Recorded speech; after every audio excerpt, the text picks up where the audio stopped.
See, you guys were watching my replacement streamers.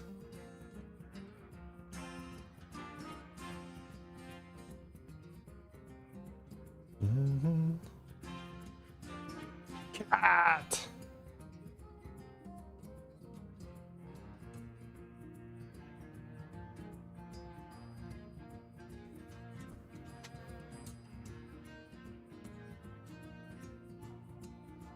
Hello, everyone. Tell Muffin we love her. How y'all doing, everyone? Chat. Super cute cat, yeah.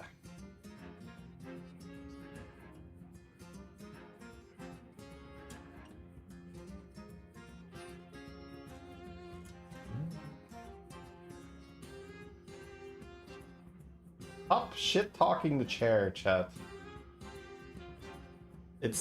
You're actually viewer number 2,537 when you're talking about the chair. Oh, don't be a number, chat. Mayan Dutch Rush. What? No, I don't have a clan.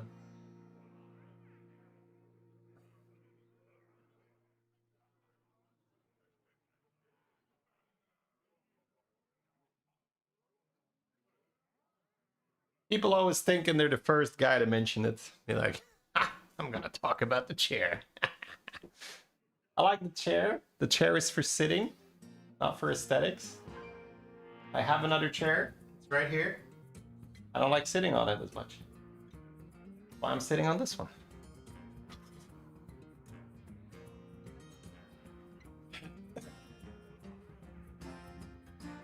Now, I will probably still change it out at some point, just because I can't do this for everyone, right? It's like trying to pour water out of a sinking ship. The more viewers, like, it used to not really be a problem because I didn't have that many viewers, right? But like, as I do more on YouTube and I keep growing and we get more people on Twitch, it's gonna be like unstoppable. It's just like a wave of people like, new chair, and it's not gonna be worth it anymore. I'll be like, okay, got a fucking new chair. Everybody happy now?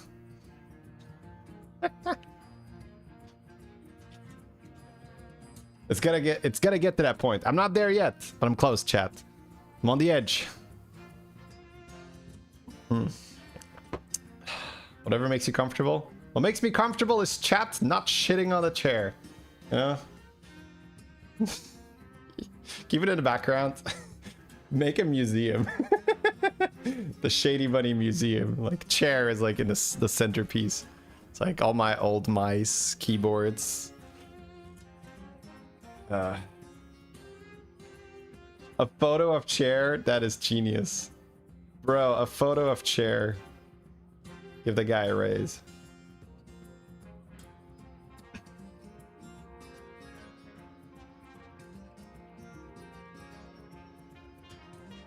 They're in need of a new comfy chair. Yeah.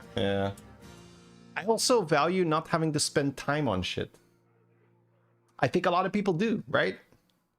And if you get a new chair, it's like, we gotta test that shit, right? And you're like, and be spending hours and hours and hours and hours in there. So whatever. All right, chat. Here we go. Sorry, Shady. I mean, I don't really care, right? That's part of streaming. I just have fun with it. But, you know, like, in all seriousness, it might be worth the time investment, right? It's not a money thing, right? Because obviously if I'm going to be sitting on it for that long, it's like, that's fine, right? That's a business expense, not a money thing. It's a time thing, right? I would have to make sure that what I get is better than what I have right now. And that takes time to test shit and adjust settings and stuff. And that's the thing that prevents me from doing this.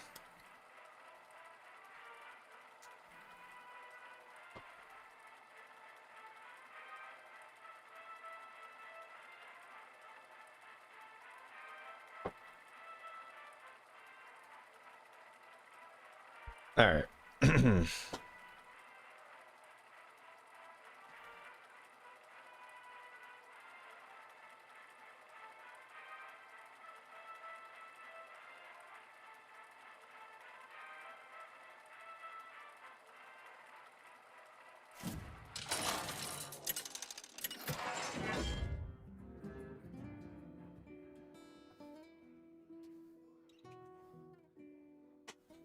It's another Murloc pirate game. Might want to jam some Syndragosa. Lots of economy to be had.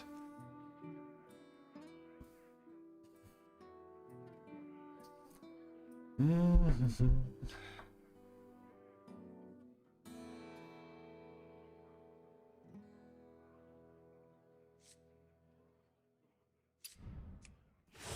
we go.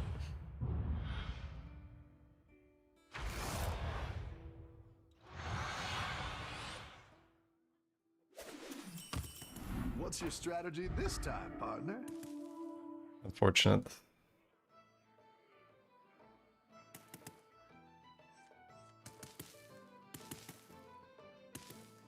Open this for money.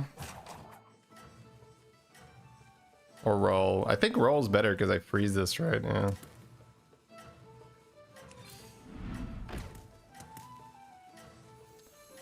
Unlucky, chat. Unlucky, eh? Alright. Have a good battle, friend. I'm 35, Thompson. Any defeat that doesn't destroy you makes you stronger.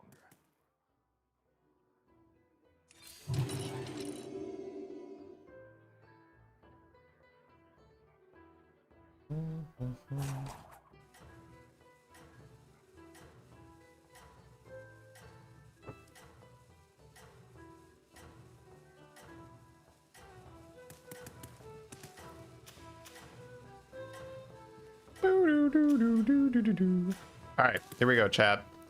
So, we want to spend our money efficiently in the early game. I'm rooting for you.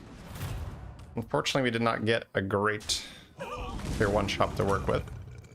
Let's see what extra unit we get added here. How's it going out there? Could buy that and roll, but there's also just buy 3 things here.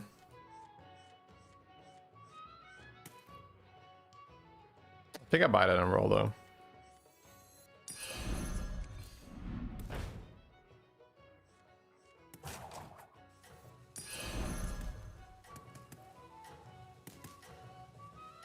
I could have bought that and then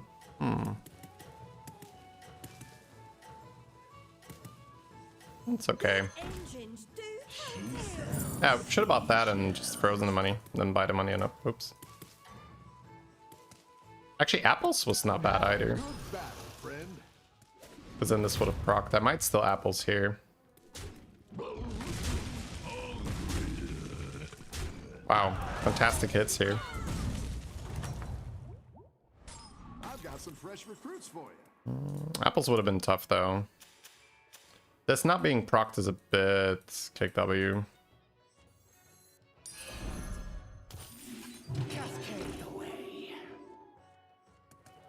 I should have started with this.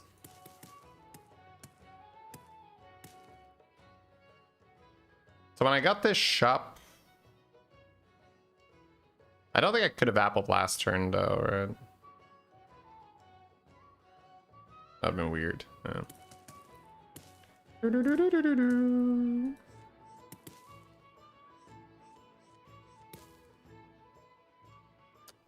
Not the best board, but not awful. It's 4 units. This is about to get bigger, but need to be able to cycle something.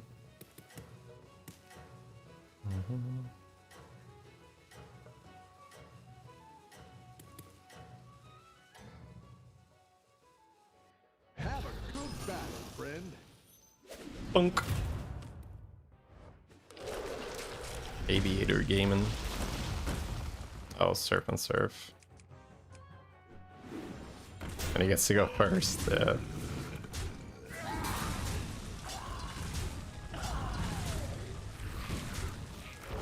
I mean, he stayed on 2, I guess. It's not like super weird. My armor, no.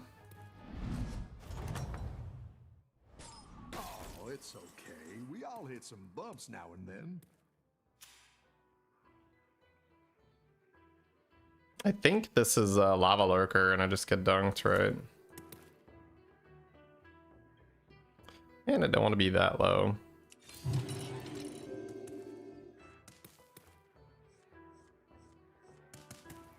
We have spectate today. If you're asking if I'm going to be doing a commentary game, yes. It's also going to be a shorter stream. I have a dentist appointment today.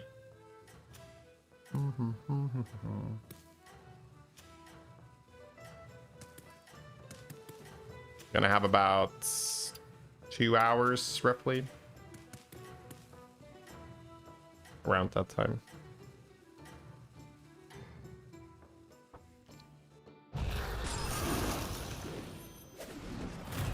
All will unfold as it's meant to. Yeah, it's got the crabmobile. Crabmobile operational. Not too bad. 5. 5 is worth leveling.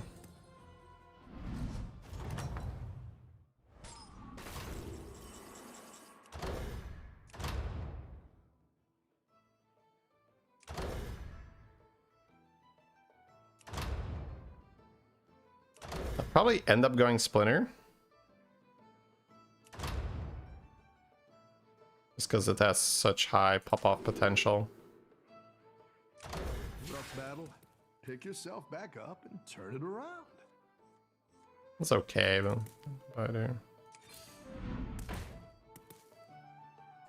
we do want to set up money, but we're unlikely to win this one.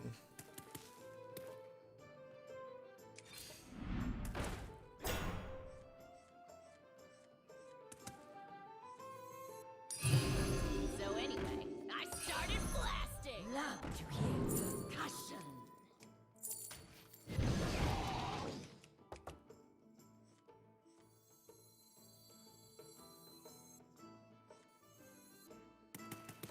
Now it's looking better. Got some pretty good value here. Troc procs. We're eating a 3-7. Our board is full. But he's staying on tier 3, and he's rolling with Stein, which is not good for us. This guy is just gonna ruin our day, I think. Because he's rolling 4 drops as Guff, potentially proccing his hero power on tier 3. Just Giga Roaching, basically. But he's on, he's gonna lose yeah. It's such a roach play, man. Oh my god. That just sucks, chats. This is a matchmaking div. Like, we're always just taking 10 here. Hey, doubled. Thank you for the prime. Unbelievable roaching behavior here. Double Peggy pumping on tier 3. Oh, it's okay. We all hit some bumps now. 9, 10, 11, 12, 13. 10, 11, 12, 13, 14, 15. I think I still do it, yeah.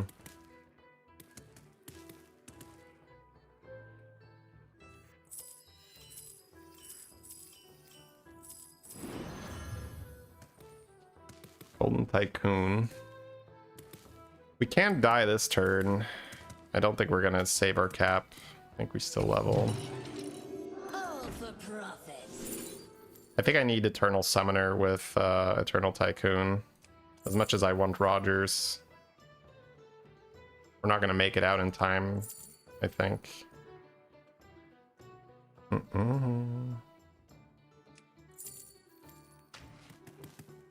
Alright, there's even a chance we don't lose now. I don't think we buy here, right?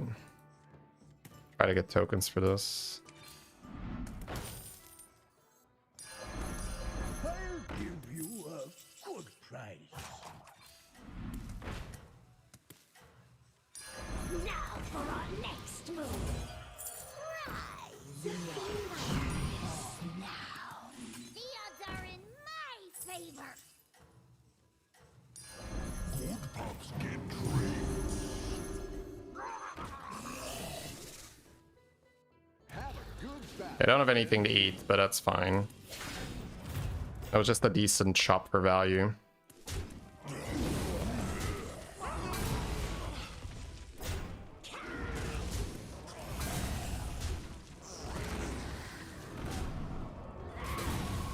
Nice. Playing to win is roaching? No, but you don't know the definition then, right? But that's okay. He's staying on the low tier. That is refers to as roaching. Overstaying on the low tier. Really pulled their weight.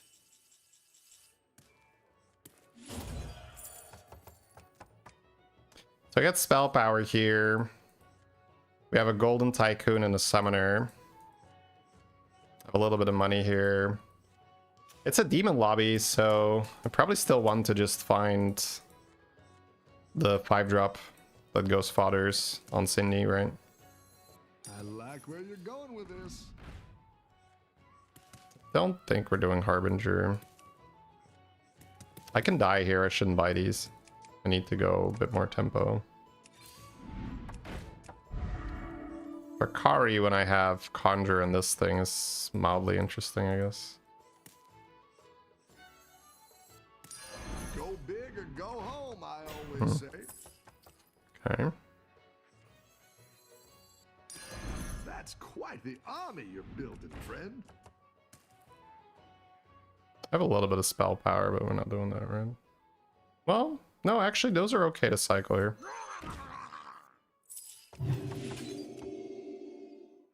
Am I ending on a Papa Murgleton? You're down a minion and up a gold. That's more spell power. The lava flows and That's quite the army you're building, friend. Let's all just calm down for a minute. wanna see the voodoo I do? You are not out of this yet.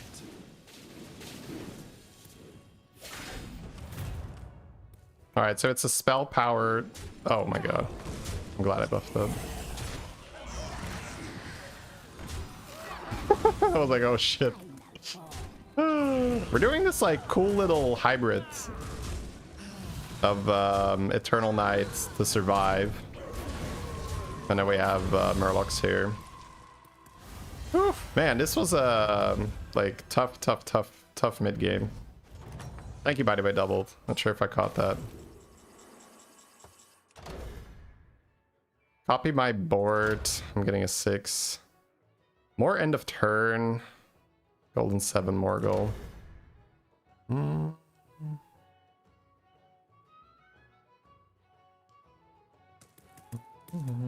It is a joy to watch you work. If I copy my board, I'll get Golden Ear Urgle. I get Drakari. Thing is, I almost never need an extra sticker. Like, my hand will be too full anyway. But I'm getting another 6 here that I can copy, right? You're good at this. I didn't like that one either. Here's a gold for the trouble. Queen's Guards. We have spell power. Oh, I did sell my Murloc. Double Queen's Guard is not bad. Are we doing these or not? Roll another Momo.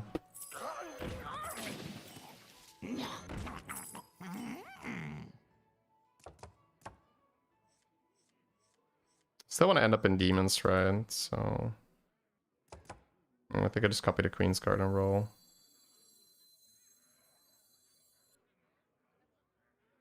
Burn it all down! Go big or go home, I always say. I don't think I buy another. I think I want to do spell power for now. Big or go home, I always say. Odds are in my favor. Playing double Queen's Guards.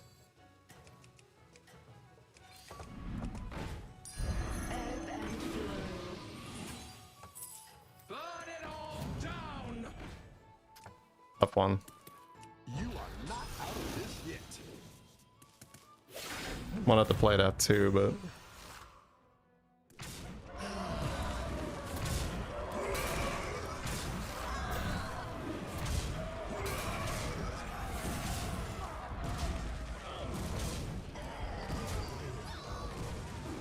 double Queen's Guard is here to keep us alive, yeah.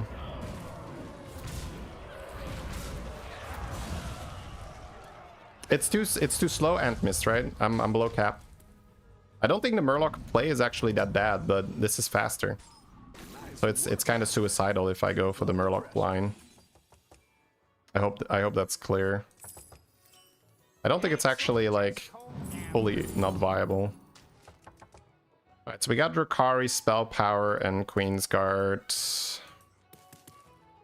Can probably level up. What do I need? What do I need? What do I need? I guess an armor for the most part. And more spell power. Maybe I don't level them. Yeah, I think armor and sneak in the top 4. Like, I could still play demons from here, maybe. I don't know, actually.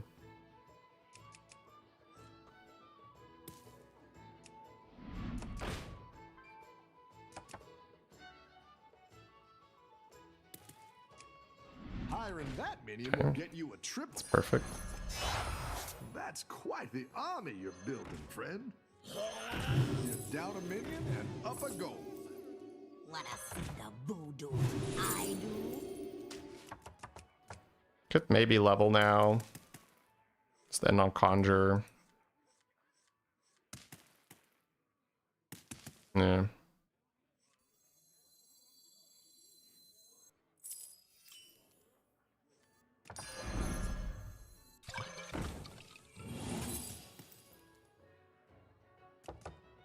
Two, three, 4, 5, 6. Now we are in business. I'm gonna keep these to just get more triples. Alright, so we got the armor and we got the Drukhari, which is why we were still on 5. You're doing great out there.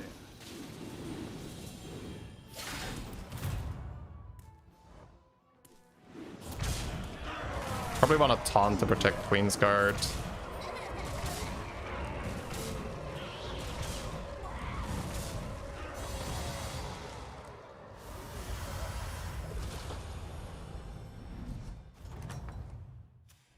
Alright, armor secured. I see a back-to-back, which I also like, with the spell power and golden Drukhari. Let's all just calm down for a minute. See if I find a Belinda.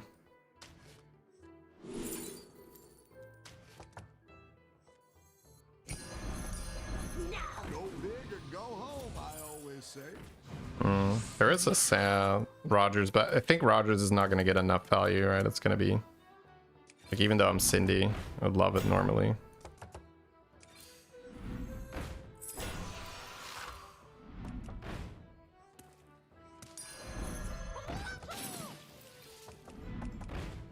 That's huge.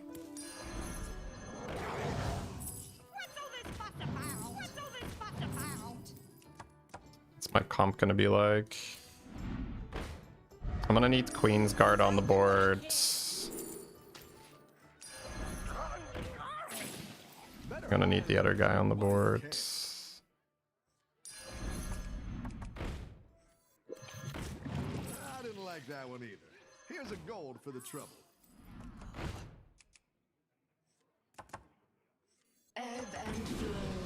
The golden Drukhari makes these so good, but I need Nagas on my board. I think we actually need to sell these. Maybe sell out of Drukhari first. That's so sad. No, I thought I'm selling these. Fuck it.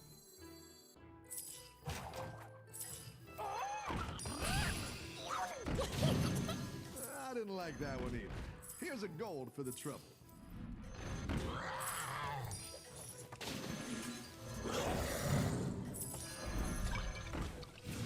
I didn't like that one either.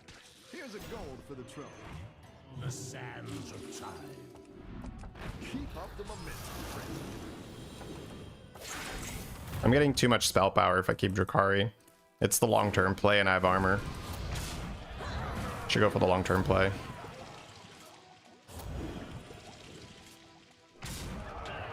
Ooh. Are you guys okay? Anyone clenched here? Scary game, huh? But I like it. We threaded the needle there, chat. That was, we had a very tiny, specific window to not die, and we caught it. That was beautiful. All right. Now, big demons might still just get us, unfortunately. This is not bad, but it's 4 gold on Syndragosa. It might be time to get out of this now and just try to get more Ring Bearer.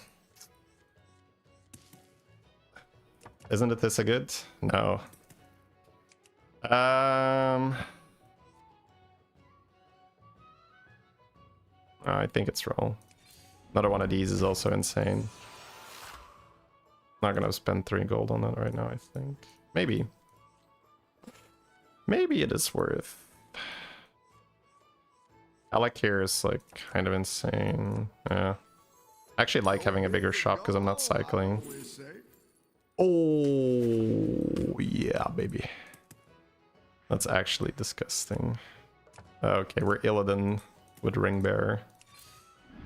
That's beautiful. I like having a bigger shop, and I'm not really cycling much anyway. That's illegal. It paid off. Yeah.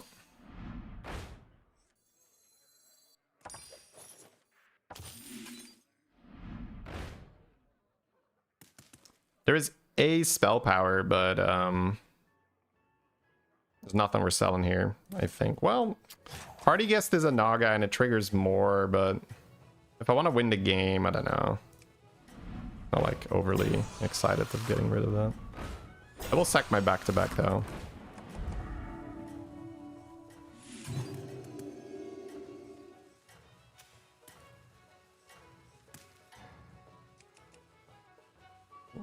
Keep up the momentum, friend. Oh, 1,000. That's a lot. Some might even say too much.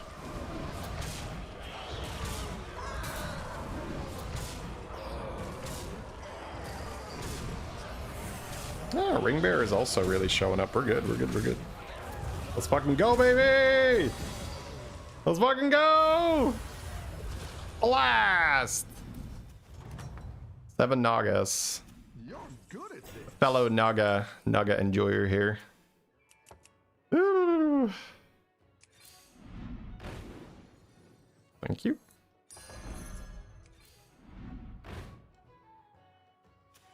This is kind of all in. Oh. Okay. You're moving up in the world. I like it. I like it. I like it a lot, chat. I think I still just sell this because it's so much extra spell power, right? Like an extra Naga, I don't think it's gonna outperform. Let fall the sands of time.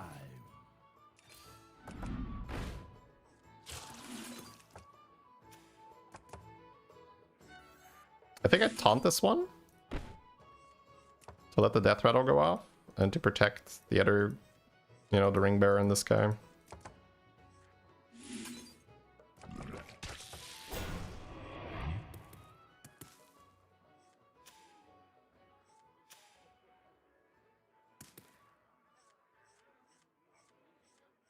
Ooh. What a cool game. The T-sets did 50-50. That's 2 T-sets. Right? No, one T-set.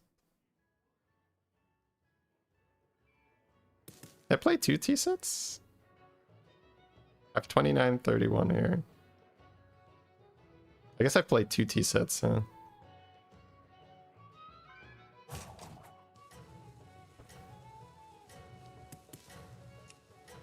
Oh, I could have tripled off this. No, that's not true. This is not a 6-drop.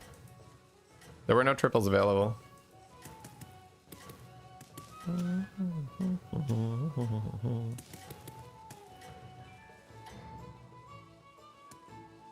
Everyone's gunning for you. Watch out. Queensguard?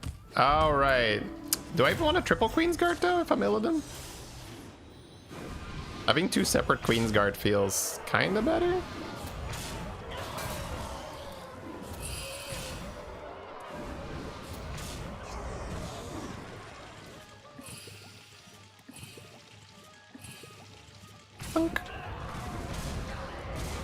Oh my god, it's a first, chat. It's a first. From a really, really tough spot, we got first. Let's go, baby. We leveraged the Eternal Knights. Where did the Guff end? Did the Guff get third with his Roach play? Respectable, I think. Yeah, this is Terran's, then Shadybunny. Yeah, I think the Guff got third. I always like to see if I disagree with a play, where'd he get? Nice warm-up game. Yeah. Oh. Still going for the Splinter, right? We pushed. It's just such a good trinket. Doesn't the golden one do the same as two normal ones with less board space? Is that true? Well, it depends if they have something to kill it or not, right? Yeah. Yeah, maybe it does. Maybe it does. Yeah. I can see it.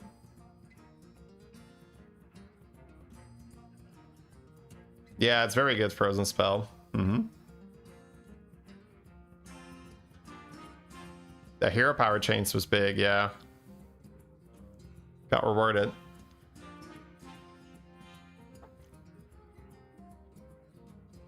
Yeah, we did the Murloc thing, but we also set up the spell power sort of for later, knowing that the Murloc thing wasn't going to be fast enough. And then the Queen's Guard is really what... It's the whistle, right? We took the whistle, tripled into Queen's Guard, copied the Queen's Guard to double Queen's Guard to stay alive. Like, very, very nice. We needed to really sequence this game properly. We needed the Eternal Knights for the immediate tempo to not lose another round. Then the Murloc gave us triples, some economy, and a little bit of tempo. Put the spell power on the board, and then we got there, yeah. Woo-wee! You love to see it. All right.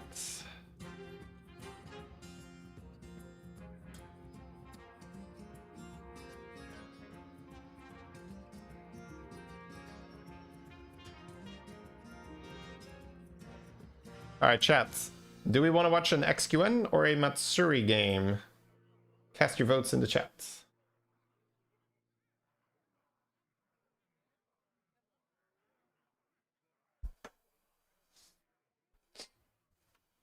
Yeah, this guy was also clutch to get. Your most played heroes. It's not representative, but go for it. It's because I've been playing for 5 years, right?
XQN? Alright.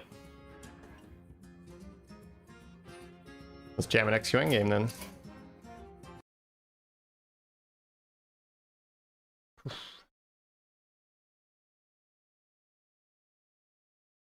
Yeah, I think we had like 4 or 5 XQNs versus 2 Matsuris. Okay. That's funny though. YouTube was double Matsuri. Twitch was only XQN. Kind of funny. XQN, XQN, XQN, XQN. Matsuri, Matsuri. We got some biases here. Now, to be fair, XQN is quite big on Twitch and not that big on YouTube, so that does actually track, I guess.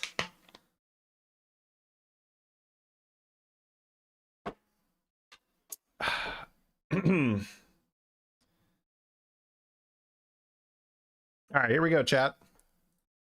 We are watching a Zorgo game. No, this is XQN playing on the Chinese server, as you can see over here, playing CN. That's a long story, but essentially it's harder to get a Chinese account. So he's using Zorgos. We have a Demon Dragon, Ellie Murloc, and Pirate game. We're playing Bran, and there is a battle cry. We can just buy banana to win some fights. I used to not really love doing that, but the more you think about it, the more you ask yourself, well, how much am I really willing to keep one discount on a spell? Like, am I willing to take 5 damage for that? So if you compare that to the damage coin, you're taking 3 damage for a coin versus like you're taking 5 damage for maybe a coin.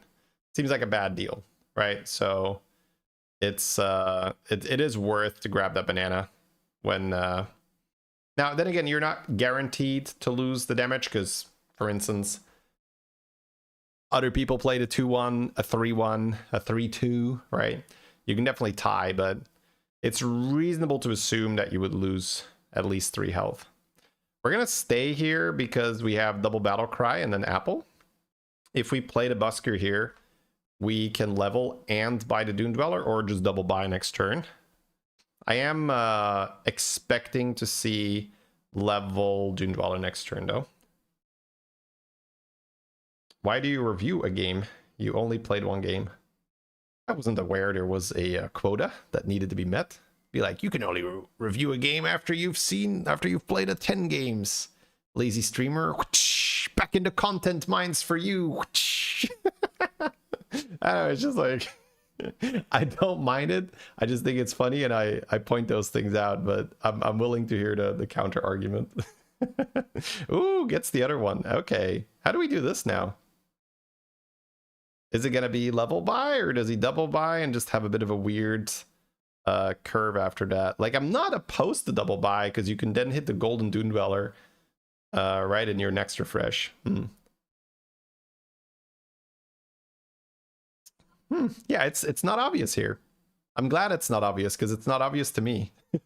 So I'm glad XQN isn't like, it's always this, right? Yeah. All right, he will double buy. Yeah.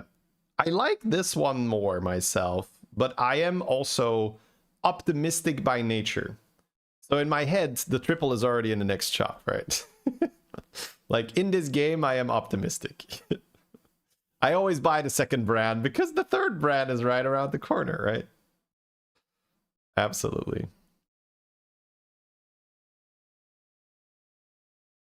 And do we get it? We don't. Okay, well, that's a slight malfunction. That happens. Wait, it's in the Murloc, of course. Right. It's even better. The triple is in the Murloc, and this way we can keep it on our board for a higher tier minion. Let's go.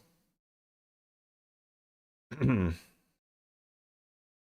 new to this game. How do you ramp cards or spells to get a high number? Well, do I have something that is useful for you? If you do !comps, you will get a list here. Oh, wait, let me pause this. You will get a list here of compositions and how to play them, what you're looking for. So this is curated by Jeeve, which is one of the best players we have right now. It's on HS Replay, and it's entirely free. So you can just access this, and here's all the stuff that you can then learn from, emulate these. And if you start doing these compositions, you are going to get higher numbers on your cards. That's the simplest way to explain it. There's a lot of other stuff, so you can use !guides in the chat as well, if you would like to get my take on how to play more efficiently. But that's a great place to start. I like how the image on the top is Jeeve judging you. Yeah. It's like, you're donkey rolling for Titus, aren't you? Get a little judge in there. Oh, wow. Enjoy. A whole new world opened up. All right. We do proc the Winterfin with our 1/1, but it had 4 health left after that, so it's okay. Hey, Scuba Doof. Congrats. Happy to be here, man. No problem. All right. Triple? No. Okay, well, that's fine. It's a slight malfunction. The streamer client is... It's getting warmed up, chat. The streamer client also needs some warm-up sometimes, right? Do we just take a big shield here? Do we take money? Do we take the fodders? Probably not the fodders, right? Because the shield's way more tempo. Take a little tempo. I like it. Yeah, turn 5. 18 armor. We have our brand. Fantastic, right? I've had a lot of worse brand games where you don't have the brand here and you don't have 18 armor. So, wonderful spot. Double Dune Dweller with Bran also just adds tempo to your board. Especially if you can pick up a shield after that. This is fine, right? Yeah, this is fine. Great. Nice. You were looking at a 3-4 demon? Well, the 3-4 demon is tempo, and the shield is more tempo. So the choice is the shield and mist. That's basically how you think about that thing.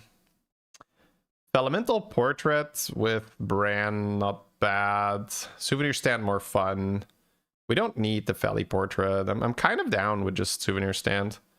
Because if you Souvenir Stand, you can buy the Scout and check for the triple and still level. That's my initial instinct here. Anytime I'm like healthy at this first trinket and I can take Souvenir Stand, I'm leaning Souvenir Stand. Looks like he's considering the Felly Portrait. I mean, you do have a brand. You get a big shop. Ah, here we go. My man right there. So he does go for the play to check for the triple. Ah, well, now the money is weird. Yeah, he's checking anyway. Oh, I told you guys. It was on the way. It was on the way. All right, there we go. Ooh, Privateer is great. Can you buy that scope and Harbinger? Oh, that's like kind of economy suicide, isn't it? Oh, Privateer is more than fine. It's just like Harbinger is guaranteed value. So he's going to sell for the scope then. Yep. Okay. Engine. Ooh, okay. Yeah.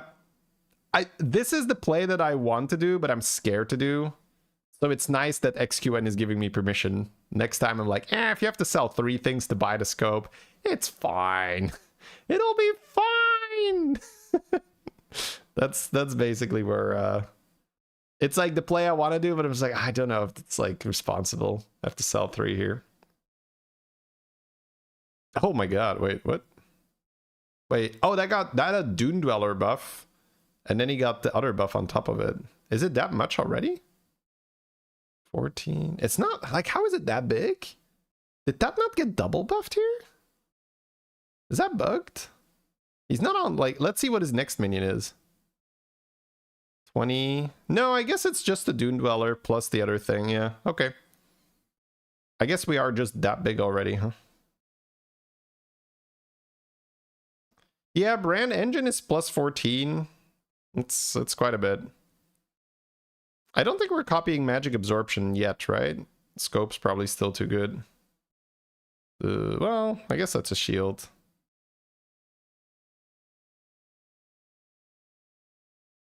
Yeah, he did play Golden Dune Dweller on top of that. Oh yeah, you guys are right. Calm down, I'm a doctor. Cyclone's a triple, but I don't know how much we want to triple that. Hey Jan, thank you for the 2 months. Welcome back. It made it a bit more awkward. Because then you just take a 5? Yeah, okay. Definitely a bit awkward, yeah. Nope. Not as awkward anymore. Okay, we're going to separate the stats a little bit, it seems. That seems fair. Play around a giant attack minion or so. Alright, well, you know, turn 7, 18 armor, double Harbinger Bran on the board. We're not complaining here, chat. That's a sweet setup here. And this is why the highest level players, it's so cool because they get to this spot and they still have their health. That's the cool thing. Like, a lot of people can get to these boards sometimes, but they're half dead. Whereas XQN is like, I haven't lost an armor yet. We okay. We're doing fine. Why isn't the brand golden yet? Doesn't he know that golden brand is good? All right, we're pulling a 4-drop here. Oh, he's maybe trying to golden that anomaly or something. I guess Leyline is also a 4. Another engine. Ooh. Ba-ba-boom, ba-ba-boom. Are we staying? We're selling and leveling, right? Okay, good. This is like, don't make me question everything I know about this game, please. And when he bought it and he had the pair, I was like, wait, are we not leveling? What are we doing here? Luckily, I don't have to question my complete knowledge of this game. All right, this is the turn where somebody has popped off, so we take our damage. But we take 15, and we straight up still have armor. That is really good. Isn't this Zorgo? No, this is XQN. I don't know why you would think this is Zorgo. That seems like such a random thing to say. Like, why isn't this Jeef, right? Like, why are we saying Zorgo? It's like, oh, it's because his name is Zorgo. Right. Understandable. I talked about that at the start of the VOD. Souvenir stand. Double surprise portrait is fun, but double murky, double tip. Like, actually, all of these are acceptable. Not the avalanche though. Yeah, the money. 8 oils immediately played. Deal, baby. Let's go. I think if you do have the brand and all the rolls, yeah, just taking the money makes a ton of sense. Hey, Scoobadoov. Thank you very much for the prime. We are leveling. Ooh. There's, oh my god. Yeah, there's options here. He's going to run out of board space so soon because you have Drakari with these Harbingers, which sounds good. Then you also have Rogers when you have Bran and a lot of rolls. That also sounds good. You have this, like, what you call it? Ultraviolets, right? To stabilize. Whoa! Thank you very much for the raid, Asmo. Oh, wait, we're just going back to back already? I guess that makes a lot of sense. Welcome, everyone. Hope you guys had an awesome stream. We are watching an XQN game where he had a fantastic start. He's only now just taken some damage. He had 2 early Harbingers. He's been copying Scope. And now we're picking up potentially spell power with back-to-back while we have 2 Harbingers and a Drakari already. And the money is so clean here. Look at this chat. It's so beautiful. Now he sells this, grabs the back-to-back. Beautiful. And I got to make sure the back-to-back is the last thing we cast, and we go. It says Zorgo bottom left. Yes, I talked about that. Oh, is this someone from the raid? Or okay, yeah, that makes sense. So it says Zorgo bottom left, because I'll do the little spiel again, right? That's fair. So it says Zorgo bottom left because XQN is playing on the Chinese server, and it's more difficult to get an account there. So he's using Zorgos. Which I assume that's okay because he's like streaming it and everything. So, you know, I don't think there's a problem there. But it says, yeah, it's pretty tricky to get an account on a Chinese server. I think you need like, I don't know, driver's license or passport or whatever. It's not just like make account.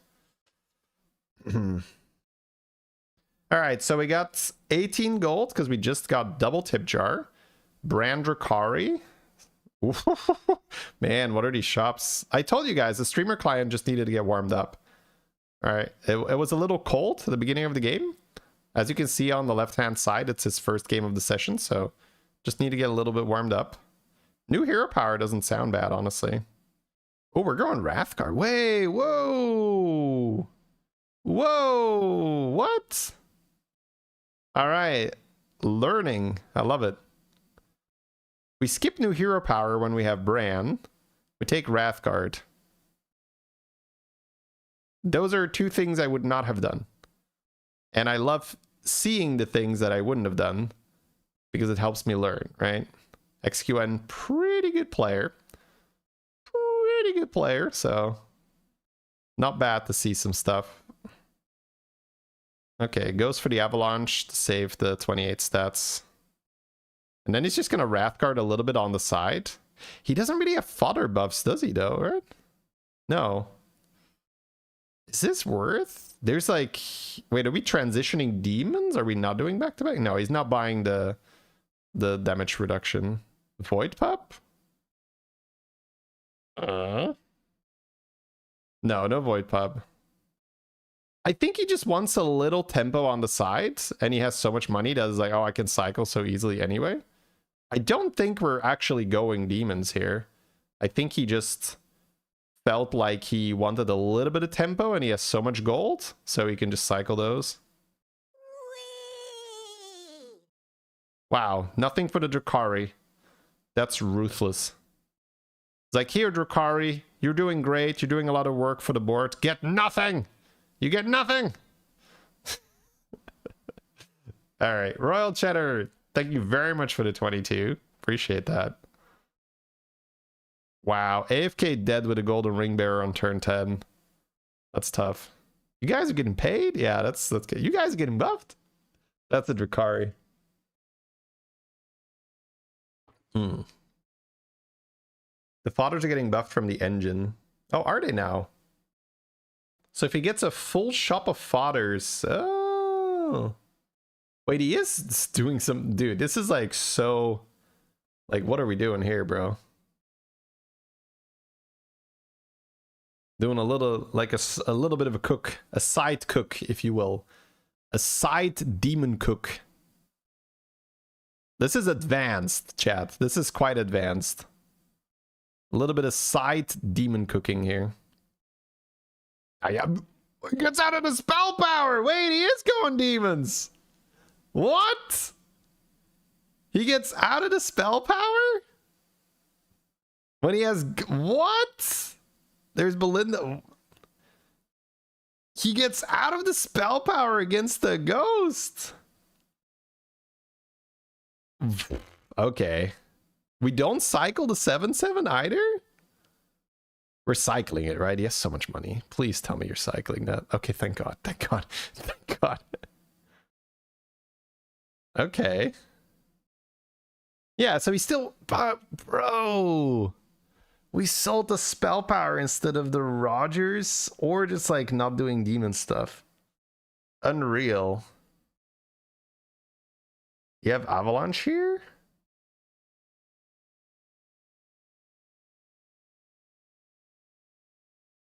Oh, that's a lot of money. Now he eats that guy. Man! Spell power is important for back-to-back.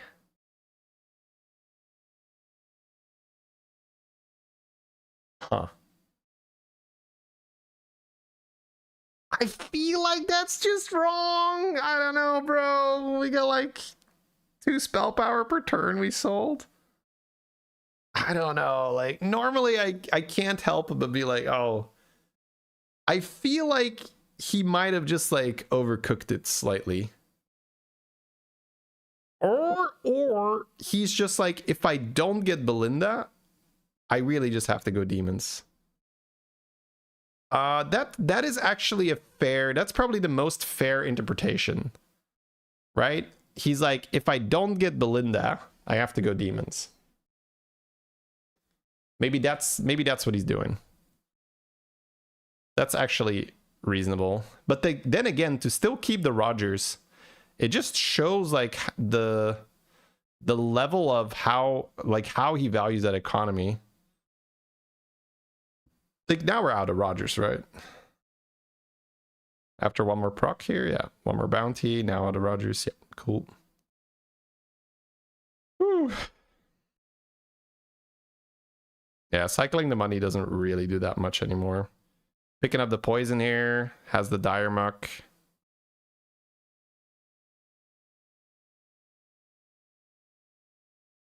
Oh, going for the aviator instead. Interesting. Isn't a dire muck just safer though? And then again, aviator can pull anything, so he can hold Leroy too. This demon is actually doing quite a bit of work. Is he buying that mutinous for free? No. This has been interesting, to say the least. Oh, he has ice for free here. Oh, no, he doesn't have the free spell anymore. Golden Cleave. Golden Aviator. Amazing. Just, what a treat to watch. It's how they're so consistent as well, right? He wasn't all in to try and hit Belinda. He had a plan, right? He had the demon engine ready to go more demon, I guess. But then when he hit the Belinda, he's like, okay, let's go back to back. Drakari with 0 buffs. Poor Drakari. Belinda too, right? But he's like, something that I notice in this particular game is that he is so and it makes sense when you say it out loud, right? But most of us don't do this. Like, actually, the vast majority of us doesn't do this. He's winning his fights, right? And be like, oh, duh. Like, no, I'm trying to lose my fights, right? But look at his board. Everyone here, including myself, still has the spell power. But his board is actually Cleave, Golden Aviator. Right? It's so different than from what our boards would have looked like, simply because he is focused on winning his fights.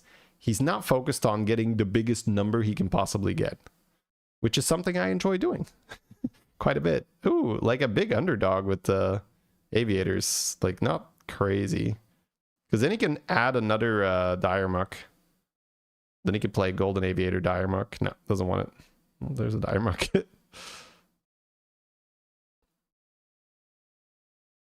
Very, very interesting. It just reminds me of what is proper play, right? Proper play is not create biggest number you can. Proper play is win fights. And big numbers are good at winning fights, but large numbers plus a bunch of scam is way better at winning fights. Now, I've been conditioned to just play for bigger number because YouTube loves bigger number. So I also love bigger number. Twitch also likes bigger number, to be honest. Chat in general is all about the big numbers. But if you look at pure MMR, like what is going to get you the wins, it's definitely just creating a strong board and buffing cleaves and making like Golden Aviator and stuff much, much better at winning games. No Arcanerush in the link. Oh, I have a command for that. But yeah, I'll put it in the description next time, I guess.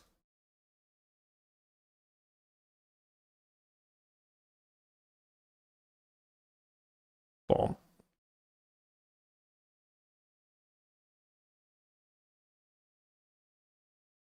Oh, dude, Nightbot sucks so much, bro. All right, let me just copy paste it. I'm gonna have to do it after the game, the command.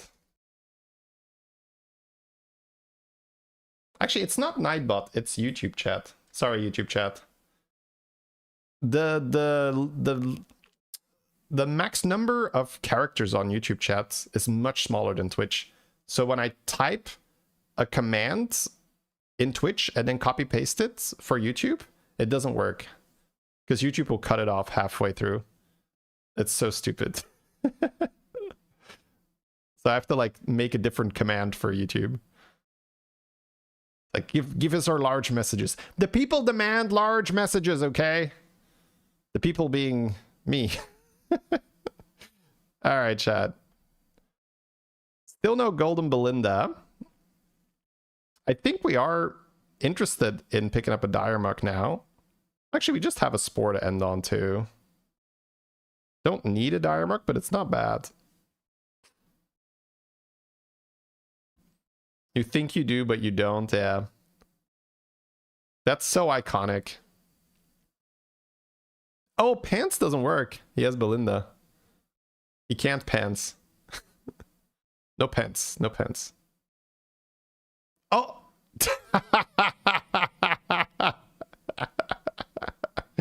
That is so ruthless, bro. That is so unbelievably ruthless. He's like, sorry, Belinda, I need pants. You gotta go, baby.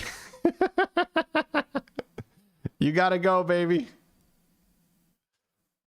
Wow. It's just a different level of committing to the victory. I definitely have the feeling in a lot of my games be like, if this is what it takes to win, I would rather lose. But that's not a very good attitude to be, you know, one of the best. Like XQN for a very, very long time was basically just rank 1 Europe. Always. This is like some lore for the younglings out there that weren't part of the BG scene a couple years ago. For years, the #1 in Europe was basically just always XQN. It was ridiculous. So this guy is incredibly good at the game. And you can see the level it takes of just absolute ruthlessness, saying like, hey, you know, that Belinda pair gotta go because I need to pants this Drakari. Like, nothing is sacred. I think that's the best way to put it. Like, nothing is sacred. There's nothing we can't sell. There's nothing we can't do. Like, whatever it takes for the victory, we're going in. Very interesting.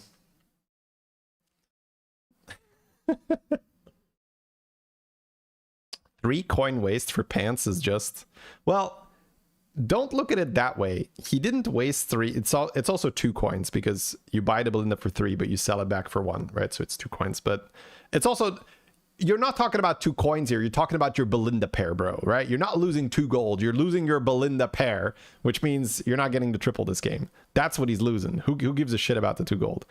But he is sacrificing his Belinda pair because he has double cleave, venom on a rally, and then a rally that summons 2 more things from his hand. So it is incredibly important that shit is taunted, right? It is incredibly important that shit is taunted. Like, the 4 minions that are in the front of his board do not want to get attacked. Like, at any cost, right? Like, if a Leroy connects with one of those, it's really bad. So it makes sense, again, when you see it in action, it makes sense. It's like, yeah, you do that. I'm probably not going to do that myself, but I see why it's correct.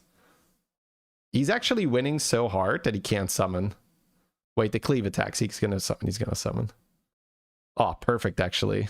Oh, look at how good this... Look at how clean this is, chat. It's so clean. It's like the guy has big elementals, and he's got no shot. He's getting 28 damage in one go. It's just such a superior board. Not just numbers, but effectiveness. That's probably the best way to describe it. His board is just effective. It wins fights, period. Super nice. You're the biggest glazer. I don't think there's anything wrong with giving credit where credit is due. I think maybe that's like an ego thing where if I lift others up, I look smaller in comparison. I don't subscribe to that. If I see cool shit, I will give people props for it. I don't think that's wrong. Maybe that's thinking a little bit too deep, but I just, yeah. Okay, now we're getting the new hero power. All right, what do we have here?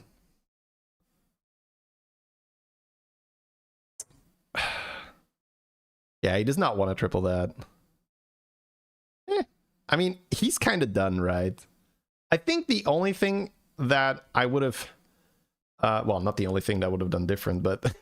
from the position he was in, after he had already navigated it here, I think after that, the thing I would have done different is I would have built a Diarmuck, so it's kind of cool to see that he's not bothering with that.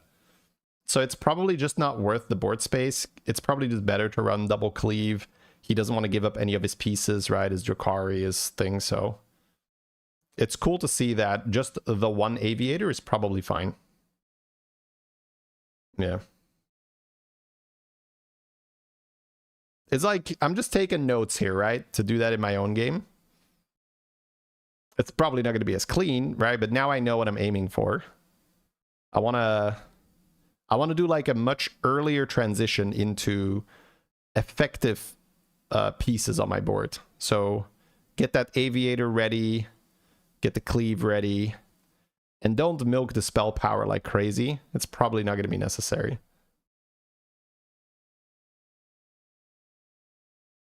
You would have done Belinda for Leroy. Well, he's got enough health. He's never taking 24. And with Belinda, he can make anything big, which means he can play around almost anything. GG, Mr. XQN. GG. All right, let me link you guys. XQNs. Let me actually just do a shout out.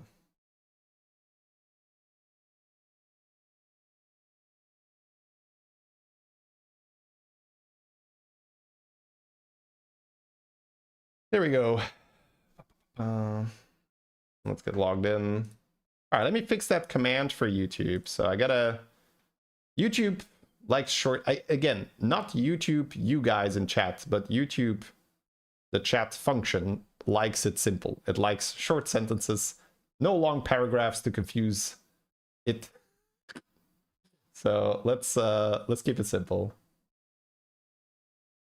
Let me open up Nightbot. I tore my world apart. Now yours will follow.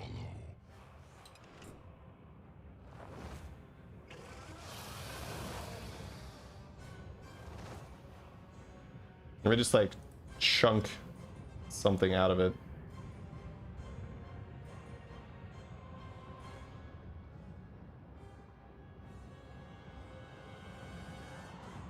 But that's good. That gives me like a let me see here. That just means next time I make a command, I just have to test it first on YouTube to see if it's gonna fit or not. No, it still doesn't work. Okay, I gotta cut even more.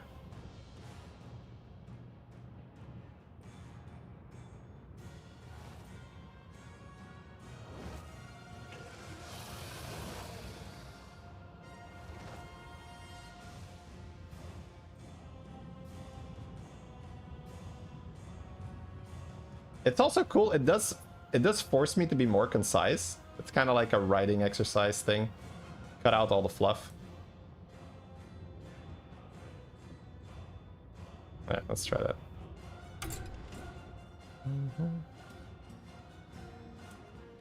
All right, is that clickable? That is clickable. Huzzah! We've done it. All right, chat. Let's see. How do you have the Cataclysm background? Isn't the event over? I do not pay attention to that. I don't know. So I'm in Belgium, so I don't see gacha stuff. So the Dark Moon Fair thing, I actually have never seen that in my client because it's illegal in Belgium. So maybe it has something to do with that. So anytime there's like Dark Moon Fair, I just don't see it.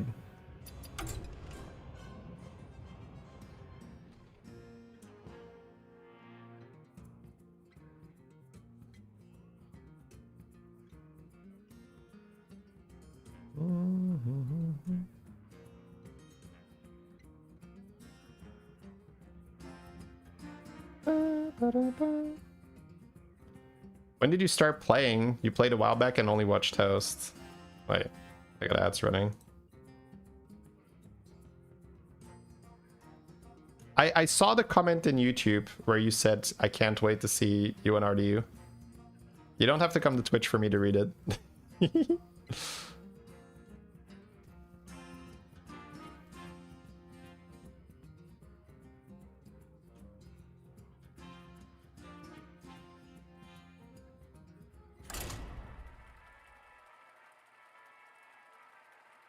Hey, thank you so much, Nervy.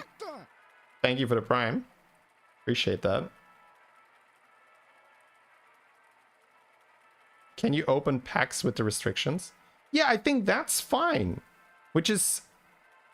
So I understand the distinction, right? The distinction is that the gacha stuff is sort of engineered to keep you rolling to try and get lucky.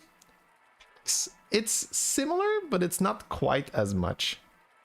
I think it's like still a difference. I think that's where they draw the distinction where the battle pass, I think, is crazy that it's not allowed. I think that is just maybe they look at hero rerolls and be like, oh, kids are gonna keep rolling until they get the hero they want. I think it's just someone who just like completely doesn't understand how the game works that said like, oh, they can't use the battle pass either, because that's like, you know, you can only roll 4 times anyway. It's not like you can keep rolling indefinitely. So you cannot VPN it. It's bound to your account. Oh my, that's also a nice Cindy lobby again. AFK with pirates in is also so silly. Okay, what do we play in here, chat? We got Rylak, Ellie, Rylak Quilboar, Dragon Spell Power, no demons, but Ellie's are the shit. You guys are gonna want to see a sire. I have to pay the sire tax, I think. You get the battle packs perks for free in Belgium? God, no. You just don't get them at all. I have them because Blizzard put it on my account. This time, partner. That would be funny. 8 Ellies or dragons for riches. Ooh. This is money, chat. Oh. I guess I can just go front rake, right? Yeah. Don't mind if I do. 5 oils for the small price of 8 dragons. I'm totally not gonna die before I have that.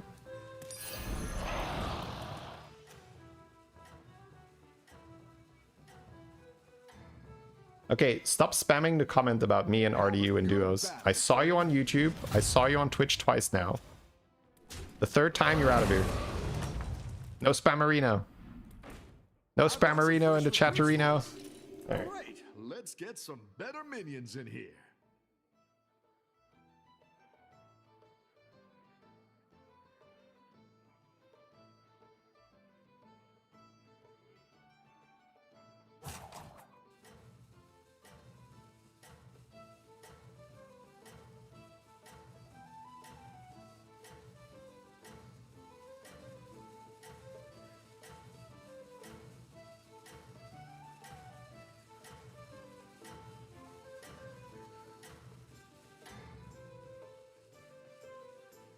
You can still make a comeback.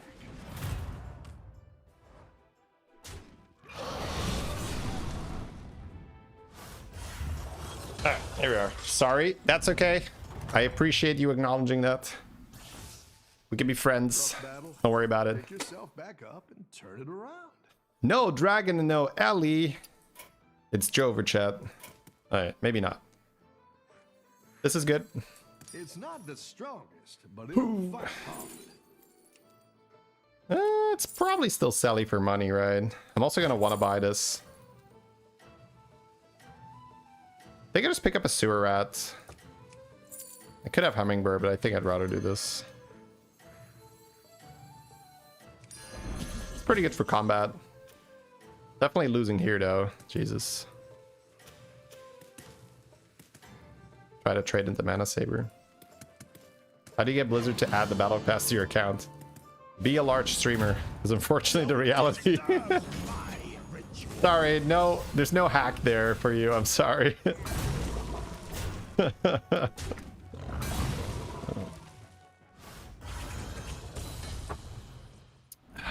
It sucks. You can't get it in Belgium, yeah. I've got some fresh recruits for you. Oh. Buy Sally, sell tier, play out. Probably. It's a really good shop for turn 3. Turn 4, it's a little too late, I think.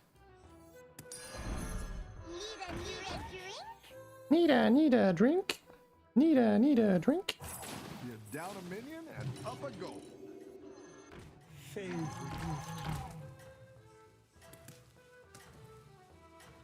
Can you straighten it?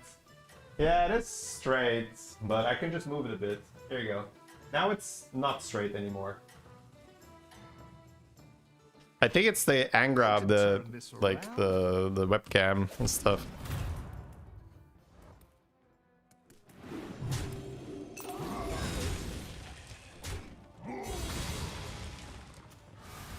Maybe I should just turn it sideways and be like, there, you happy now? You're good at this.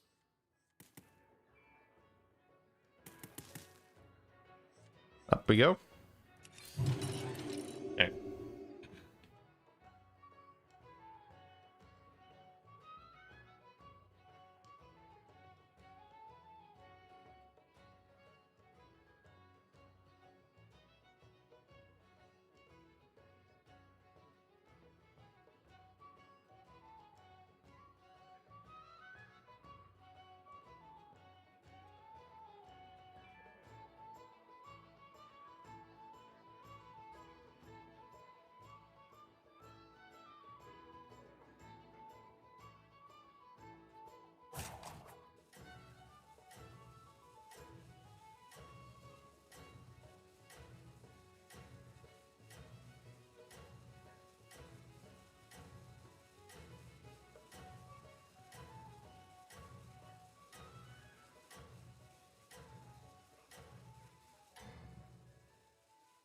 Have you ever met the League of Explorers? Nice folks.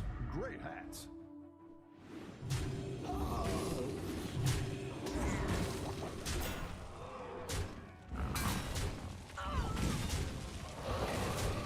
Oh. Destroyed.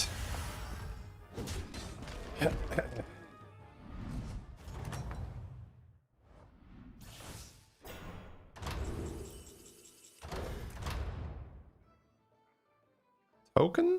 I think I like token. What about dragons or allies, but I don't have to. There's also just get a random dragon every turn, but it doesn't count for this. Oh, it's okay. We all hit some bumps now and then. Ugh.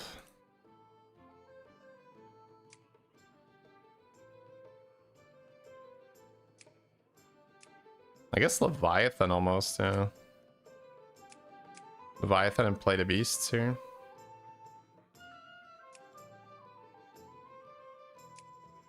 Ooh, not what we're doing with our quest, Jesus.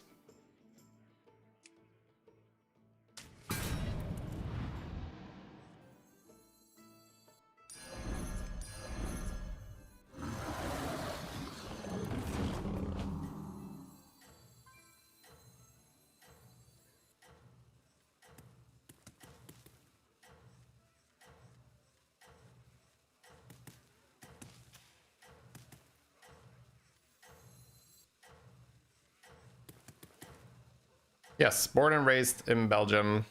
There is some accent detectable, Good battle, friend. according to most. Well, I guess not most, but some. Tough spot. It's a bit of a weird one with the beast stuff, yeah. Also, a Caligos here on turn 6 is not ideal.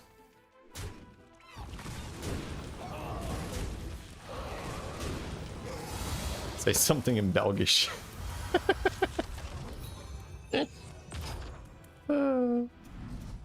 That's funny. All right, that helps. That helps.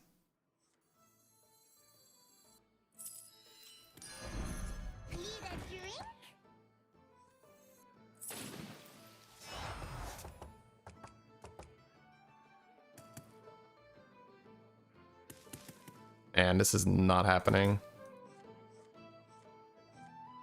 I've got Tiger Shark with Leviathan here. I can just play this and evolve into a 6-drop. I don't actually think I'm leveling this turn. Yeah. I don't know. Usually it's just here. I sell this 1, 2, 3.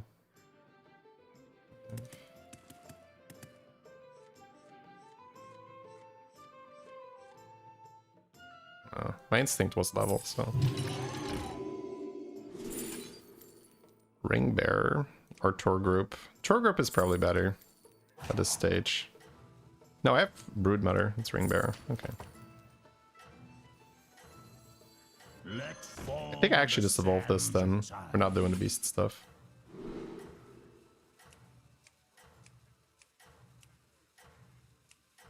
Show them what we're made of. Alright, we'll do it like this.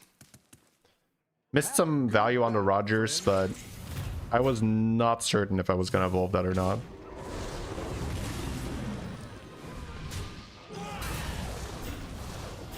Man, this is tough.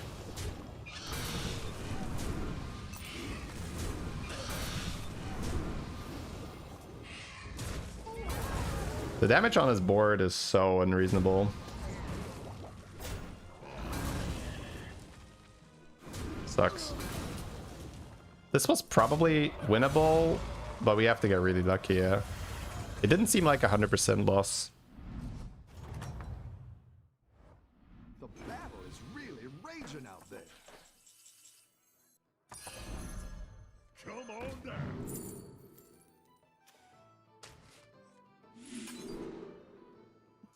Eudora helps. Taunt would have been good. I was thinking taunt. Should probably taken taunt. Being a little greedy. Alright, so I have ring bearer. My quest progresses with dragons and allies. My quest is too far behind. That's a pretty good dragon. That's taunt. Taunt-ish. But I need taunt here, right? Yeah. It's different taunt.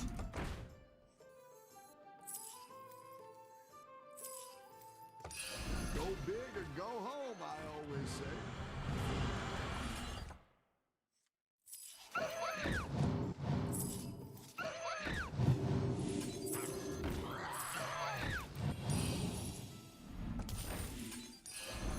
Come on down.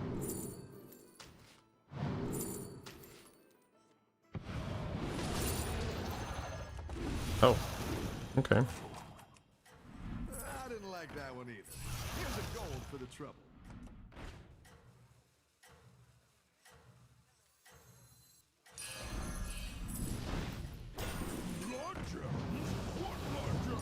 It's not the strongest, but it'll fight hard. I didn't like that one either. Here's a gold for the trouble. Have a good battle, friend. Okay. Not a bad turn. Not a bad turn. Not a bad turn. We did it, chat. We did it. Stabilizing. Woo. Man. Scary. Scary games. I had a very scary game before this as well. Not as well controlled as XQN's game. 2 spells with an evoker. Brute second. Yeah, the minions moved last second. I don't know if you caught it. We're not avalanching, right? Oh, what the fuck, bro? Like, what is this garbage? All right. Nice work out there. Keep up the pressure. Right. So I still don't have enough dragons things. All right. What am I doing? What am I doing? I'm just playing Rogers Evoke. So I need Poet, right? Yeah. Poet Ring Bearer kind of stuff. Yeah. This needs to move. All right.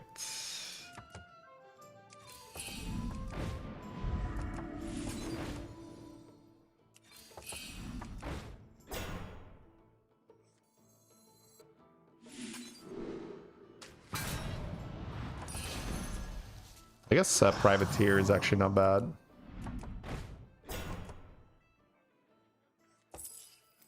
I do need allies, but like this is spells. I don't think so, no. Actually, I get the money now, right? Yeah. I'm gonna buy that just for like whatever. I need to get the thing.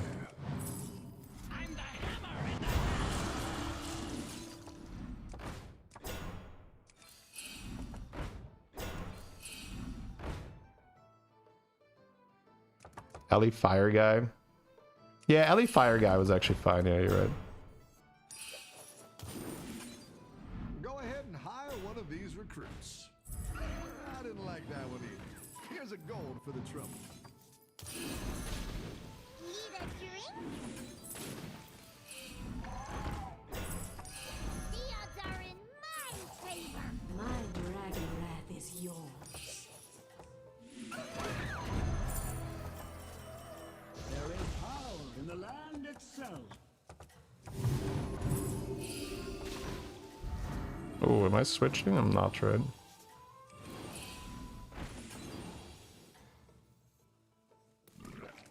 You are not out of this yet. So double bounty guy, I can go to 6 now. I'm loaded. I got cash. Hard cash, chat. If you change the hero power, does the money stay? I don't think so, actually. I'm actually not 100% sure on that. Oh, more spell power. It's already increased? Oh, okay. I wasn't certain.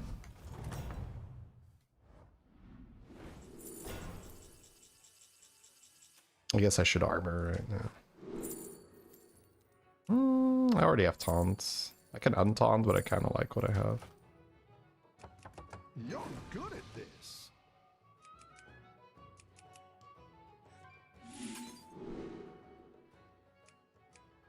I didn't like that one either. Here's a gold for the trouble. That's what I would have thought. Now we're in business. The odds are So double bounty guy, poets, Go do ahead more and of hire one this. these recruits. That's quite the army you're building. Not gonna do that, right? The odds are in I don't think we have enough my favor. court space for that.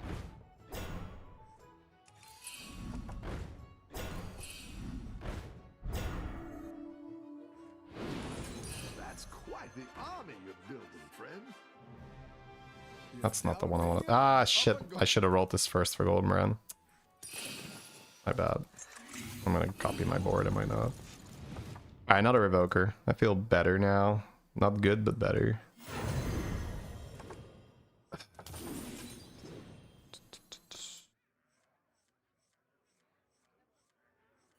I didn't play this. Whoops. Man, I messed up my brand pair. I'm sad. Want to freeze the Hamul or not? Hamul Pirates for double bounty goes pretty hard.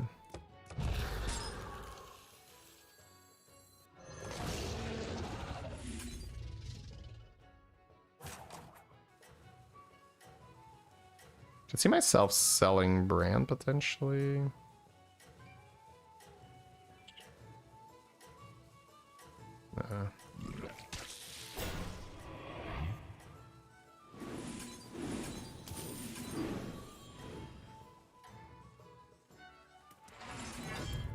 You can still make a comeback. Skid at the corner, yeah. Oh my god.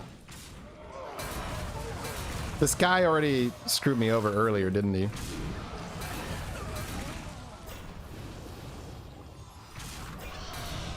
Yeah, the thing is it's too high damage. GG.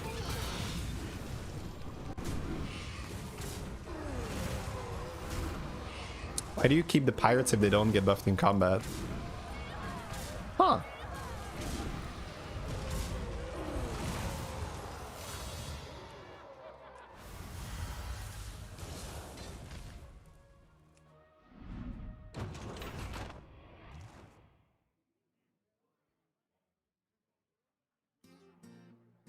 I'm trying to think what the best reply to that is.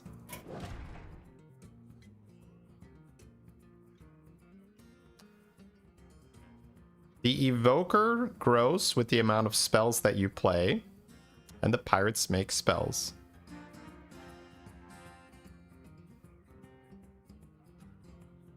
But the nature of the question makes me think that you don't know what Rogers does.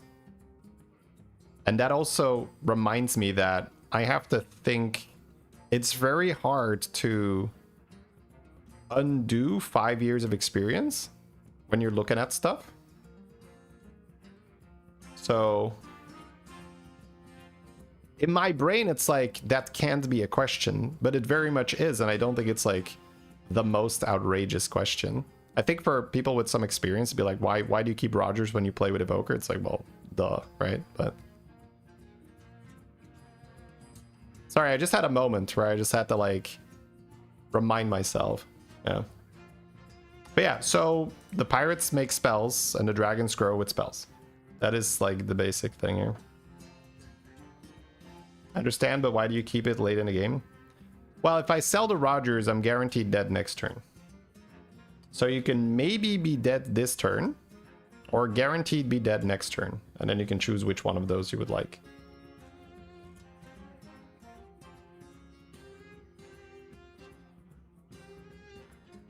Because this game is about increasing your board continuously, right? From turn to turn to turn. So if you are going to ruin your next turn to maybe not die this turn, this is a bad deal.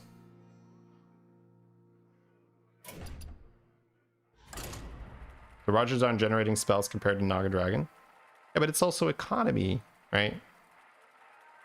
Economy is what makes you see more shops.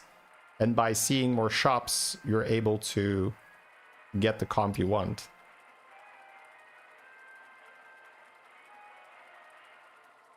That's sort of the whole point. Like, this is why when you watch like an XQN game like we just did, it's why he gets those boards. He keeps economy. Either way, I did not mean to be disrespectful with that.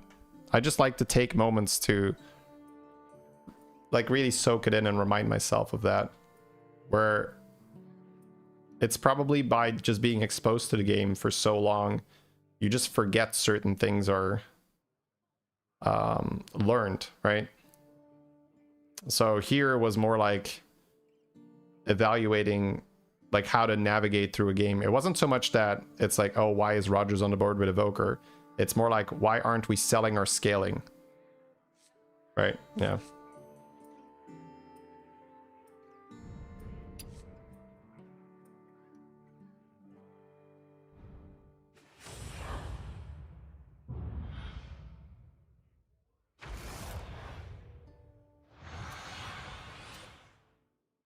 All right, let's see. 7 fresh opponents. Are you ready? Beast, Dragon, Ellie, Murloc, and the Golden Front Drake.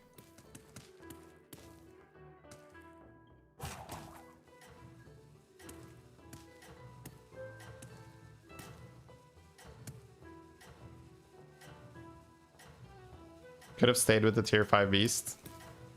Maybe, but I'm Sire, and my quest is not going to progress either. Beast is also just not fun to play, so I would rather die trying to play this than play Beast most of the time. Especially if my quest is pushing me towards Ellie Dragon. Seems pretty lame to just grab a Leviathan and stay on tier 4. I've got some fresh recruits for you.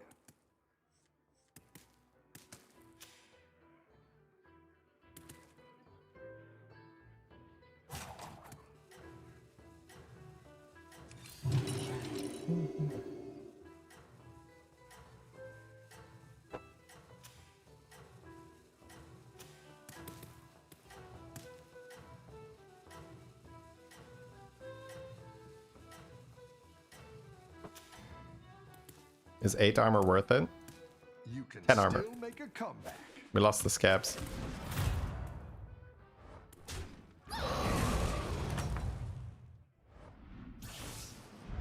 The battle is really raging out there. I will probably triple now. Normally I like to go for a 4, but it makes more sense here because we'll get 3 dragons. Well, 2 and then a discovery.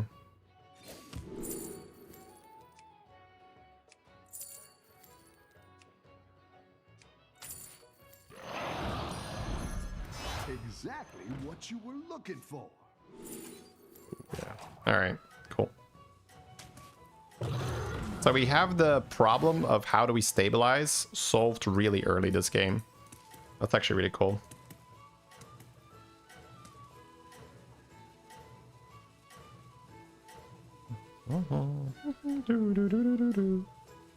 Also, it's complete hindsight to look at the beasts on tier 5. If I didn't fight the Kulbor guy and survive there and get big dragons, he would have never even said anything. If that makes sense, right? So it's just using hindsight. Be like, oh, you know, maybe we should have roached on tier 4 with the Leviathan guy.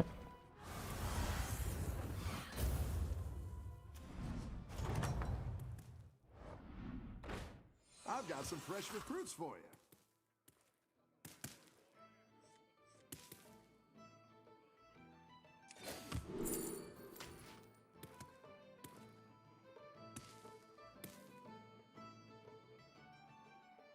I think I'm fine to just start saving health now. You could try to get another recruiter guaranteed, but golden or 2 is kind of the same, so I don't think we have to. I think I just sell the Skyfin here.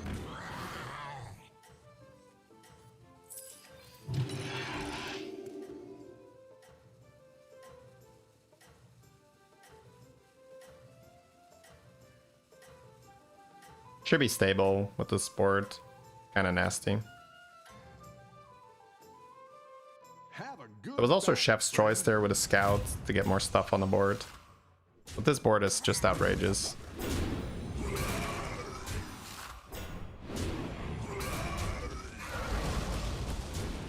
Scout and Chef. Well, you scout and Chef if you think you're gonna lose, basically. Because Scout and Chef just adds more tempo to the board. Whereas level gets you further in the game. So you have a choice like, do I think I need more tempo now or not? That's essentially the question you're answering there with the Scout. Your minions really pulled their weight.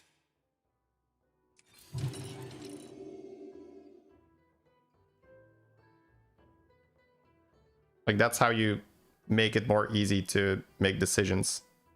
You try to bring it down to its core, right? And the core of whether you level there or you buy the stuff is, am I going to lose without buying that stuff? Because the stuff can be as good as it wants to be. It's not going to compare to 4 drops, right? And it's essentially you're choosing, am I going to buy on tier 2 or am I going to buy on tier 4? Now, sometimes you got to buy on tier 2 because otherwise you're going to lose a lot of health. But if you're not going to lose that health anyway, why not just go to 4? Oh, let's not sell that. Why not just go to 4 and buy stuff there? Because it's going to be better than the Chef's Choice on tier 2. Do you ever keep Scout for a 6 drop? Yes. It's rare, but there are moments when it happens.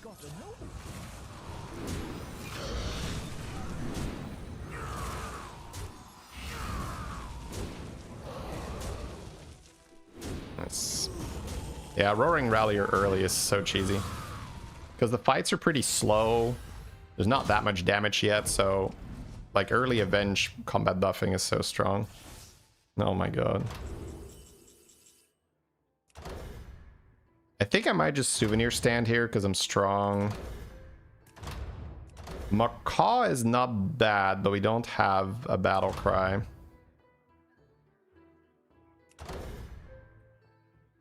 I think I'll Souvenir stand and then Hero Power double buy. Stand and roll. Or stando, yeah.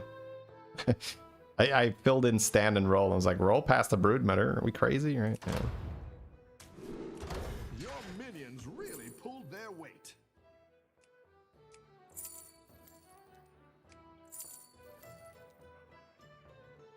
I think I'd just take Tat for money and go Broodmother and Outrider.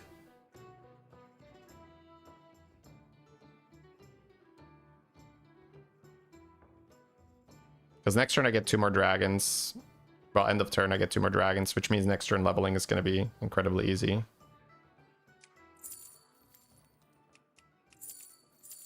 So I'll just save the money. That's what I would have picked. Starting with Broodmother to protect the Roarings. I could play this. Start like this. I think I like just getting too taunted and not playing this. I know, we'll see. Getting 4 4-drops. Stegodon is not a 4-drop. Heroic Underdog is not a 4-drop. They're only 4-drop in name, right? They're not actual 4-drops. But Broodmother here is more than a 4-drop. Outrider's good too.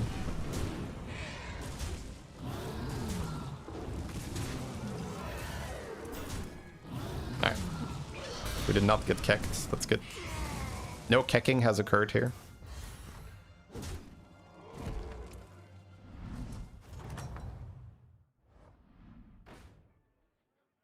Nice work out there. Keep up the pressure. Don't mind to fish for an Azurite here. Do I need tier 5 Murlocs? Maybe. I also have a Leyline. I don't think I'm playing that. Azurite Leyline I think is better. It's also overconfidence.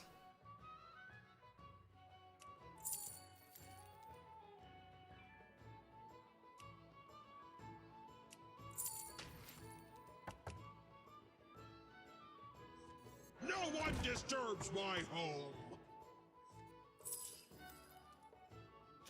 I think the overconfidence is amazing value here with Azurite too. Might freeze.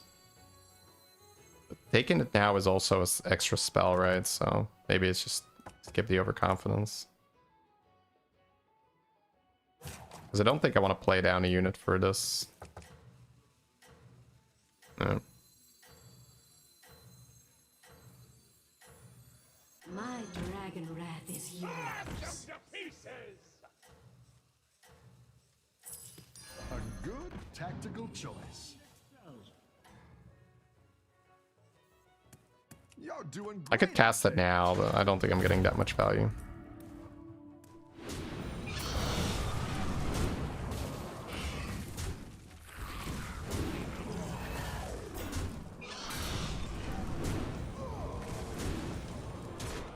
If I win without Outrider taking any damage, we're not. Okay, cool. Nice. Okay, deal. No damage here is still fantastic. I am Sylvanas, so I could even taunt Azurite maybe. You're good at this. That was Bran, right? No, that wasn't Bran. It was Yogg, but he had a Bran, that's why. Double Leyline, okay.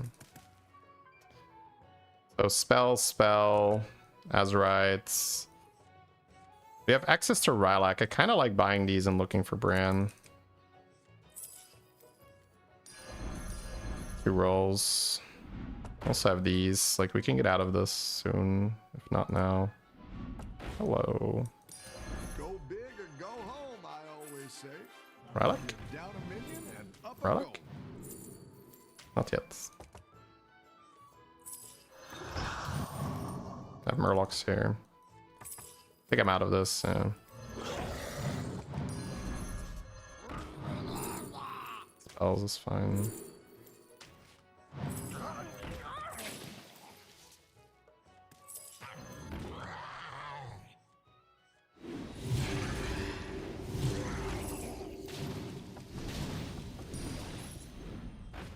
You're down a minion and up a goal. Better hire a recruit while you can. I didn't like that one either. Here's a gold for the trouble. That's what I would have picked. Come on down.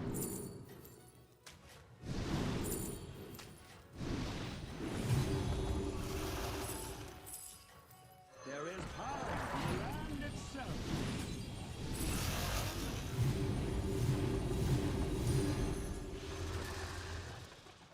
You got this. Let's go! Let's go, baby! Let's go, let's go, let's go. Fantastic transition. On point. Here we go. Woo! Beautiful, beautiful.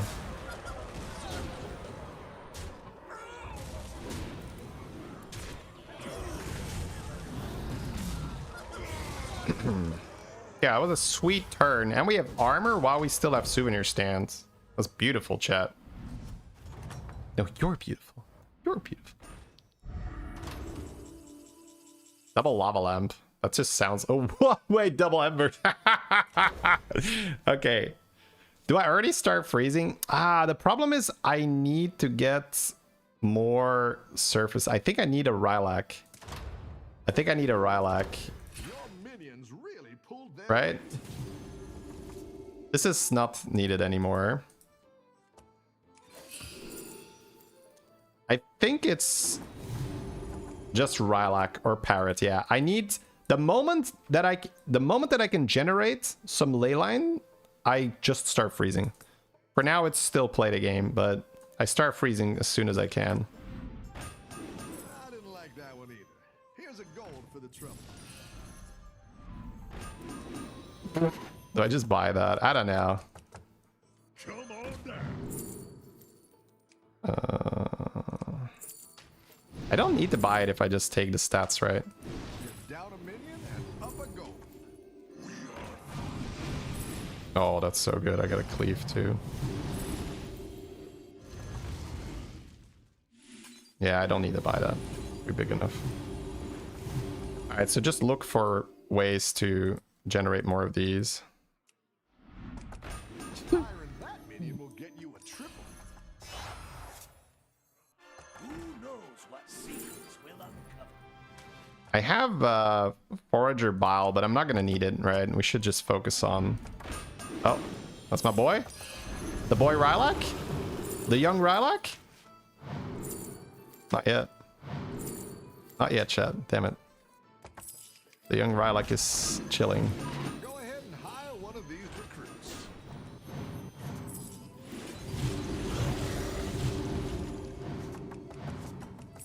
Go big or go home, I always say.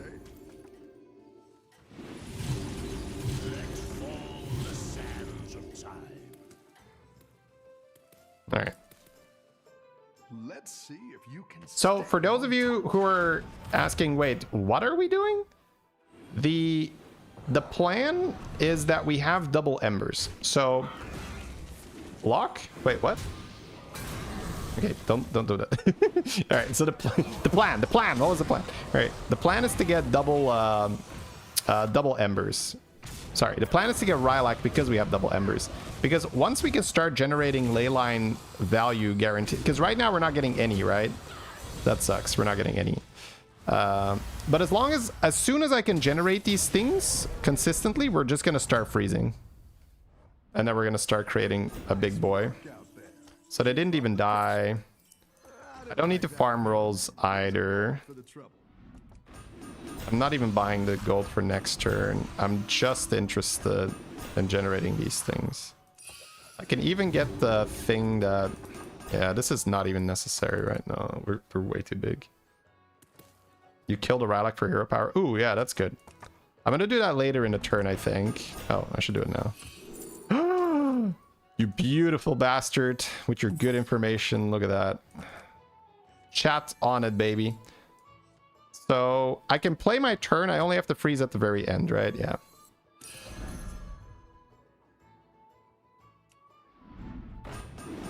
So what matters? This doesn't matter. Reborn Rylak matters. What matters is that I can... 1, 2, 3, 4, 5. I get 6. 6 is kind of fine, right? 6 is kind of fine. Yeah. Oh. Go ahead and hire one of these 10 is better.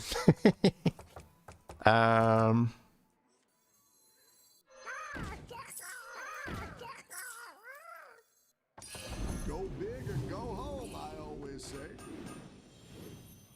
I don't need my hero power anymore. No, my hero power is actually pretty good still. Oh.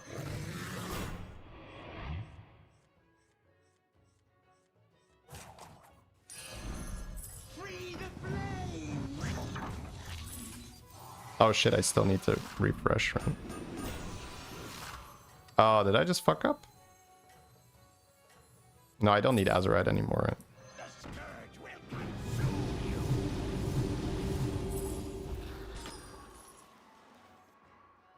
Let's see if you can stay on top.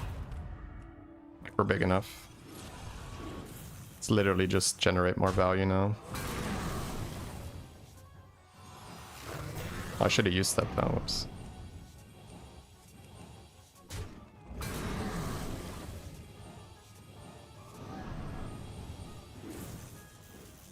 And above the magnetic in the shop.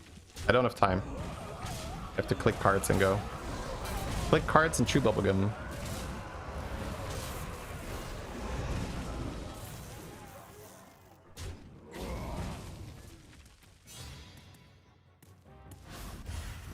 I wish I could have just done the math better and kept my Azurite, but it's probably not necessary. Dunk, dunk, dunk.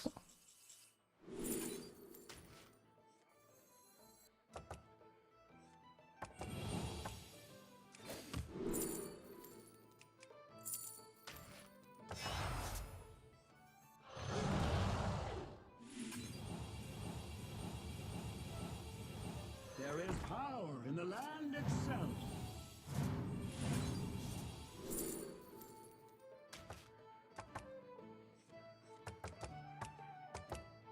I can tier. Probably tier first and then start buying stuff next turn.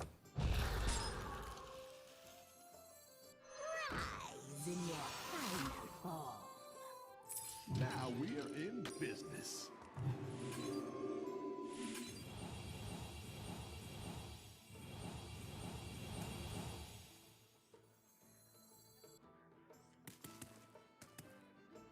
Pretty good. What does a trinket do? After the tavern is refreshed, double the stats of the highest health minion. And then do it again. So that's why we just buy one minion here. Or spell. Which means that next turn the tavern will refresh because it's partially refreshed, which counts as a refresh. So then this will double and then double again. So we'll have 8,000 damage in the shop. So this is why we love go for Embers. And which is why we prioritize generating the ley line instead of prioritize the Azurite. Because once you generate 10 ley lines per turn, it doesn't even matter that you have an Azurite on your board or not. You have enough stats in the shop.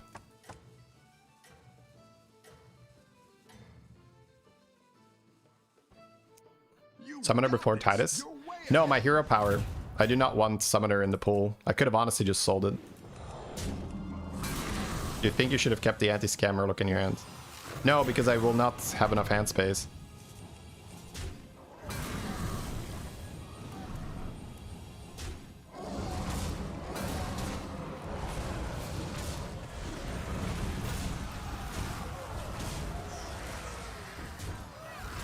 Do we care about hero power? Oh, I guess it's fair. I don't care about hero power. Because the Rylak is not... Sorry, the Wildfire is not dying. Murloc in hand is the XQM play. If you are going to get 10 arcane absorptions, how long do you want to keep that Murloc in your hand? I don't think XQN would care in this particular position. I think that's a wrong application of what we just learned and talked about. I do not believe it is correct, chat. I do like getting Baller as an extra elemental here. That's quite the We have enough stats. Yeah, but you make everything big, bro. Like, scam protection means you can make anything big, right?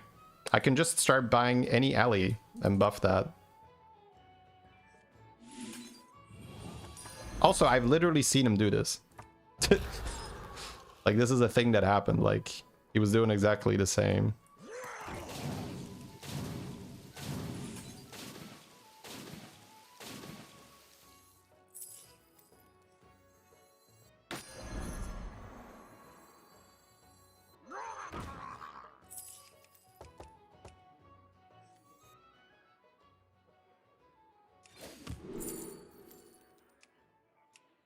I mean, I will get out of the Titus at some point.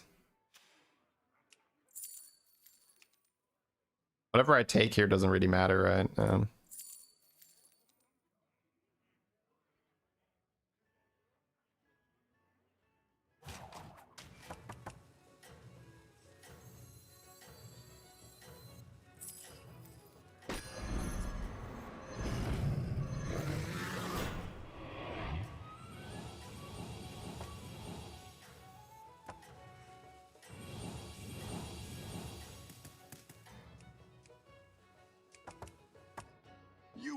this. You're way ahead.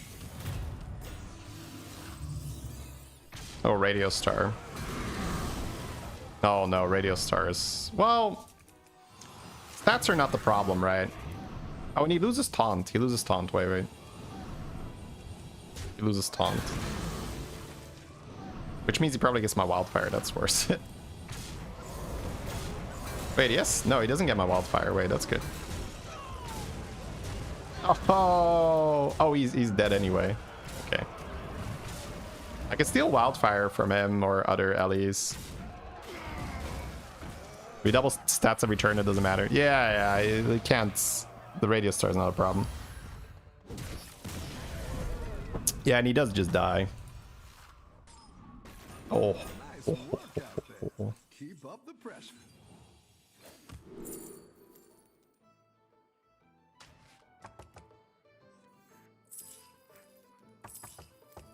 Oh, guess we're just sort of done. I'm still gonna freeze just in case, but we'll see.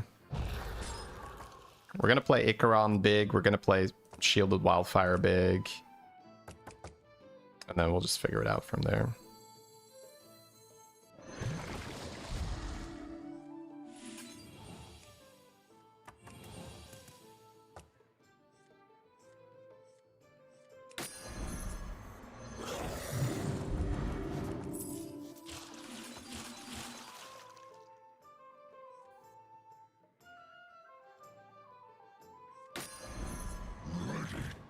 I almost want to keep this as anti-scam in the shop.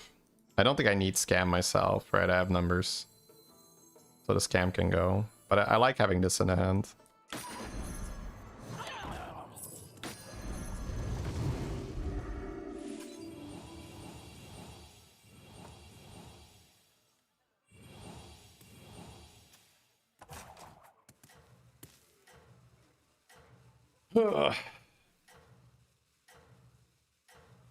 It's just such a silly strategy. I'm surprised they didn't remove this as a option, where I can just keep freezing the same thing.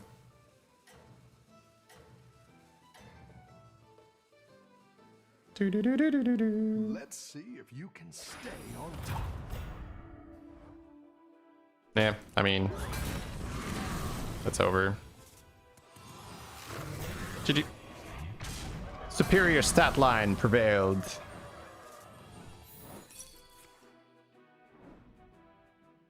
You won anyway, but shouldn't you buy the magnetic Frolin? Do you think I'm losing because I don't have enough stats? Or do you think I'm losing because he has poison? And if he has poison, does it matter?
All right, well, chat, good news for you guys. It's kind of like school being canceled.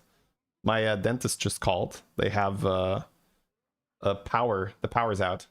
So they're like, oh, you can't come. I was like, I guess I'll have to stay home and play more video games. It's rough, but I'll sacrifice myself. All right.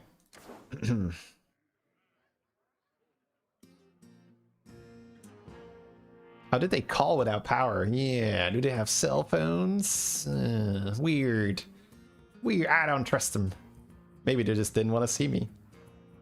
What a coincidence, yeah. Well, it would have been nice because they had someone fall out. So they called me yesterday like, hey, we could see you tomorrow. I was like, great, okay, let's do it. And then today they're like, well, the power's out. We can't see you anyway.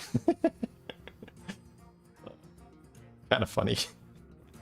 But it is what it is. I mean, those things, you just go with the flow, right? The dentist is a viewer. Is like, play another one. Tell him the power's out. Yeah. Probably not, chat.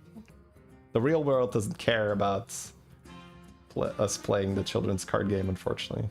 All right. I just tuned in. I'm guessing the shop is getting ×4 every turn. You guessed correctly. Yeah, double embers is silly, very silly. You have tips for the lesser trinkets. Take the thing that is best for you in that situation. Don't think too far ahead.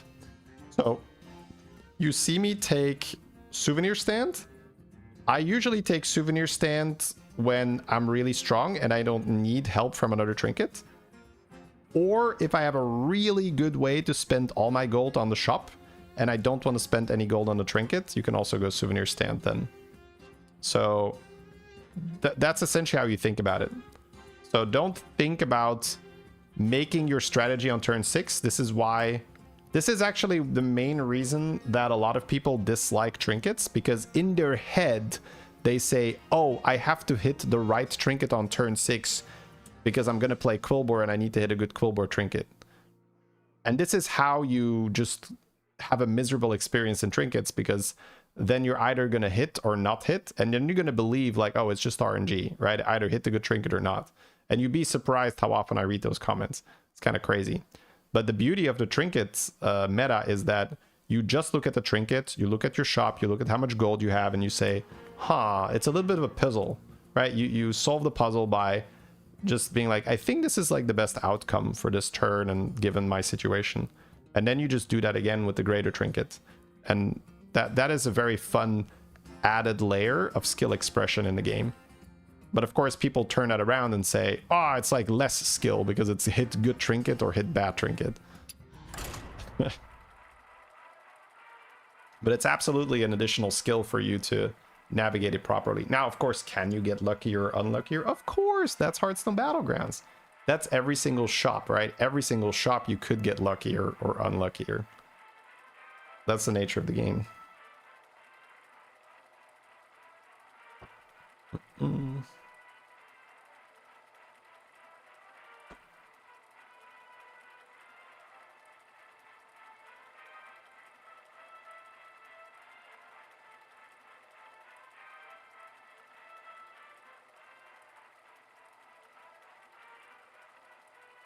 All right, chat. Let's see. Oh, by the way, for all the phone players out there, if you guys have some trouble with animations, with lag while you're playing Battlegrounds on your phone, we have a sponsor, Arcanerush. You can click the link in the chat to check it out. It's an auto battler that is honestly incredibly like Hearthstone. It's like Hearthstone. It's like Battlegrounds 2 almost. It's like copy your homework, don't make it too obvious type thing. But that's a good thing, right? Because I like playing Battlegrounds. And it's designed for your phone. So it's asynchronous. That means you could stop in the middle of your turn and come back later, figure it out. That also means you're not going to have the problems with, you know, lag, animations, not being able to finish your turn. You can take as long as you want on your turns. So if that sounds cool, the link is in the chat. If you'd like to install it, support the stream, highly appreciate it. We did well with Sylvanas. We can do it again. Alimek, Murloc, Naga, Undead.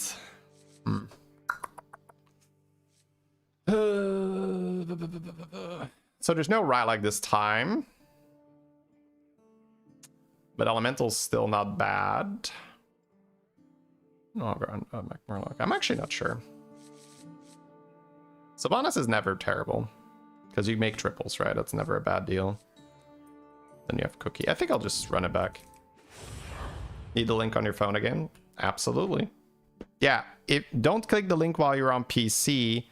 Well, I mean, you can, right? It doesn't really matter. But click it on your phone because then it's going to take you to the relevant app store. It's either going to take you to, you know, Fresh opponents. Android or iPhone, right? Basically, like Play Store or whatever the Apple alternative is.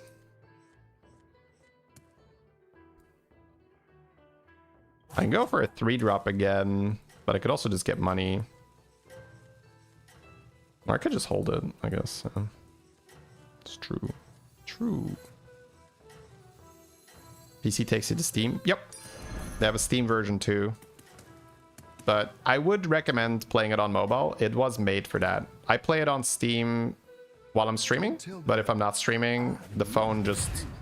I mean, again, like the whole UI, you're gonna see it, right? The UI was basically designed to be played on phone. Could you do a Murloc board? I don't really take requests, because that's not how the game works. But if the game pushes me towards Murlocs, sure. I'll do some Murlocs.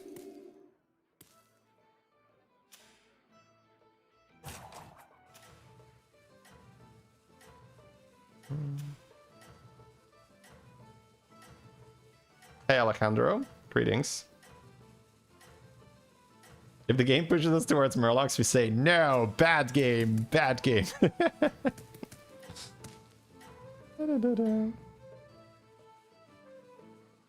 Keep up the momentum, friend.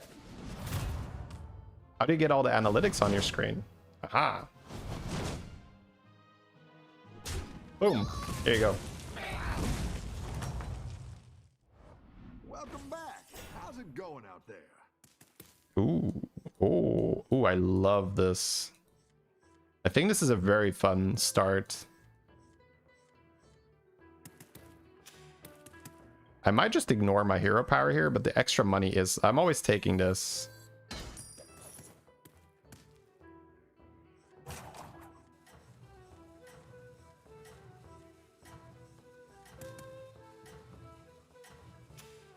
Three on three.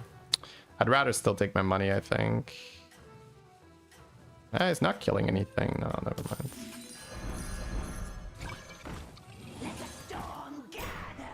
Not gonna freeze Lurker.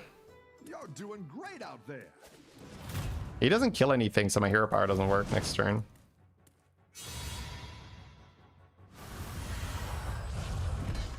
Didn't know you were gonna sponsor another game. I'm so sorry. Nice Yeah. work out there. Keep up. My dude was ready for the magical solution to stop lagging on your phone when you play Battlegrounds. I'm sorry, bro. Yeah, I wish, bro, I wish. Here's how you turn all your animations off in a legal way, right? Yeah. I think I roll on 2 and then level. The reason why I didn't go for the setup with my coin, because normally you like an extra money on turn 4 because you can level on hero power, but she didn't have a board, right? So you went 3 on 3, so that was not going to be available to me. So that's why I just coined and bought both of them, because I wanted both of them. I think I roll one time, and if it's not what I want, I tier. Oh, it's basically what I want. Could freeze that. I definitely like the money again. I think it's just tad and buy it, honestly. Yeah.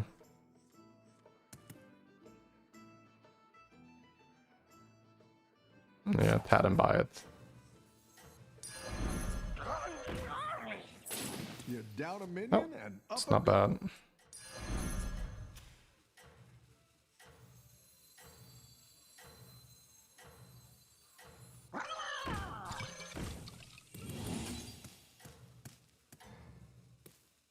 Hope one of these dies. Maybe I should put it first.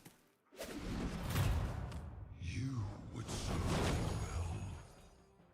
Nah, we're probably just gonna go for a copy of the Murloc. The Naga, I mean. Yeah, he wasn't gonna kill that anyway. Fair.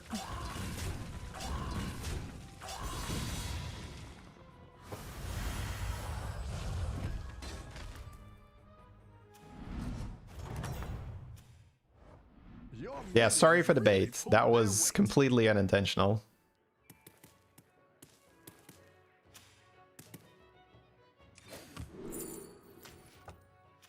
Double Tide Razor, double spell power.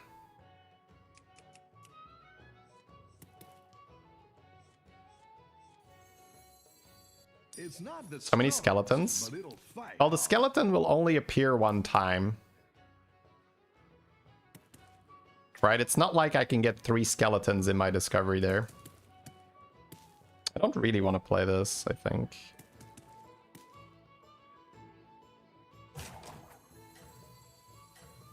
Let the storm gather.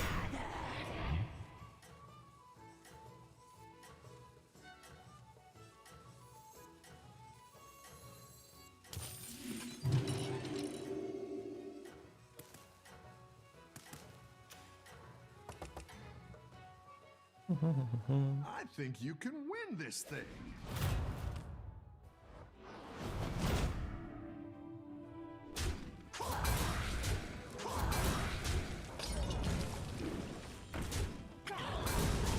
Alright. There's quite a few minions in the hero power now.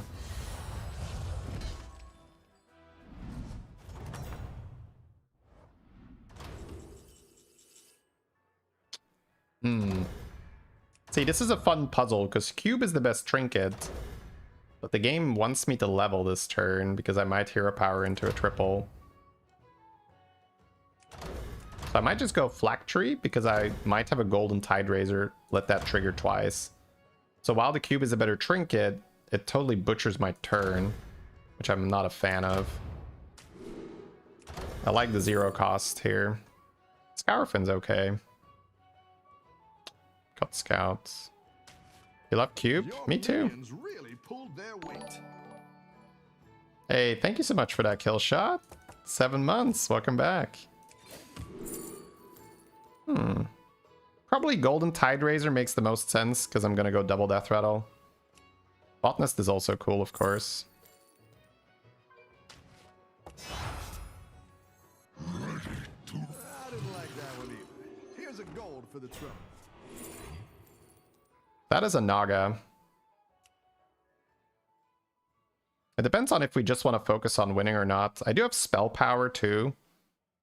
So I'm buffing a Murloc, I'm buffing a Naga and a thing, yeah. That's probably just party guests.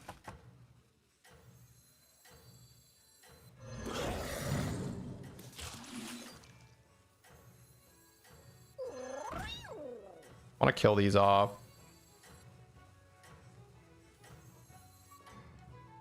I don't know. I don't think I care about this hand buff shenanigan. I think I just care about winning fights. I don't think I want to double proc Scour. I don't know. Maybe I do. Maybe I'm being too disrespectful for the Murloc stuff.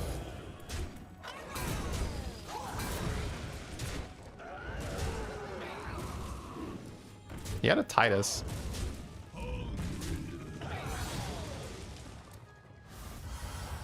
Don't you want Scourfin to die first? I like not losing fights, and this is such a better Death Rattle to double cast. Really pulled their weight.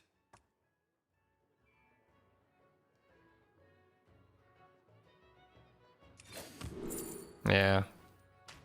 See, I think it was that play, because now I can do this, right?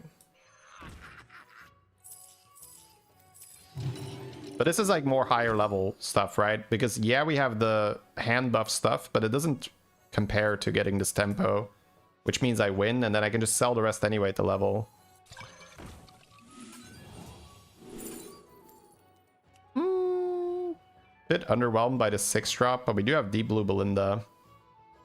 You always take 15 if you do this. Well, no, you would have taken damage first, because you wouldn't have doubled this. But we have a pretty good setup. I don't think we necessarily take 15.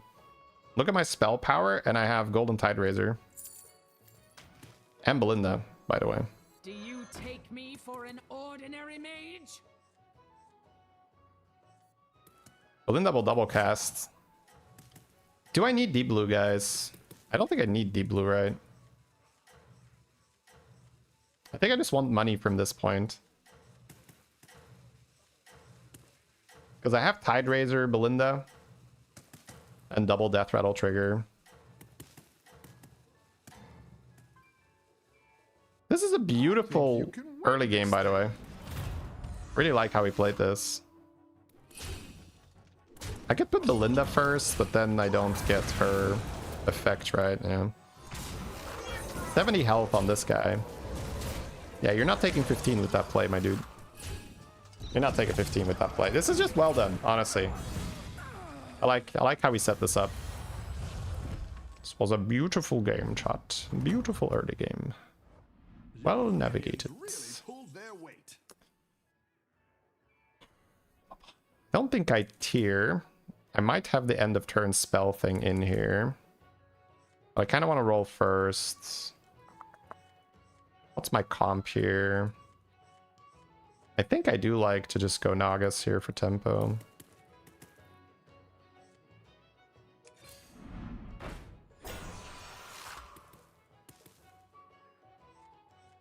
Don't think one spell power is worth cycling yet. I do like my odds of winning. Ah, good play around losing. Ah, that sucks.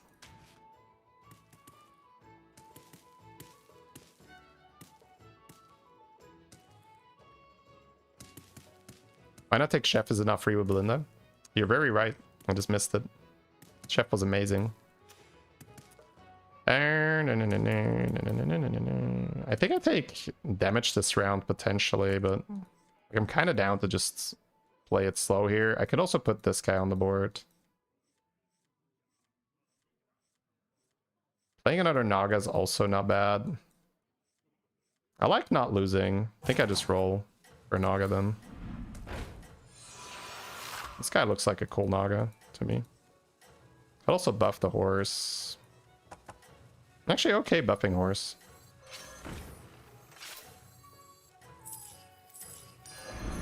That's quite the army you're building, friend. Keep up the momentum, friend. Yeah, we ain't losing. This guy is lost in the sauce here, chat. Unfortunate case of being lost in the sauce. Happens to the best of us. Belinda died.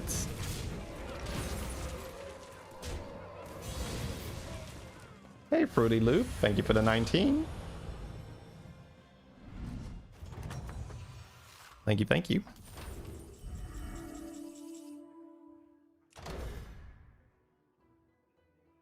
Whistle with Sylvanas is somewhat interesting because it can give me Golden Bran if I hit here. Or Golden Belinda. Or up to Tome. Oh, prize.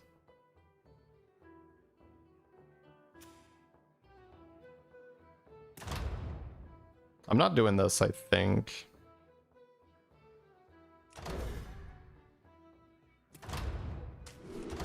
Your minions really pulled their weight. That's how we do it, baby. Alright, so we got a Golden Bran. Second Belinda. I might pick up Party Guest with Golden Bran. Chieftain is not crazy bad, but we got Golden Bran. Let's spend a bit more. Oh, you're moving up in the world. Probably Ring Bearer. I kind of like the shield for the Golden Party Guest, though, actually. Yeah. Gives me another triple. It also goes kind of hard here, right? Golden Bran, that's a lot of T-sets. Alright, we're gonna buy the Belinda.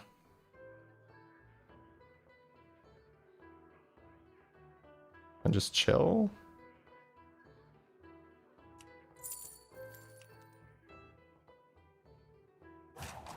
I could buy the horse too and buff another one, but I don't think I need to. I'll just play this for economy.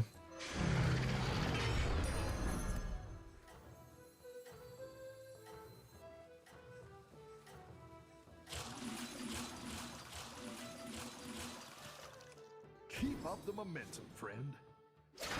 Second horse is tempo. I don't think we need the tempo.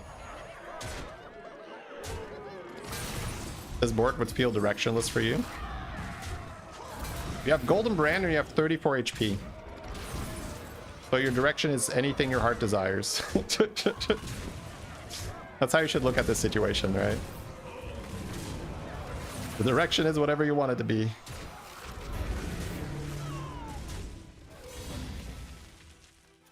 You get that? But it's hard. It's tough. It's tough. I agree. It's tough.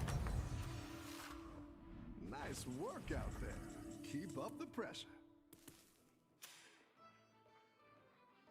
Elemental here. I'm a little bit afraid of this guy.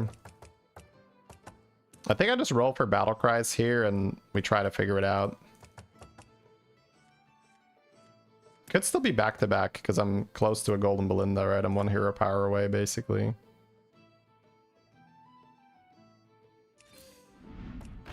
Try to get some Golden Brand value first.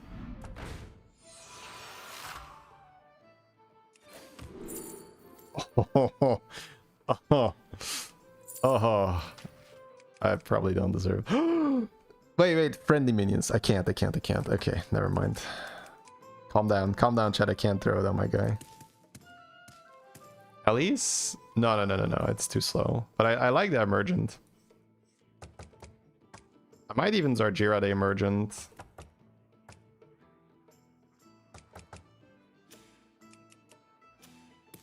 We do want to win too, right? Yeah. The tides shall wash you away. I don't think I freeze it. Let's see if I can still get a battle cry. That's quite the army you're That would be a battle cry. I think they're both out. Come on down.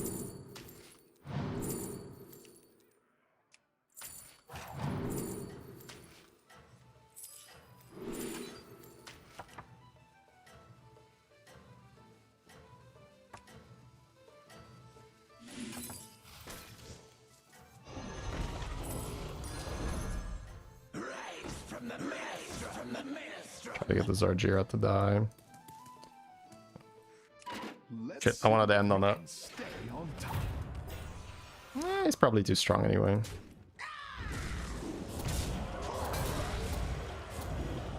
So many buffs here, though. Yeah, no, maybe with that. Okay, that was actually a tricky turn, but I like how he played it. I took my time to figure out what I wanted. I think that's fair.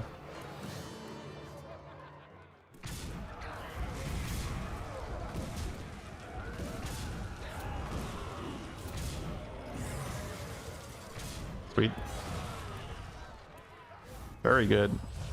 My hero power is just juiced up like crazy. You're good at this. Ooh, the juice. You can never have too many emergents, so I might just do that. It doesn't feel like we're doing Belinda stuff.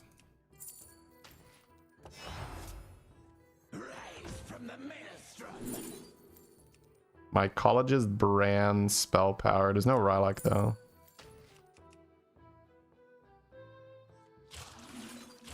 Now we're in business. I don't think I go for a spell here. I have Belinda. I guess back to back. Wait, but my spell power is still low. Queen cards. Calm down, I'm a doctor.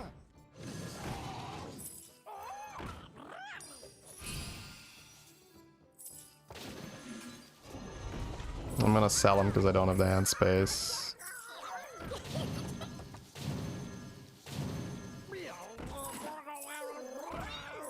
Go big or go home, I always say. Hiring that minion will get you a triple. Exactly what you were looking for. For an ordinary mage.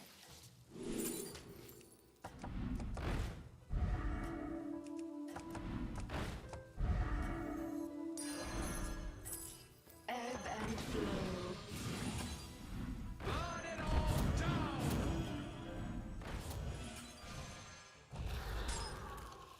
Let's see if you Holy can shit. stay on top. Tough turns.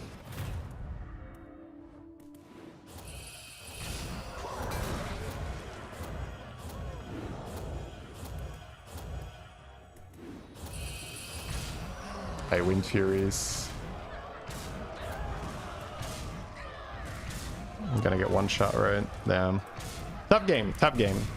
Played it well, I think, but tough game. So many things to do.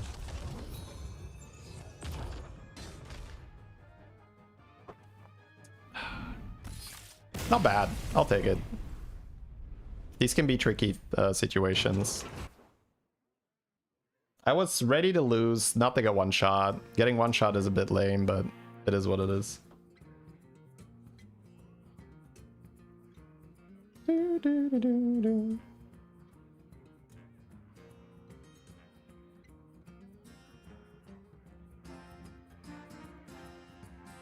How did I get Wind Fury? He used the Wind Fury Naga.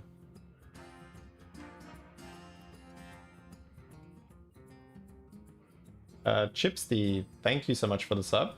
Appreciate that.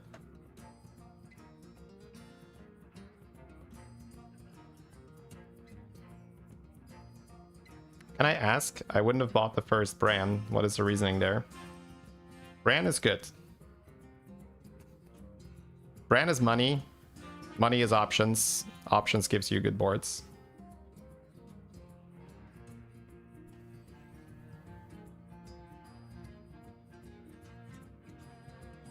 So you pretty much never want to look at your board and say, does Bran fit this board?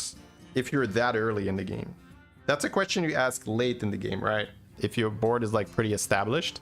But if your board is not established yet, you pretty much always want to buy a Bran early. There's like some cases where maybe the lobby has like 0 battle cries.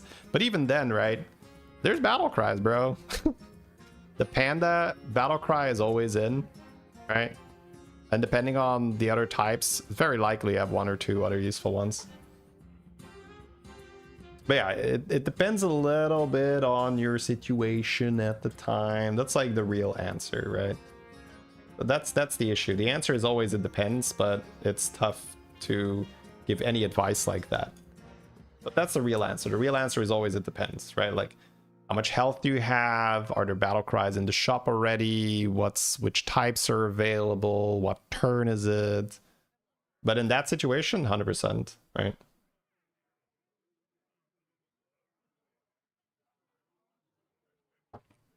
You think the Belinda was too much? So those questions, you have to go back to the situation where the Belinda was picked up, which I think was even a triple, right? So you have to go to the situation you were in, not zoom out all the way to the end of the game, see what happened, and then say, oh, should we have had Belinda on our board, yes or no?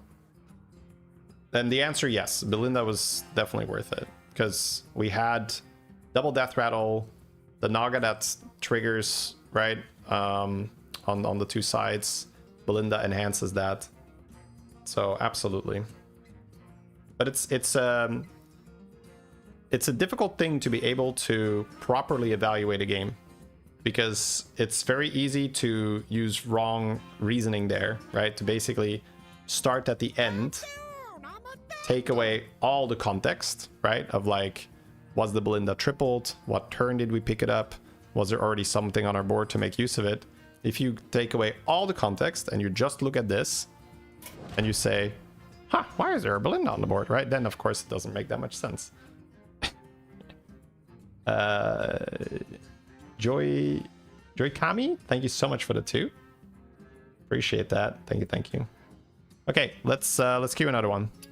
But I like to take a second in between games to just, answer questions. And then during the game, I can focus more on playing the game. Because it's actually pretty hard to play this game. Like, it's a lot of fun. It's easy to get started.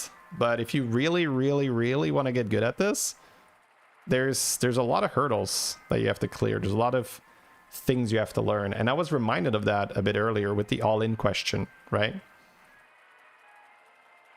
Of keeping the Rogers.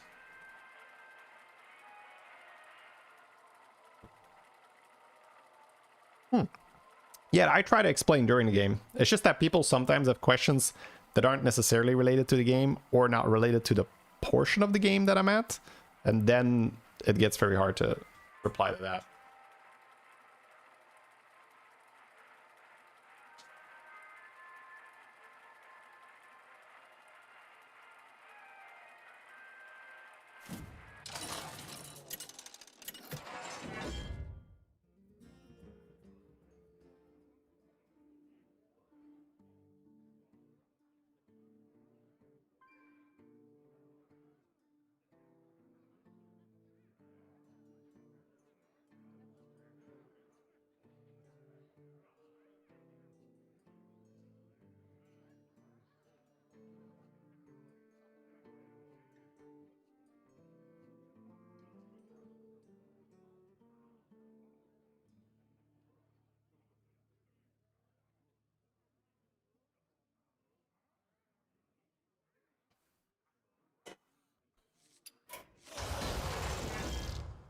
Hey. Omu? Maybe? I think so.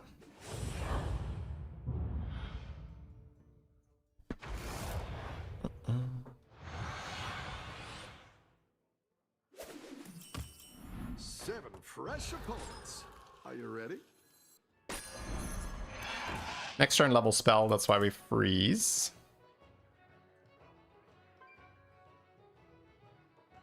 This is a game where we're going to end up playing demons or shiny ring bearer kind of guy. Queen's Guard maybe. Maybe undead. Unlikely. It's kind of tough to set up. Have a good battle, friend.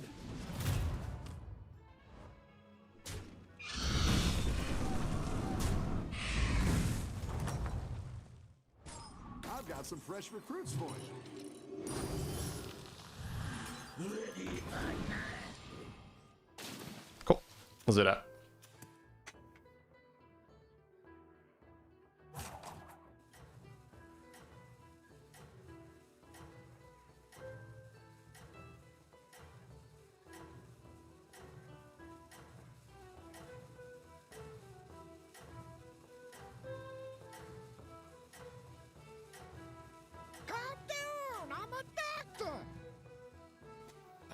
Camera coming in with the sub. Thank you very much for the 9 months, Camera. Welcome back.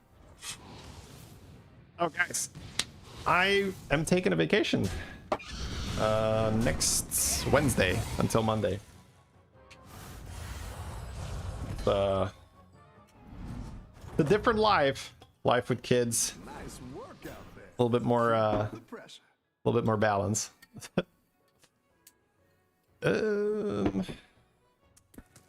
The chat. I thought you said the chair approved that leave. Yeah.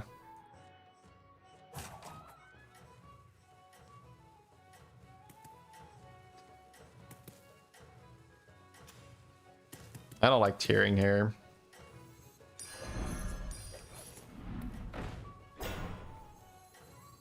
Let the storm gather. I don't think I want to do this either. The scout's okay. Wild plants? No, I mean, I've got a 2-year-old and a 5-year-old. Vacation is very much just chill. Is 3-on-3 on Omu valid? You really don't want to do it. Depending on the situation, you can say maybe. The money is not great, but it is a 3. So I think I'm taking it. Should we deep blue or something? I was looking for that spell power guy again. It's like a very fun opener. It's not the strongest, but it'll fight hard.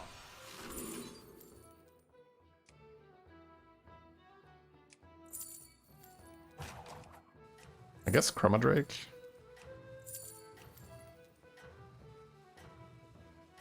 I don't think I'm gonna freeze here. I'm gonna try to get a bunch of good dragons or chef or something.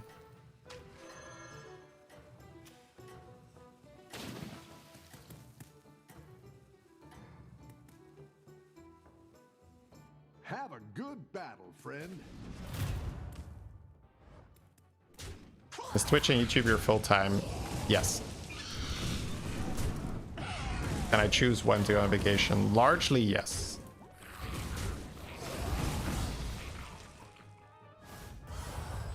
Of course, there are things like start of season, mid-season, any events. Nice It would be a workout. poor timing Keep up the to go then. Oh, it's just not a great shop, eh? School. Yeah, yeah. So there are just things have to align a little bit, but yeah, you can figure something out. Are you going with the girls? It's private, but it's nothing like crazy. No, just get like swimming pool, good food, that type of stuff. No no rock climbing or shit.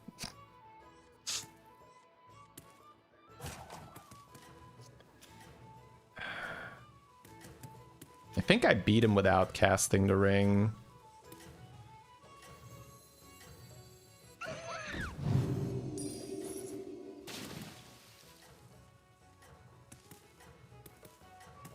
Sorry, it's private. It's okay. I mean, I don't mind just saying like, hey, that's private. So. You rate Naga as a good comp?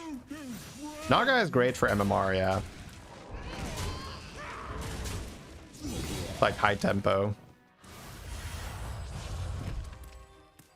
What's your ideal vacation? That's too far removed from me playing the game. Like I said, want to focus on the game. Again, like, not a problem, just letting you know, right? That's what I want to do now. So, Hydrazer Portrait is not bad, but I don't have extra spell power, and then I don't love it. Elemental Portrait with Flaming Enforcer is a line. Trip Voucher, if I'm feeling very strong, is also fine. We have Staff plus Flaming. So if you go for Elemental Portraits, you play Felly, you play Staff, you get Flaming, and you buy a card. That's like very clean. The other one is you go Trip Vouchers, which is more fun. Isn't Felly too directional? Listen, like, listen what I'm all saying. Like, I'm laying the whole fucking plan out, right? Again, no disrespect. So the problem with Trip Vouchers is that I have to sell a thing here, which makes me weaker, and then the damage starts rolling in.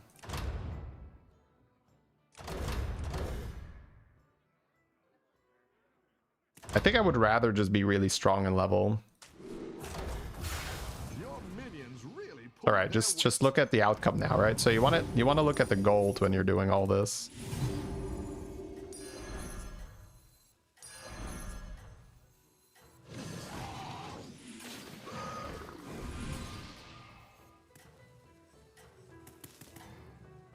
So if I have one more gold that I need to spend on Trip Vouchers, I do not have Elemental on my board.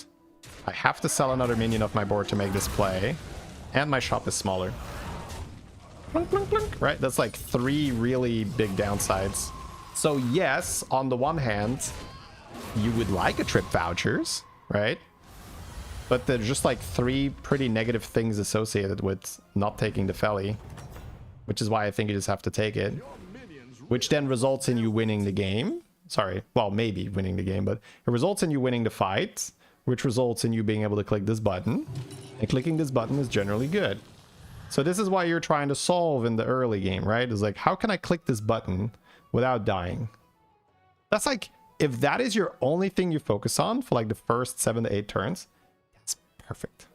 Do that. Like, your game's going to be so much better if like your first 7 to 8 turns, you're like, how do I click this button without dying? It's like, good. You have 2 gold? I am aware. I am considering whether I want to back-to-back and roll, or whether I want to just roll. I think I'm going to back-to-back roll.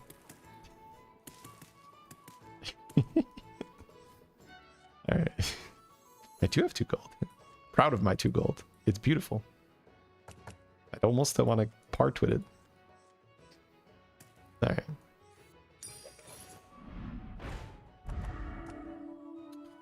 Rylak is out. Void Pup's not bad. I'm gonna hold it for now. I'll open it up. Bloop.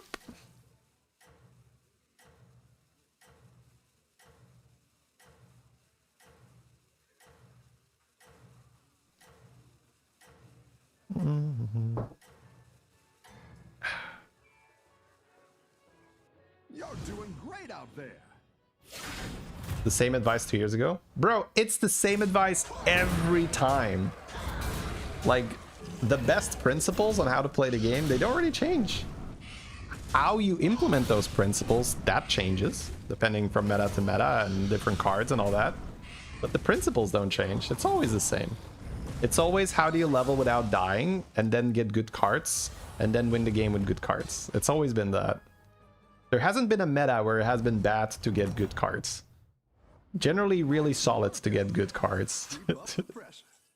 Alright. Here's my spell power, but it's too late. I don't 100% hate picking up another back-to-back. I can hit meditative, I can hit the thing. I don't really need another one of these. It's too early to buy horse and buff it. It's like we need to build a structure now to win the game with. I need to hit cards that allow me to play demons or Naga, dragon, spell power stuff. So that's what I'm looking for. Demons or Naga, dragon, spell power stuff. This is not enough spell power. I need the meditative that does it every turn. That's not the right kind of demon. That's not good enough. Not good enough. Not good enough. Oh, it's considerable, but I don't play enough dead. I don't play enough undead to know if it's good enough or not. Better hire a recruit while you can. It's too slow on turn 8. A lot of rolling for nothing, unfortunately, but gotta keep going. Ah, interesting cards. Maelstrom, I think, is good enough. Drakari is a tougher sell, but I have this guy, so it's not like completely pointless. Let's get rid of some dragons so we don't get dragon trinkets here.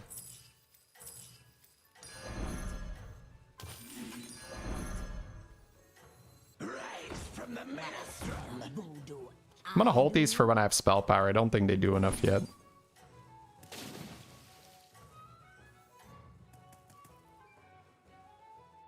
You got this. You're way ahead. Okay, so while that was not a wildly successful turn, we picked up 2 cards that are really good in this lobby. We have Drakari and a little bit of setup for back-to-back. We have Maelstrom. Shiny Ring guy, very good with Maelstrom. Kerrigan, not Kerrigan. Queen's Command, very good. Queen's Guard, that one. And also there's a little bit of reason to already have Drakari on the board because we have Enforcer with a buffed shot. You too afraid of having a useless trinket? Think of this trinket as plus 20 health. We bought 20 health with this thing. That's how you should look at that trinket. That's a damn good trinket. Curator sticker gives me a triple, right? And then I can use back-to-back on the thing. Kind of crazy how they made it golden. Work out there. Keep up the pressure. Oh, do you see? Now the game plays itself, right? There we go. Now we can absolutely pick this up. We need Spiel Power, please. Some Spiel Power. That's quite the army you've built, Nope. friend. I need that demon dragon guy here. Not have Drakari. That will do. That will honestly just do.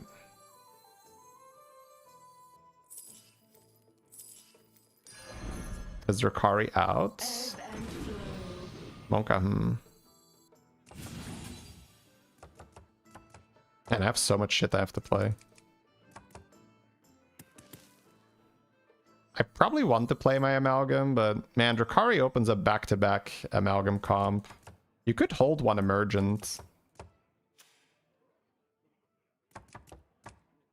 I could hold one Emergent.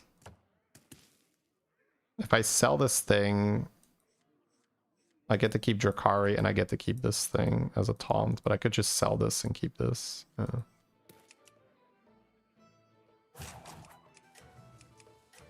Isn't the taunt always out? The taunt is actually still pretty good because I can throw it on Amalgam. I think I'm actually out of this thing.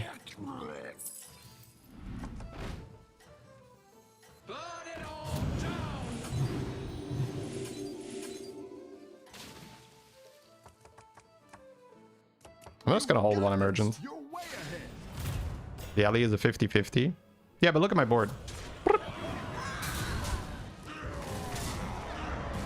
Why not sell Drakari?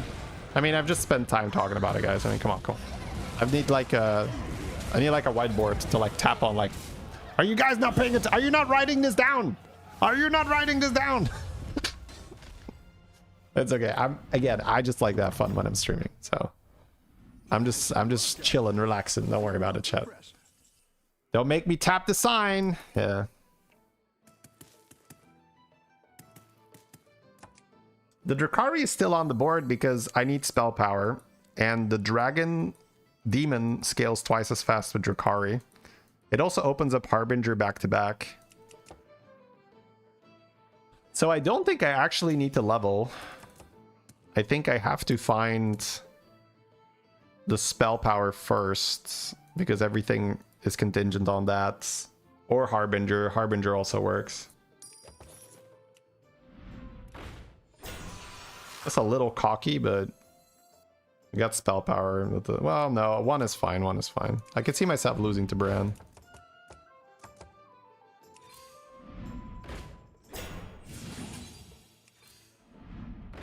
Taunt's like okay.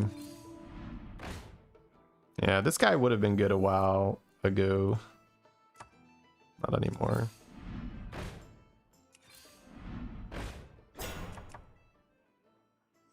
You can make more things, but I don't think that's the line here.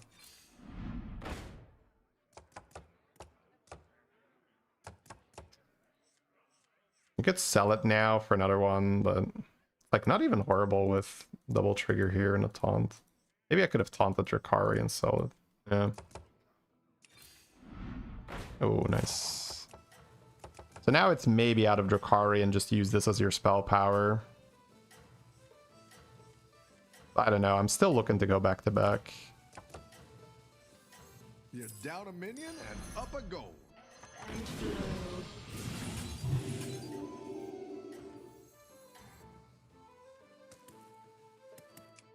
Everyone's I needed to pick up taunt, so I gotta taunt something.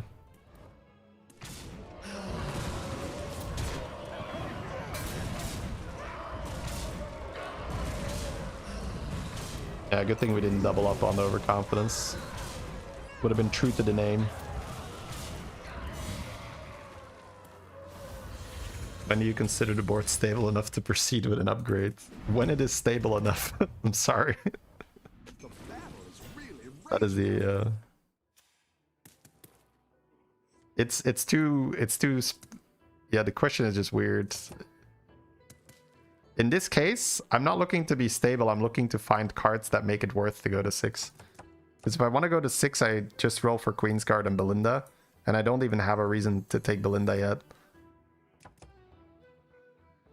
So it just doesn't make sense. Yeah, I guess there is Ring Bearer too, but I don't really have a great Ring Bearer board.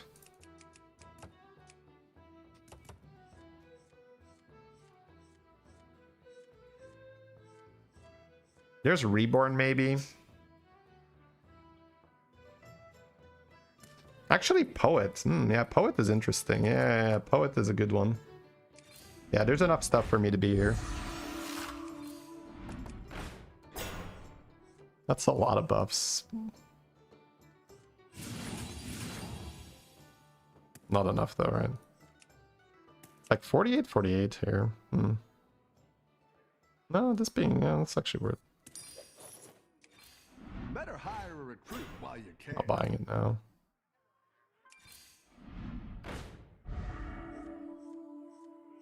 Maybe I just cut Drakari for this now. I'm on 21. Not dying sounds good.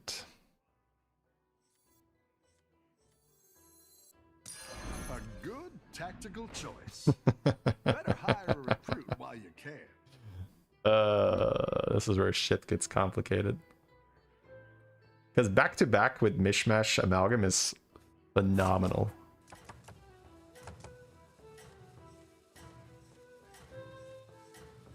Do I cut one spell power? I would rather not lose the fight, yeah. Onward, my nautical steed. Old gods, hear me.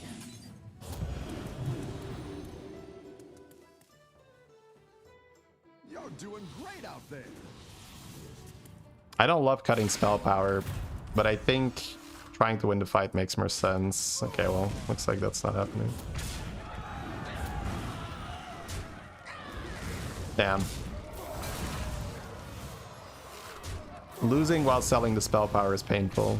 This guy's got a Giga Quill setup. He is the Giga Quill.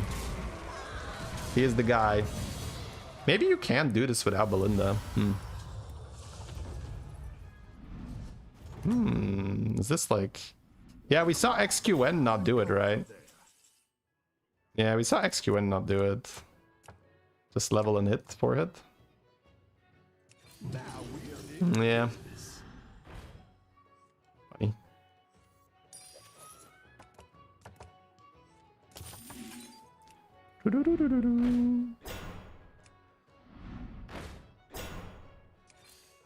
Go ahead and hire one of these recruits. Oh boy.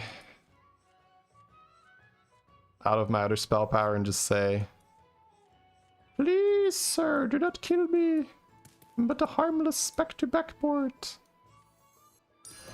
That's quite the army. 6/6 spell power might be enough.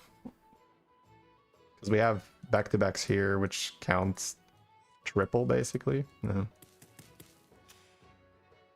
I think it's just don't die this turn, right? Have to keep this set up, though. So it's basically, do you keep this or do you keep this? I think I would rather just be all in this fight. Well, as all in as we can be, right? I cannot sell any of these, then my game is over.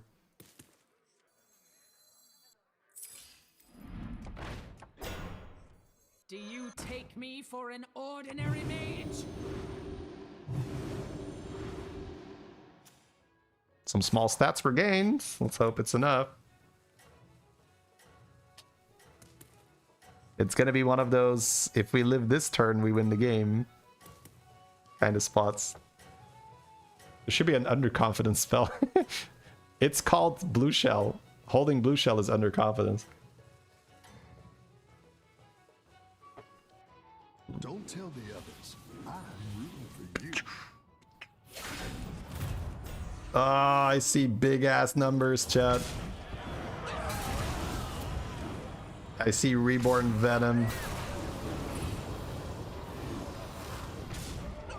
99.9. So you're telling me there is a chance? Ugh. One more turn, chat. One more turn and we're good. Unfortunate, eh?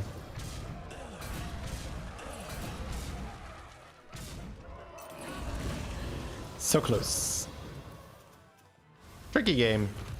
We saw a lot of garbage on 5, unfortunately. We got to 5 pretty clean, and then on 5, it took too long to get good stuff. Maybe it was like a fast 6 in there somewhere. Because I don't hate going to 6 if it's like giga early too. So maybe there was like a really fast 6 in there. Because then you could just roll multiple Queen's Guard. That's what happens every time you try to play back-to-back. Well, I mean, it just made sense from that position. Right? You have Amalgam with Mishmash. Single target buffs are amazing. I don't think it makes sense to not go back-to-back. But I might have needed to go 6 fast.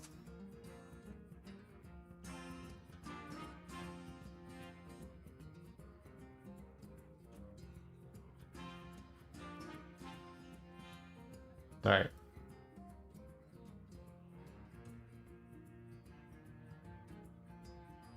You ask in general for your games.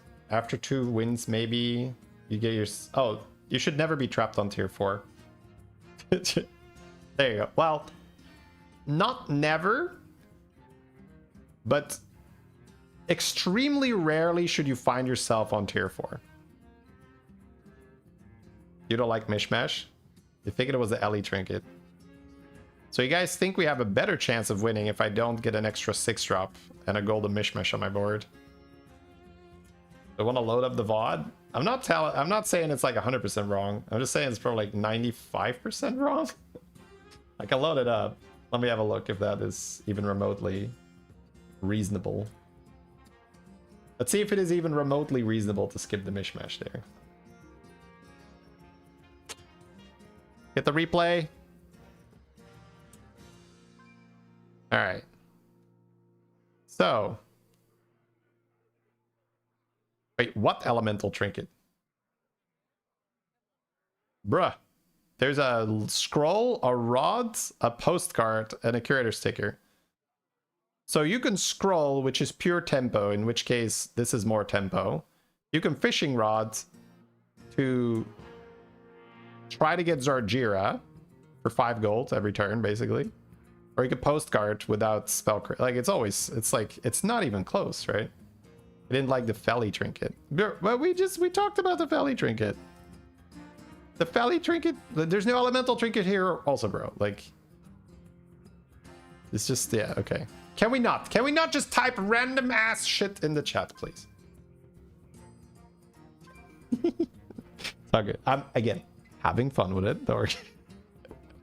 But I gotta do that for my own sanity. You get it, chat? I gotta do that for my own sanity.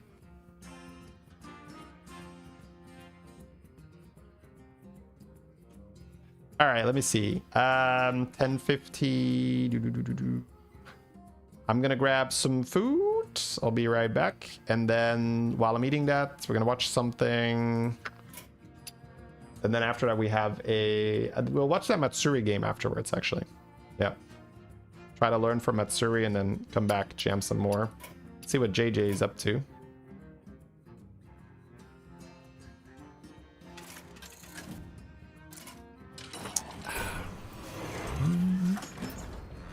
Treating chat seriously would drive me insane, so I get it. I mean, I don't want to just straight up ignore everything I think is wrong. That sounds so stupid. Sounds so arrogant too, sorry.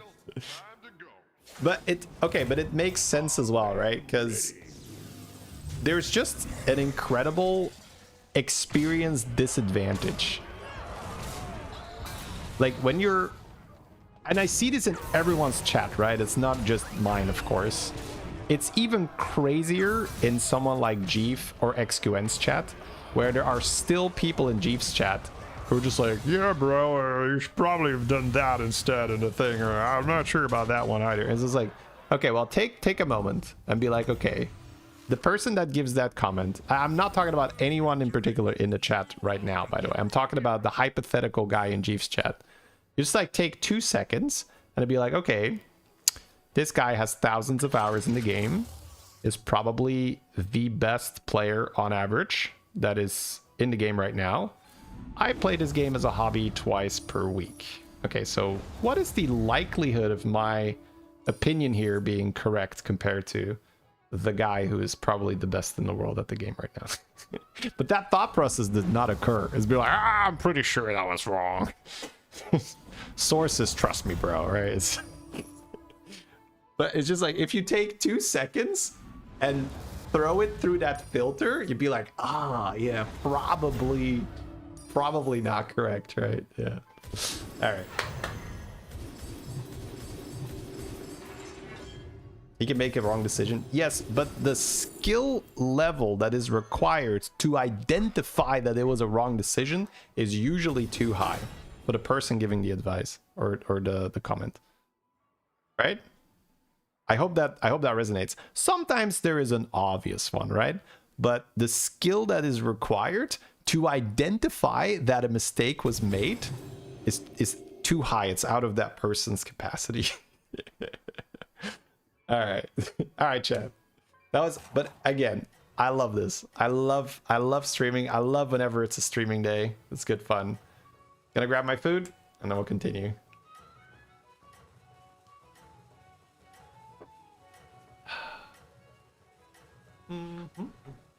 Plebs can't have opinions. Yeah, of course they can. They're just like generally wrong, right? And they can be ridiculed for them, assuming that they ridiculed first, right?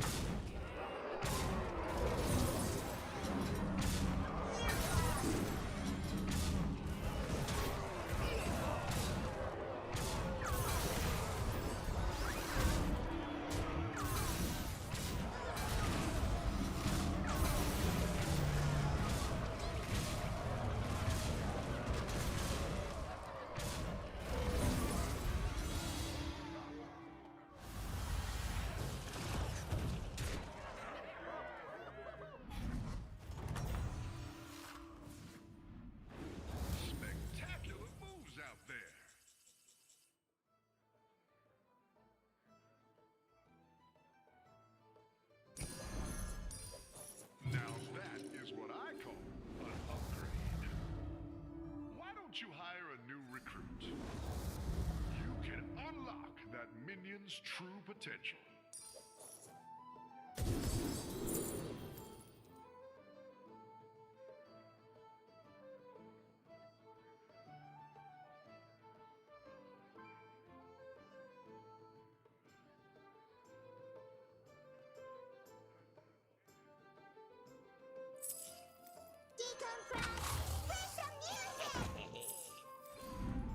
This world shall burn! The future is now. You did what had to be done.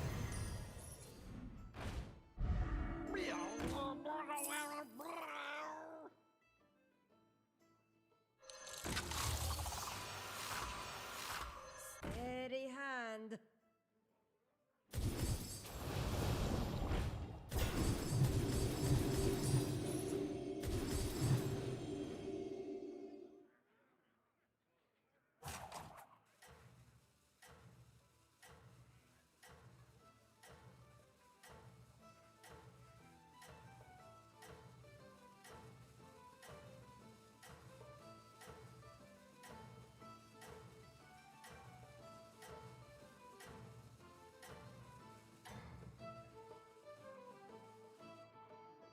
With great power comes great win rates. Welcome to my cloning gallery.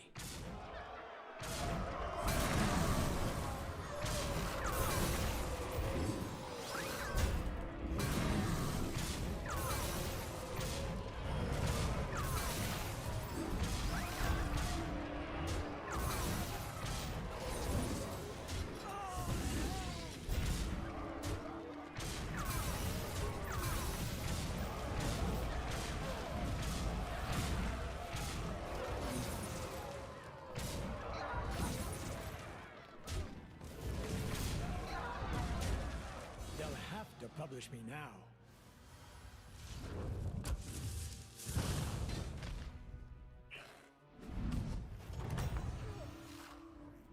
You are a force to be reckoned with.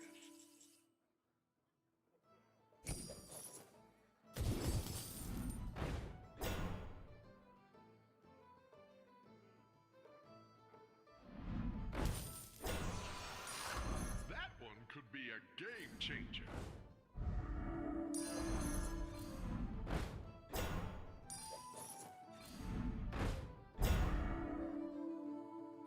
Why don't you hire a new recruit?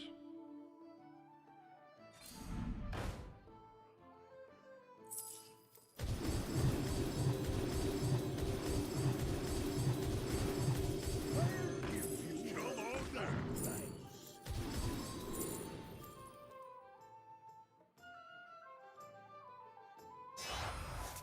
I am deeply unimpressed. Willowed in B minor.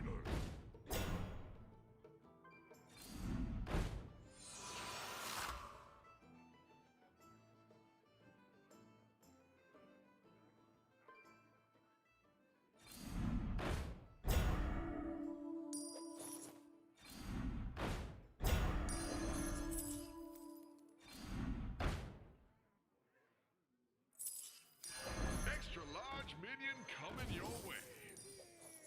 That one could be a game changer.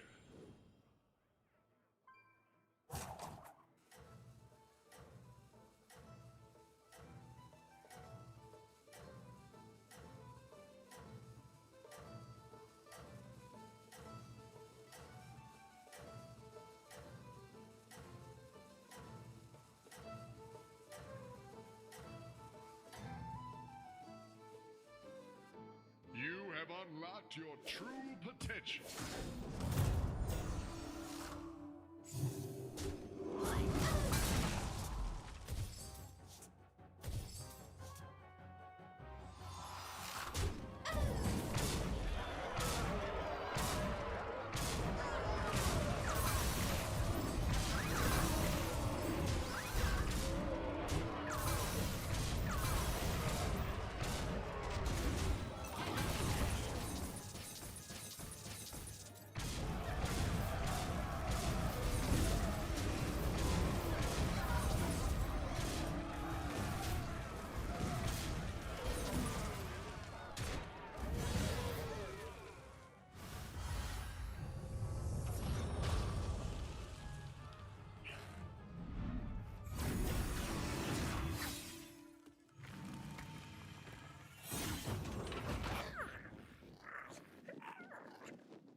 Hello, hello. How are y'all doing?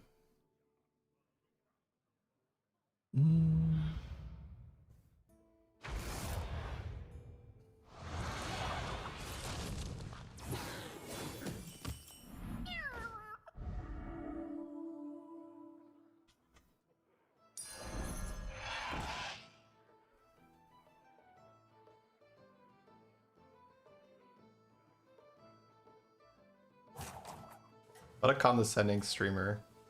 Yeah, that is an interesting one. I think it can definitely come across that way. Absolutely. But I don't think it is condescending to say that somebody who is an expert in a field is likely to have a better grasp of the subject than someone who is not an expert. Again, that doesn't mean it's 100%. Is that condescending? It doesn't mean you look down on people as a whole, as a person. I think that's just a reframing of what I said.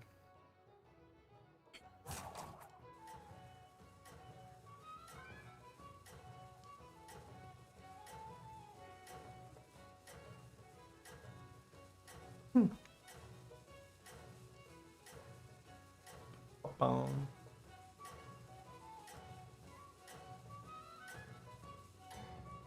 I'm just baiting you. Well, I don't mind interacting with those statements. I would like to learn from them.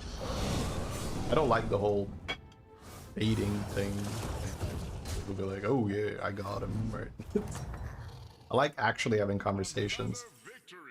So if people are willing to follow that up with reason, then that could be a fun conversation.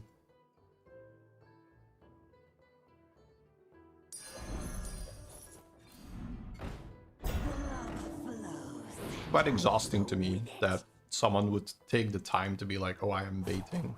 It seems like such an incredible waste of both of the people's time and energy.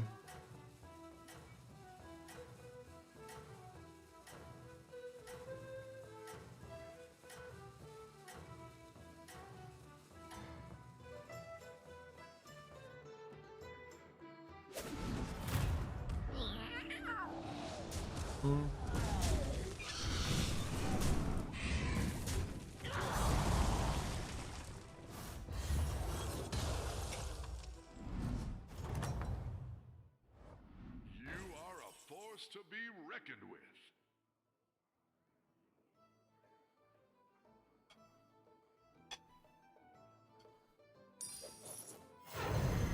I'll do what I can. Reinforcements have arrived. Haven't played with Grifter. What am I eating? Oh, it's an update, chat. You won't believe it. It's spinach, salmon, but also sweet potato.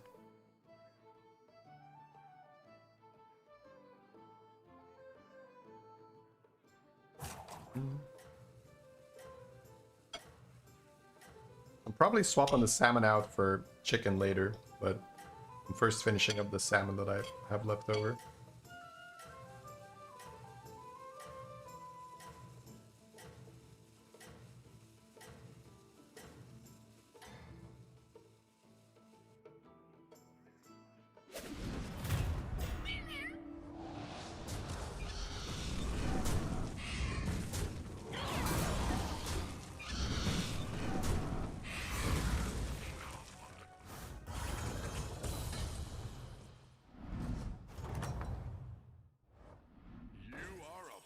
To be reckoned with.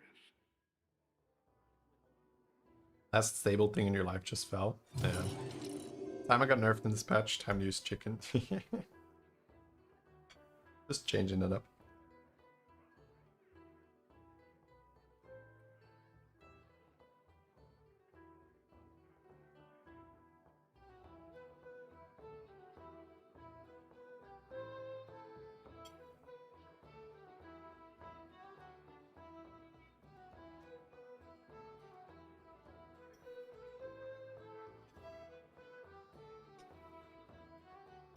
I usually eat the same stuff for like months, and then there's a change.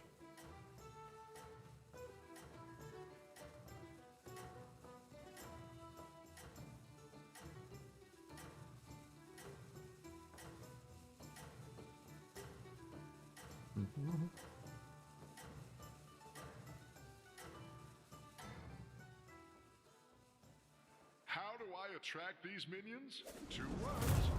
Fresh blood and water.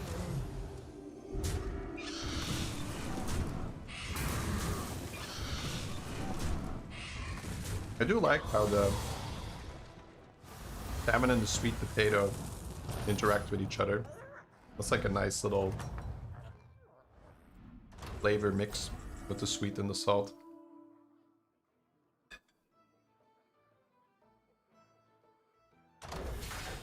Don't know what a vapor cooker is.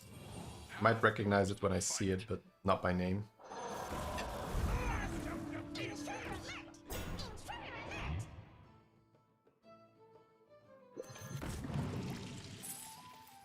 Is that your new sidekick?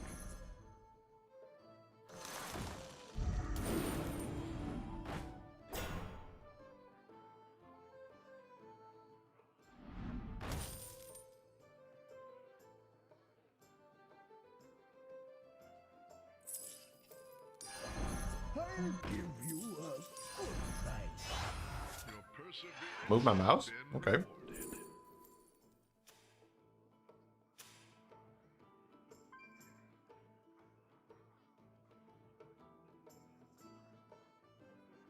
The steamer. No, I don't think we have that.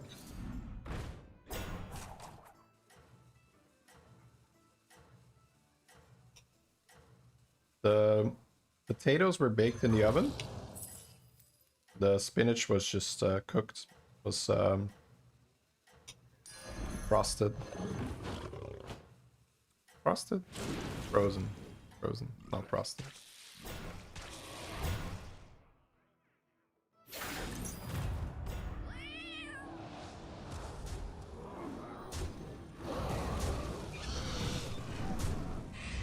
Yeah, we do have, we could steam our vegetables like that if we wanted to, yeah.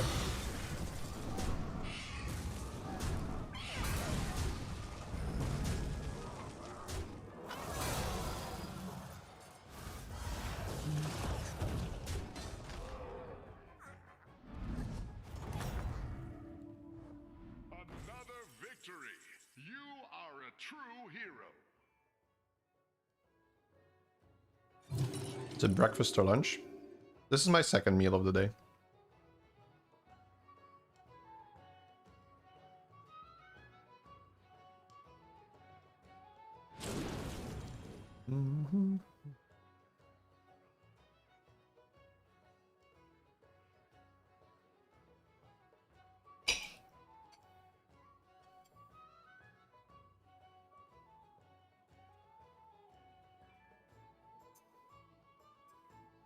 But I eat pretty early, so...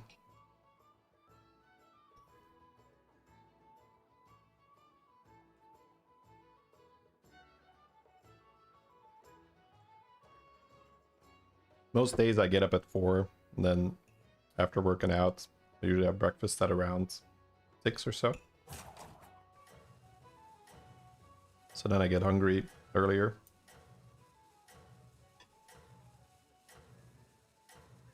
So my day is just like moved up like an hour or two.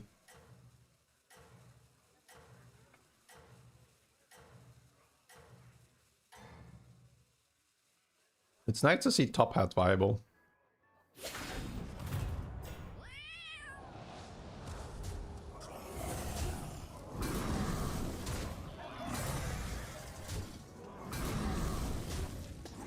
Yeah, usually between 4 and 4:30.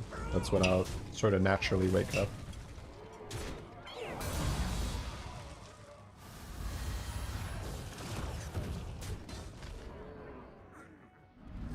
It's because then there is no one else yet, so that's the perfect time to get shit done. That one could be a game changer. Eating a lot of salmon with rice for bulking. Yeah, salmon for bulking is probably not ideal. Like just from like cost ratio, right? That's expensive shit if you're gonna do salmon for volume, then yeah.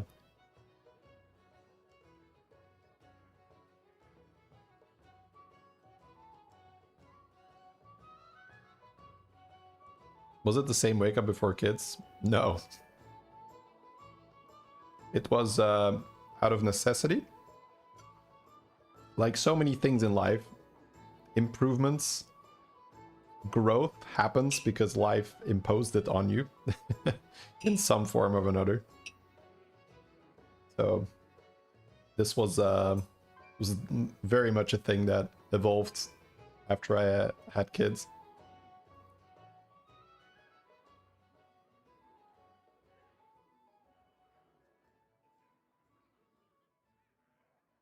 I get done in the morning. I work out.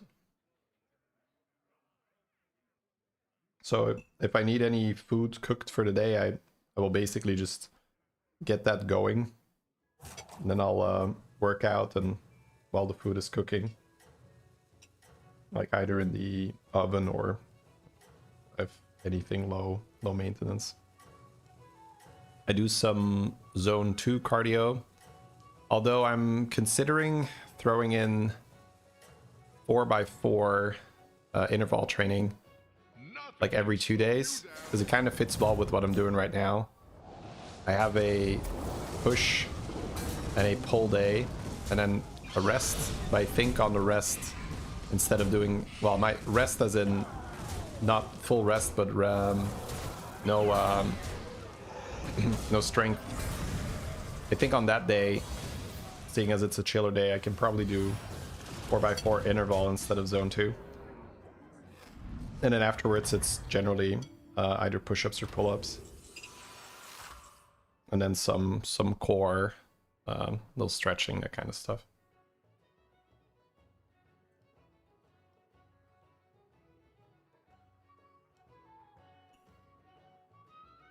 My kids will generally wake up around 6, so it's just nice to have that done by 6.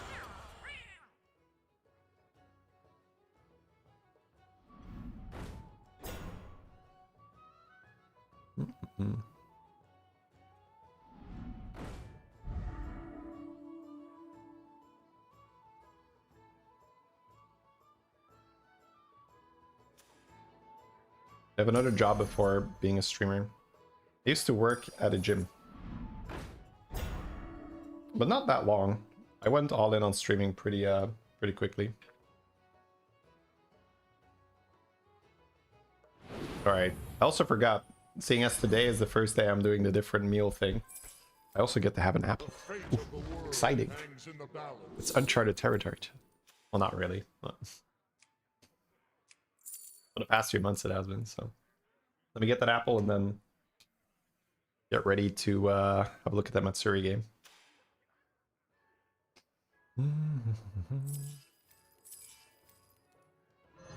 Basically new season, yeah. What's wrong with tuna? So tuna is a big fish. So it's really sad, but our oceans are so polluted that the bigger the fish, the more it eats smaller fish who also have heavy metals in them. So the tuna, by the time it gets caught and you eat the tuna, it has the highest concentration of heavy metals in it. Isn't salmon super big? No. Just put a tuna next to a salmon, you'll see. So it's like swordfish is the same thing. Also, salmon is river, right? It's not ocean, I think. So that's still a little different. Yeah, that is the sad thing, right? Our oceans are so polluted that the bigger the fish, the more heavy metals you eat.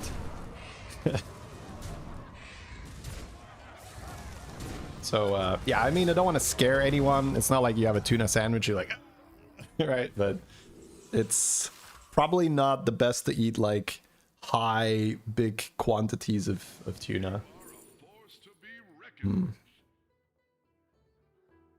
Salmon's kind of both. Oh, okay. Salmon's both. All right, beer back, chat.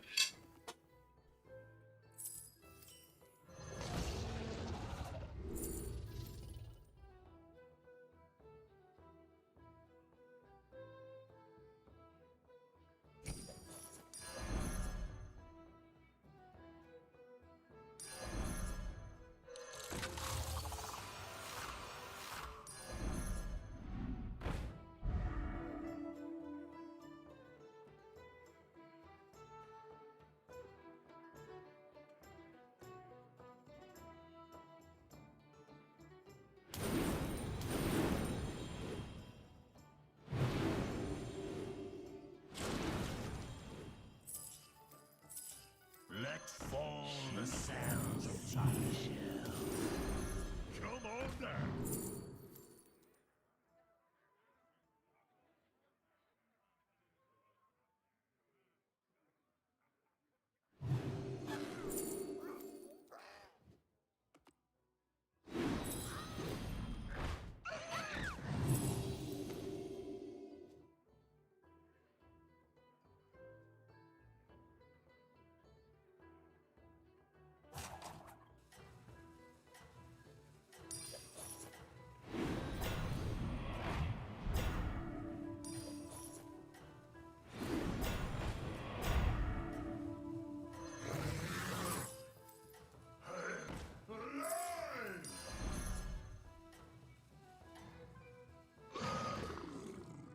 You have unlocked your true potential.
Cat gaming.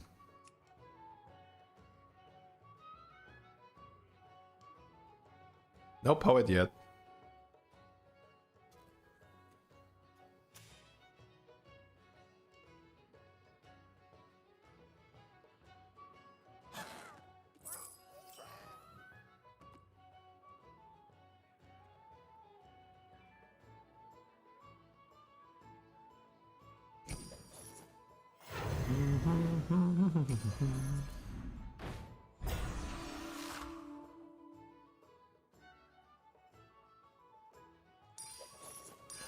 That'll make things more interesting.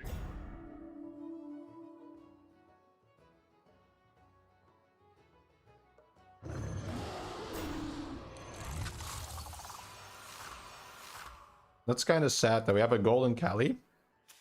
And Bran is just kind of like, eh. Because the Evoker Shiny Ring is so much better.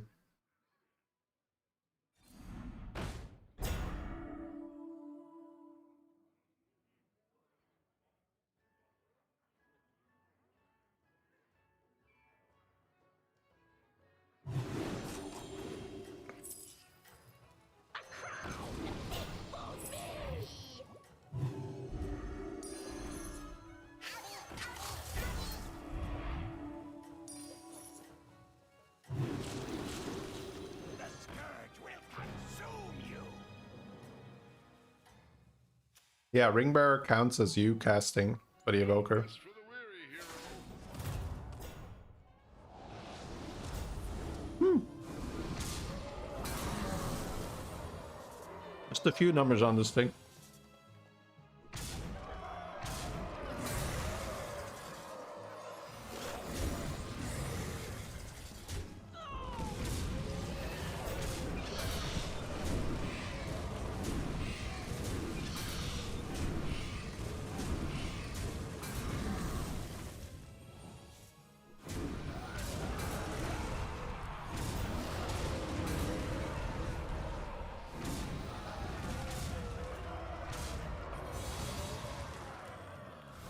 And when elementals get there, it's so nasty. You are a force to be reckoned with. It's not. Ah, I see why you died. You're playing mechs. What are you doing, fella?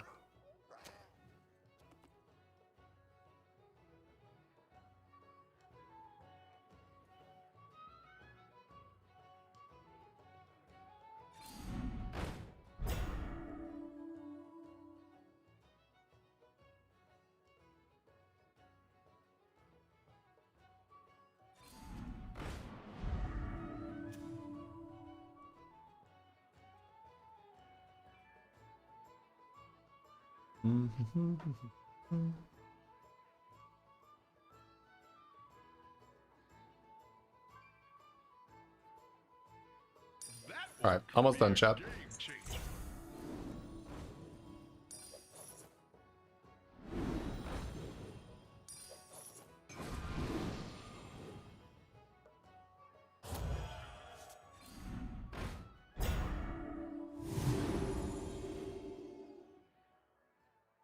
Kind of a sad game.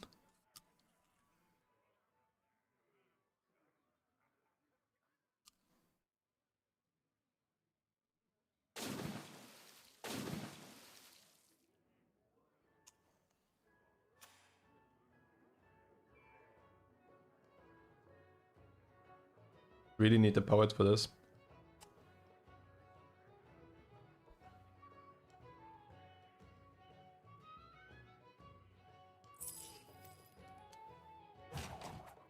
Oh.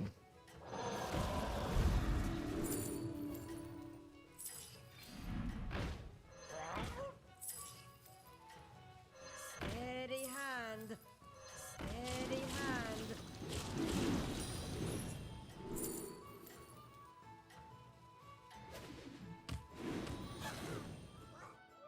You have unlocked your true potential.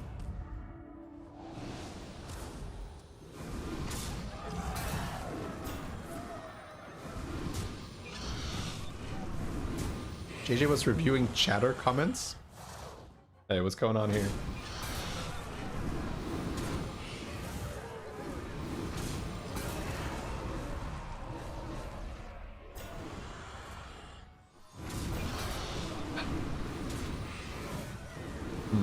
Alright, chat. Let's see if he gets a 10% lethal here. Hanger on this thing. Kind of funny.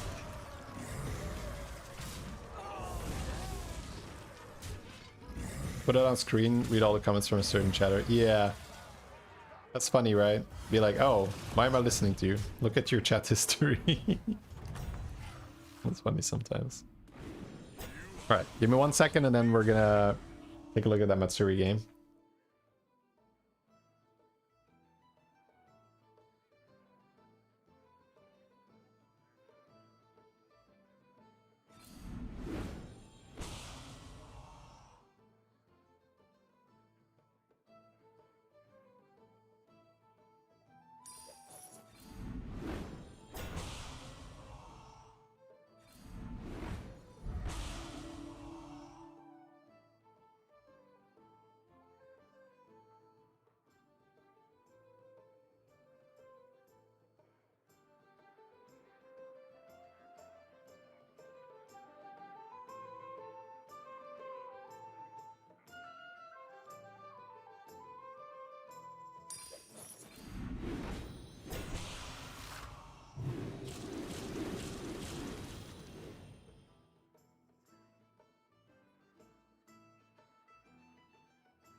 Alright, we're all fueled up, ready to go.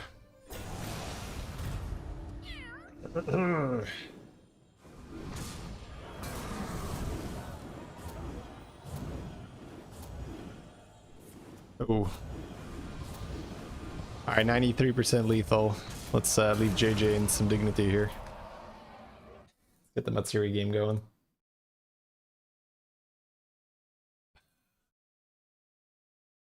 Here we are, ladies and gentlemen, watching another Matsuri game.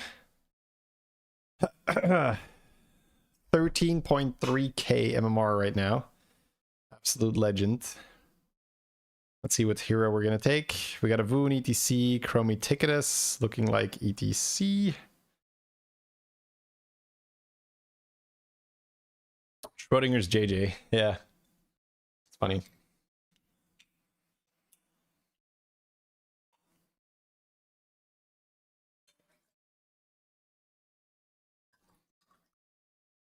Look.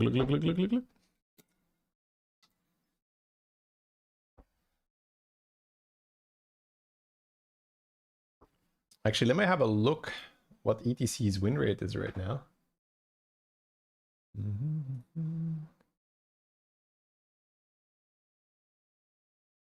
We have Arc.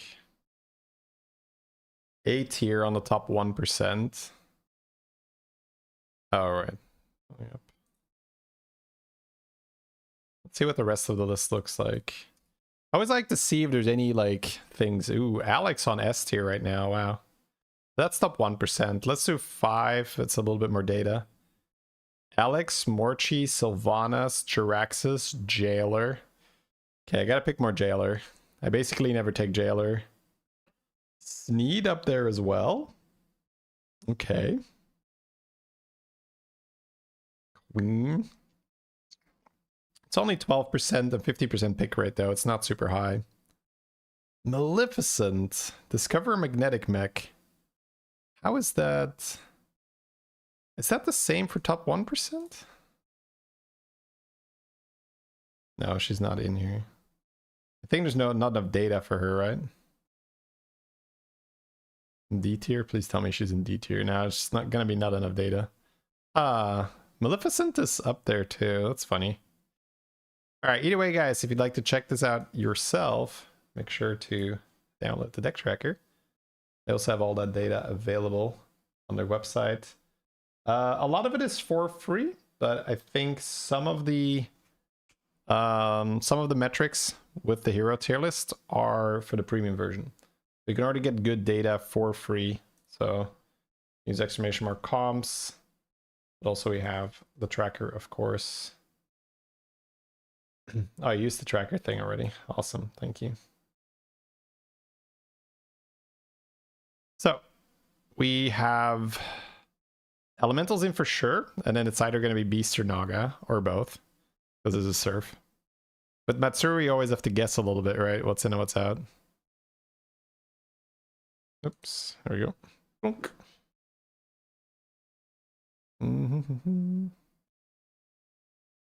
Yeah, Jailer's hero power nerf. It's kind of interesting. Like it's still okay. Just coin it up. Yep. All right, let's see if Matsuri gets a shop where he wants to hero power on tier 2, or if we're gonna go straight to 3. Those are kind of the two different things. Does he not use a tracker? I don't think so. It's either that or he doesn't show it on his screen. Shop's bad, so I guess we have to level. There's also hero power banana, but no. Let's not. Shop bad means level. The spell amp. Yeah. I mean, if you're not using a deck tracker and you would like to have more information while you're playing, you do not have to pay to get really good value. You know, if you like it and you're just like, oh, well, I play so much anyway. Like it's easy to justify the subscription, but you can absolutely get a lot of value out of it without it as well. Yeah, I think it's just a basic. Ooh, man, this shop is not good, by the way. But I guess he gets a little bit of a buff. I think Matsuri just likes to keep it to the basics, right? His stream title is also always test. I think he's just like, I don't care about anything. I'm just here to play the game. I don't need no tracker. I don't need no stream title. I don't need no thumbnails. Just going in. Why do you watch another streamer? To learn and to be entertained. Man, the double mana saber here. Wait, this guy quit. We're getting owned by a ghost, chat. Is that relatable to anyone?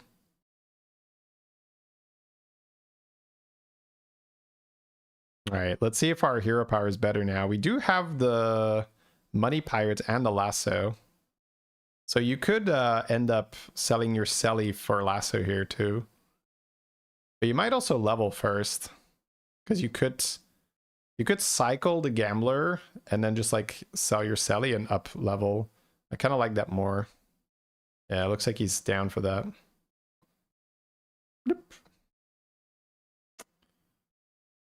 Surf and Surf is in. Yeah, okay, he's just gonna hold. I guess you could also just find a death rattle, because right now, Surf and Surf to make something else golden. You could technically do that on a buddy, yeah. Man, I love these kind of starts. Dogdog also had like this greed ETC start, which started pretty damn slow. But there is a ghost here, right? You could use that to rebound. Never happened. Cap. Yeah. Man, 18 health already. But it's so cool to... Yeah, okay, he does get the ghost. Wishbone ETC. Alright, so we're getting twice the buddies now. Ooh, that's dirty. Oh my god, this is already gonna go crazy. So he's on tier 4 early. And then he gets double buddy. Gets oil, gets chromie. Oh my lord, this is... Dude, this is so much fun already. We're watching Matsuri. Oh, wait, bro, what is this shop? Jesus. It's giving more buddies to ETC. That's great. So, I mean, where do we begin? There's the Ticketus buddy, which is really nice. The Patchwork buddy is good tempo because he's lost a lot of health already. The Sire buddy, which is the 4/4, gives you a lot of money, so that one's always interesting to cycle too. Yeah, if he gets Surf and Surf, he can golden anything, but he doesn't have Surf yet. All right. Let's fast forward into the combat because, man, this is about to get interesting. Now I want to just pick every ETC I see, I guess. Just because you might get the double hero power thing. He picked that so fast as well. I think he has experience with it where he's like, oh, this is dumb. It's always this. It does feel pretty dumb, right? 3 gold for 2 buddies. Pretty silly. For a lesser trinket at least. Right, seems more than worth it. All right, so this is going to be a crucial turn, right? He had that ghost turn. How do we navigate it now? So we sell for our quest. Minions dying, minions attacking, and spells cast, I think. 8 spells. Sorry, 7 spells, 12 minions dying, and 9 attacks. So he goes for 9 attacks, I think. No. Press the button again. 2 more. Boxcars, I guess. Voon is fun, but the money right now when we have the wisdom ball roll is probably better. Ooh, damn, what a whiff. What a whiff. That was unfortunate.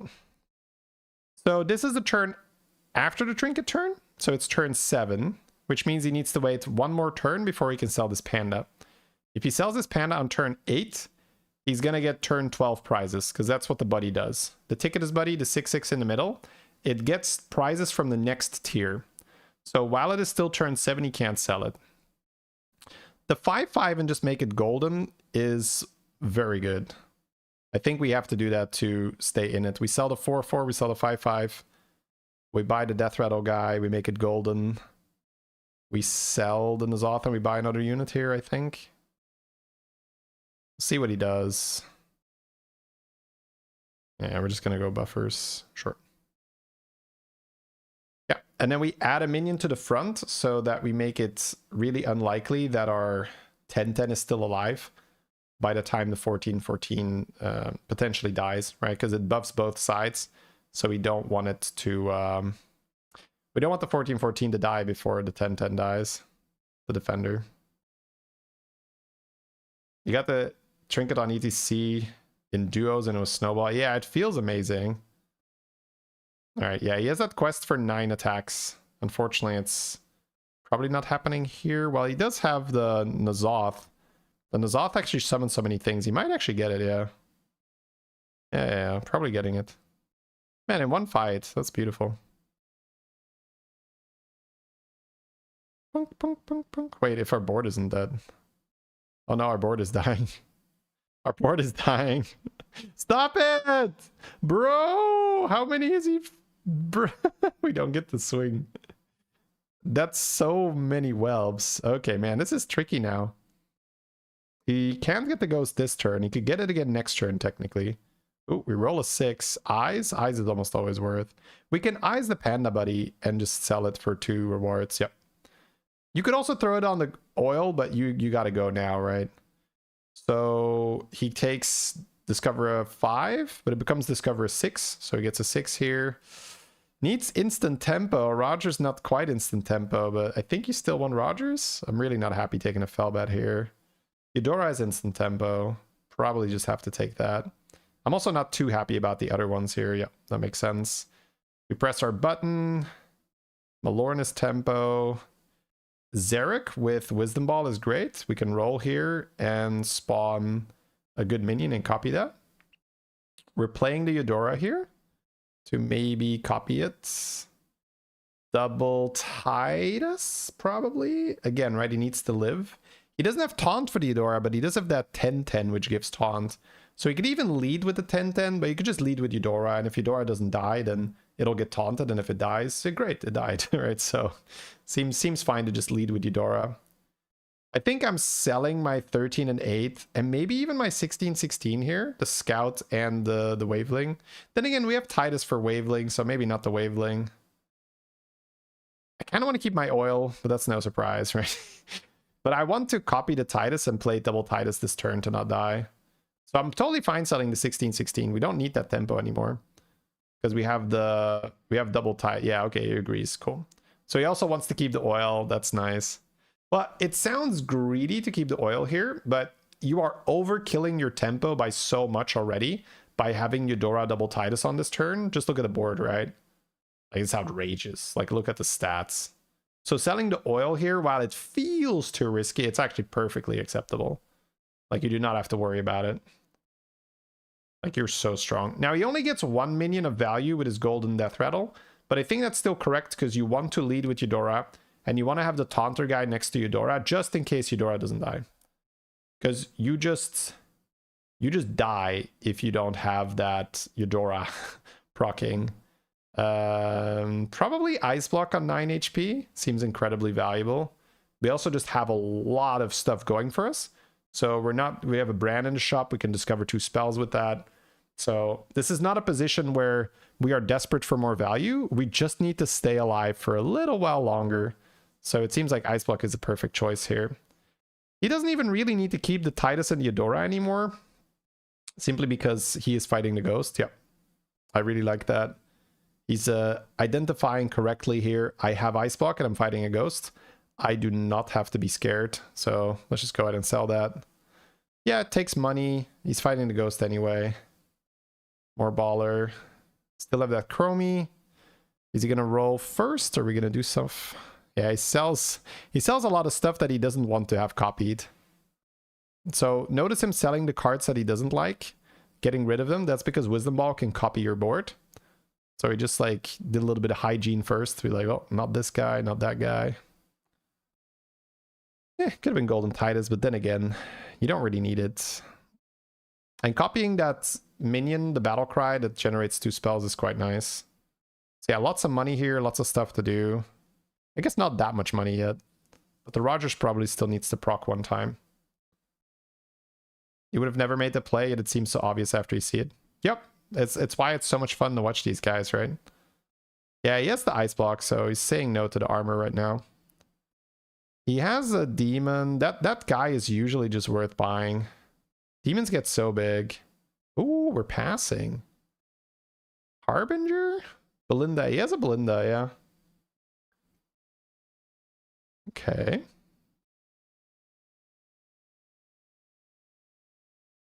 I'm curious. Maybe he's just trying to push elementals from here? Maybe he's like a huge elemental fan. I have seen Matsuri push really hard for Ellie's before. But he's got a little bit of everything. And this is one of those positions that is so hard to navigate because you have options. You got a lot of money. You got a wisdom ball roll every turn. You got double buddy every turn. You have an ice block that gives you a little bit of extra time. There's a Belinda in your hand. You've got Rogers with double bounty, but there's also spawning an elemental every turn. The Chromie means that at the start of every turn, after you do your first roll, you could just get a crazy shop that changes how you approach it. So it's one of those wonderful positions to watch and not so wonderful to play because you just feel like an idiot when you do this yourself. You're just like, oh my god, I could have won that. Okay, he sees an Azurite. Maybe now it's just time to go in. Probably the evolve, right? Yeah. Because we got Belinda in the hand. Yeah. Looks like he's pulling the trigger here. Pulling the trigger. Could have maybe played Belinda, but we don't have anything yet. So shielded UV is fun, but we have Ice Block, so just try to get the Azurite online. He was waiting for a shop to evolve. He gets a double evolve because of Bran here. Nope. Yeah, he's just ignoring the armor because he's got the Ice Block. Yeah, Evoker with Rogers is fun, but he has an Azurite and he has Belinda. So I think he is really, really trying to get to a place where he can just cast a lot of spells with the Azurite. Now, the cool thing here is that even without Belinda, he still gets a lot of value from bounties being cast twice. The Privateer casts the bounties twice, which means that the Azurite also goes off twice. He's got the, whatchamacallit, the dragon there to cycle. I kind of like cycling that first before casting bounties, just to get maybe some spell power boosts, but it's I mean, it's kind of negligible. All right, here we go. That's his turn, right? Now he's got his play. Chromie out. Keeps the elemental over to Chromie. That's probably fair. Cast. Because he wants to probably cast those spells and then make something big and then magic absorption that. All right, has an Ellie in the shop, so he can cast the spells now. He could also play Belinda and cast on his own board to get more Azurite buffs. But if he casts on the shop, he'll get more immediate buffs. I would not want to roll away here. Oh, he always rolls an Ellie. Okay, never mind. He always rolls an Ellie. I was like, I don't like to roll here, but this is interesting because I sometimes wonder about this position. Should you target the shop still?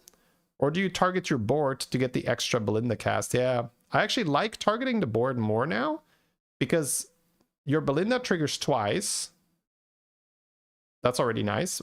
But also for your Azurite, you're getting an additional buff because of the double cast of the Belinda. So it's more permanent stats as well if you cast the spell on your board. Like more shop permanent buffs. Hey Alex, welcome to the live stream.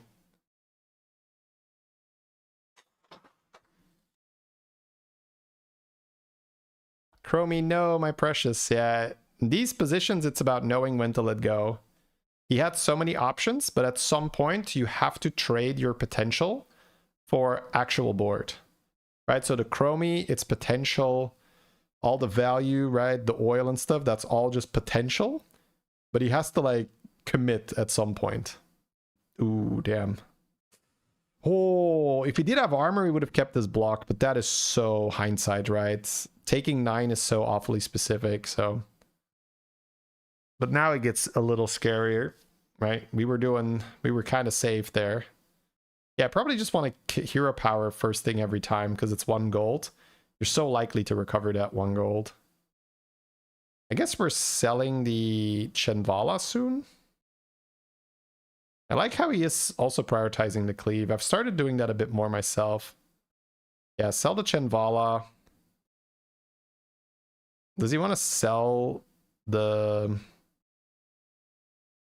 He has a triple, right? But he doesn't know which elemental is going to triple. So I'm wondering if he wants to use the Reliquary here. He's selling out of Sanders. Wow, okay.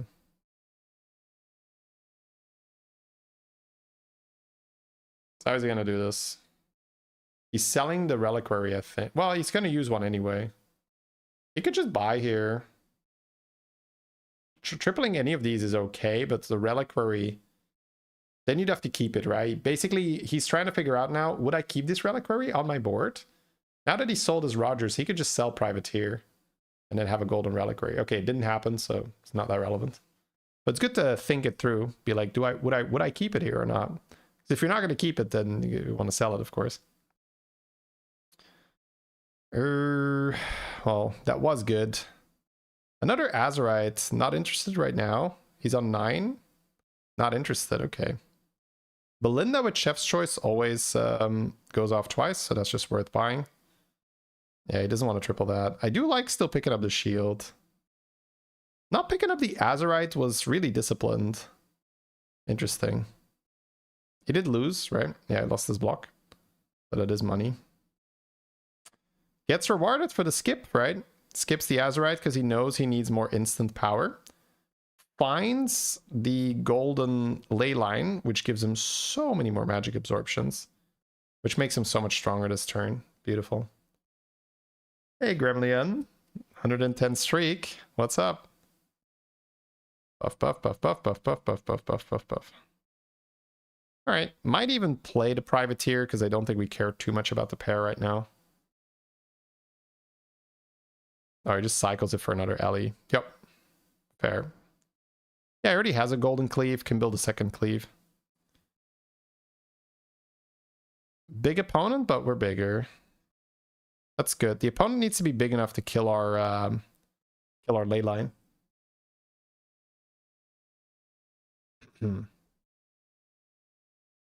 Who's more consistent, the viewer or the streamer?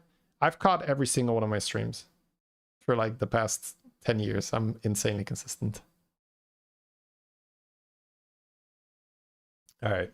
Excellent humor. Yeah, he had double bounty, but he didn't have the Privateer anymore, so it didn't really matter. 25 golds. Yep.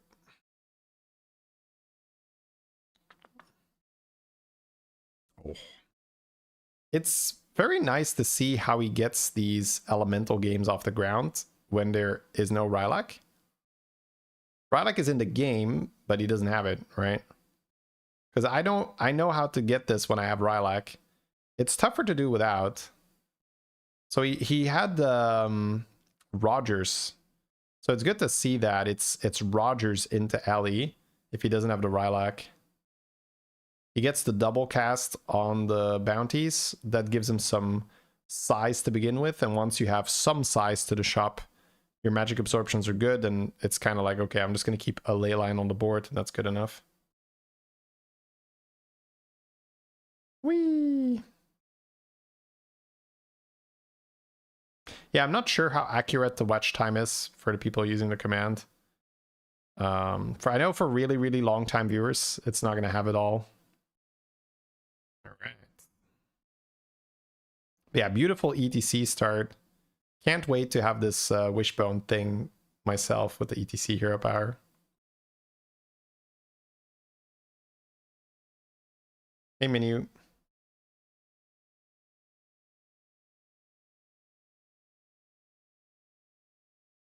Yeah, big dragons, but when elementals get big, it's kind of like just back to back. It's too big. Like when they live, when they get there. So that spot where he had a lot of potential, where he had a lot of options, it was really when he rolled the Azerite where he was like, okay, bingo, now I can go. Yeah, I already give Azerite quite a bit of respect myself. Oof, a triple kill. That means someone died to the ghost. If it's top 5 and it's a triple kill, somebody died to the ghost. Ooh. So Pyramid Buddy gains all the stats that as health. Sorry. So every time there is health gained, the Pyramid also gains that health. He can also avalanche to make a huge Pyramid Buddy, or he can avalanche the Pyramid to a cleave to give the cleave a lot of health. That's kind of however he wants to do it. It's a shame that he gets a Pyramid Buddy so close to the end. Because it would be very, very fun to keep it on the board for 1 or 2 turns. I've done that myself when I was playing elementals, and I got eyes. So I made a golden pyramid buddy, which means that every time something on my board gained health, the pyramid buddy gained twice the health because it had because it was golden with eyes. Another fugitive. Yeah, I didn't really rate the first fugitive we bought, so if he's willing to do math and work, I'm gonna pause for a second. Like 2 avalanche with pyramid buddy is unethical because you can just avalanche a big thing on top of another thing, and then the pyramid gain those stats, and then you can eat that thing again, and then the pyramid gains the stats again. So it's like a quick double. So if you have the brain power and the time and you want to mess around with the board, wow, look at the bounty setup. Triple pirate and the battle cry. That's funny. Now, that would be a little tricky to do, and he is running out of time, and he does have a lot of gold he needs to spend, so fair. But generally speaking, if you can double avalanche with pyramid buddy, it's going to be pretty good. Yeah, but he's just going to go for guaranteed good. It looks like he's just going to eat the pyramid buddy. Buff, buff, buff, buff, buff, buff, buff, buff. And then just add the health. Yeah. I got to do more of that. I think I would have just broken my head over like, how do I double my stats and like get the like he's just like, why go crazy? Make cleave bigger. Add Leroy. Life is easy. And I mean, it's fair, right? Fair. Can't argue with results here. I see this a lot from players like Beater as well when I watch them. They're just willing to say, yeah, maybe it could be better, but I gotta go fast. This is where I run out of time because I see that opportunity and I really want to take it, but taking that opportunity would result in taking too long and you end up with a worse play than just saying like, let me just avalanche. Like it makes sense, right? If he says like, hey, if I just use these arcane absorptions and I get a big guy and I then just eat 500 HP on my cleave, that's fine. Like, why make it too complicated?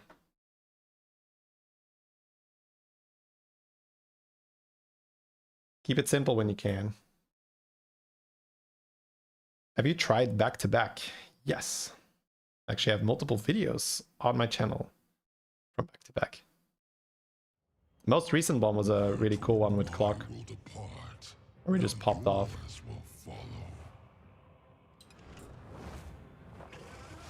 Yeah, good enough and fast.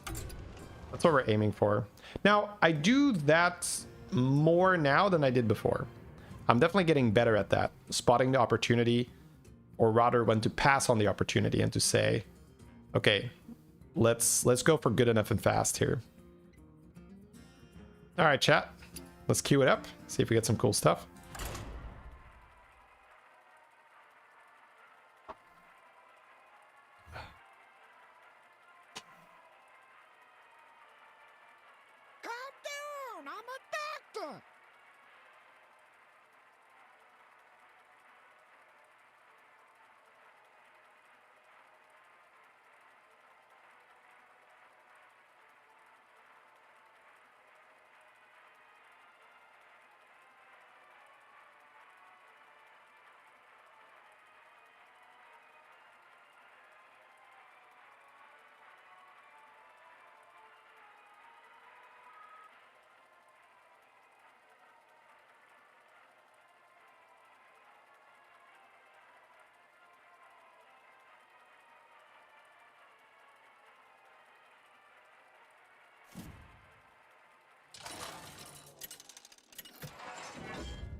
Ooh, talking about fun heroes.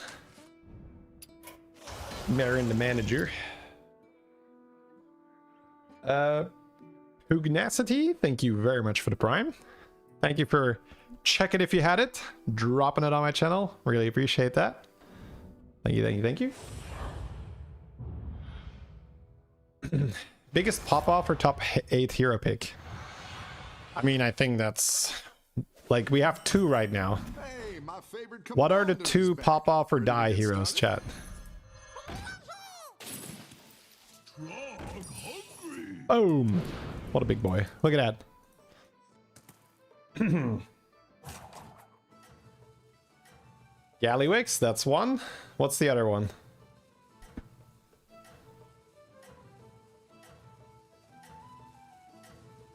When should you level up and when should you go stay down and get stronger? Galleon Clock. Yes, Galleon Clock. The basic answer to the question is, should I level, is, can you spend your gold properly otherwise? And then later on, it's, can I get away with leveling? Scenarios? Scenarios. He's still like more all-round, I would say. Sorry, let me rephrase it. If you don't play Scenarios like someone who has to click the button every single turn until turn 8, then is more reasonable. Of course, the way chat plays Scenarios is like, oil every single turn! And then, yeah, you do have to get lucky and pop off or die. What about Guff? Guff is nowhere near, like, Gallywix level, I would say. Galley, you just win, right? Don't tell the others. Did you get the damage on the Trog? Magic. Streamer client. I started with Skipper. I sold it for damage. You're good at this.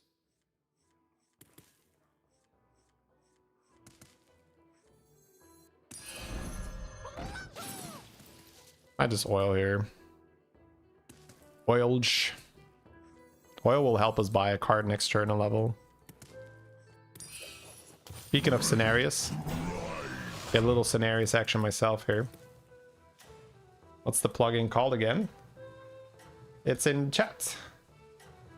You can hit that download link. That'll take you to H's replay for the tracker. You can download that for free. Aim for YouTube chat. Have a good battle, friend.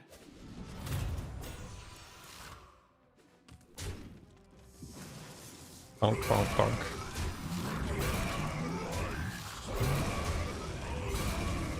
So if I level and buy a card, I'll proc the Troc here. Could also have a really good shot the triple buy or something. The battle is really raging out there. Eternal Knight is pretty good now. +4/+2 every fight. The other one is Warlord, but I think I'll die anyway. Great. Let's get some better minions in here. And I could get the Eternal Knight's portrait maybe, and that suddenly makes me really strong. It's good to get some minions in play. Calm down, I'm a doctor. +4/+2 every fight is pretty silly. Hey Steve, welcome to the live stream. Sucristo, thank you very much for the prime. You too. Thank you for checking if you had it, dropping it on the channel. The Nathir's quests have gotten easier this patch. I've not been paying attention to that specifically. Don't tell the others. I'm rooting for you. He's keeping a hatchling in his hands. Why? Oh, he procced this. That's why.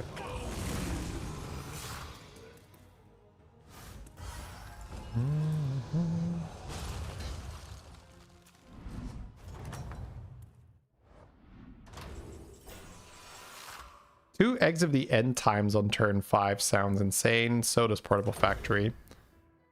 Let's take a look at what we have. It's definitely one of those two.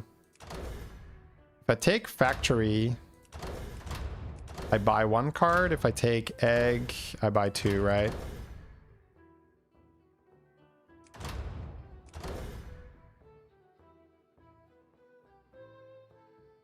Demon Dragon, Murloc Undead.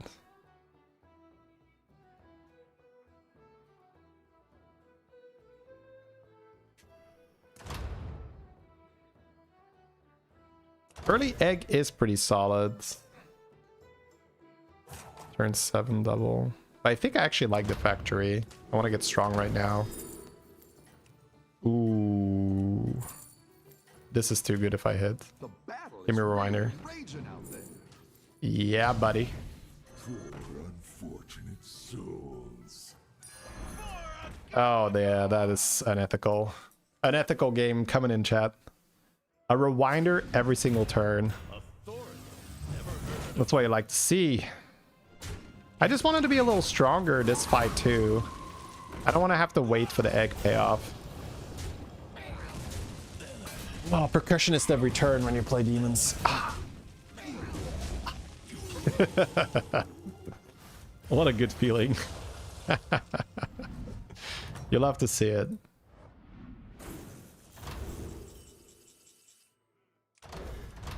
One demon each turn costs health instead of gold. I wonder if it works on that. I think I'd rather still go trip vouchers. I don't want to have to waste it this turn.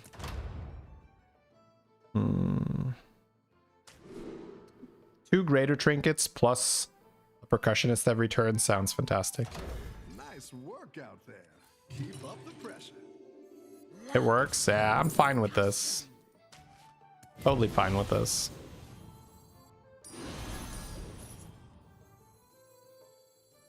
Next turn, this is a 6-drop ride. I level and pop this, so.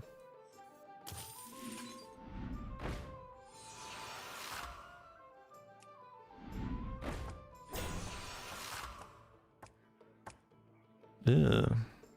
Eon art above demons in the shop for fodders, I think. Sounds reasonable, right? I think I keep Fellhound over this to triple it, but... probably more interested in just winning the fight, so... That's what I would have picked. Yeah. Buffing the fodders is okay. Okay, good, good, good. Next turn we level, we drop the percussionist, then BAM! I'm rooting for you. We're off to the races. We like the alerts. Gotta go to the doctor.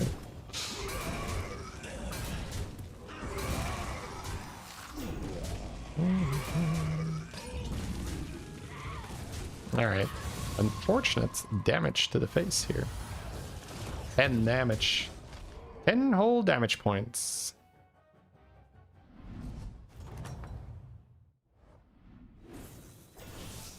Welcome back. How's it going out there? Great. Let's get some better minions in here. I don't really need this. But I would feel bad taking one of these. Void Pup Trainer. I've got fodders in the shop, right? Ugh. Disgusting.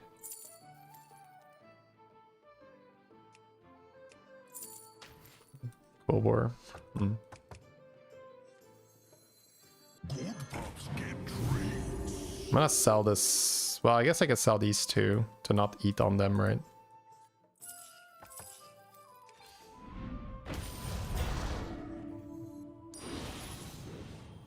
I guess the Bacchus. B minor. Well, I guess I can sell I this. didn't like that one either. Here's a gold for the trouble.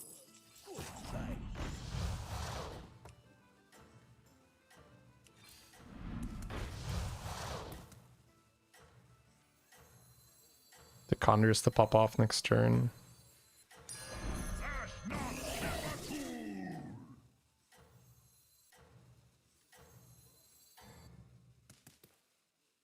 You can turn this around.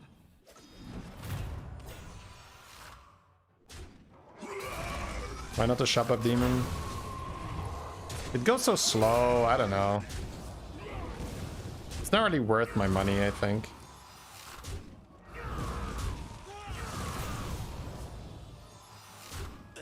The staff is so slow compared to just buffing fodders directly. Nice, no damage. That's a big one.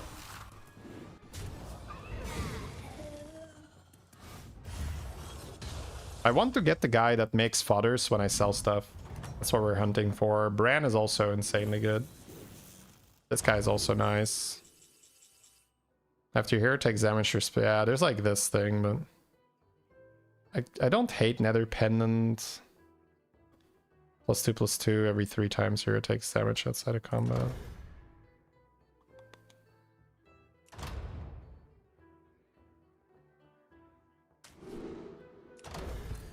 You're good at this.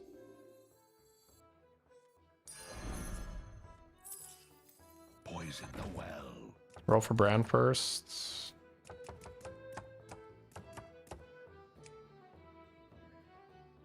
I don't want that anymore. I think I might triple that again. Love to hear percussion. Need to live, so I'd rather go an extra fodder. You're down a minion and up a goal.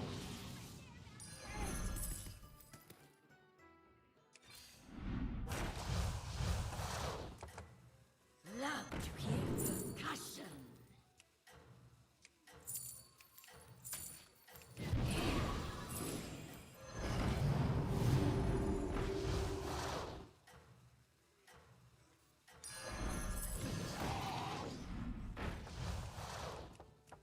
Don't tell the others. I'm rooting for you. Spell for Bran, yeah. Spell for Bran. As I rolled past it, I was like, I kind of like the spell.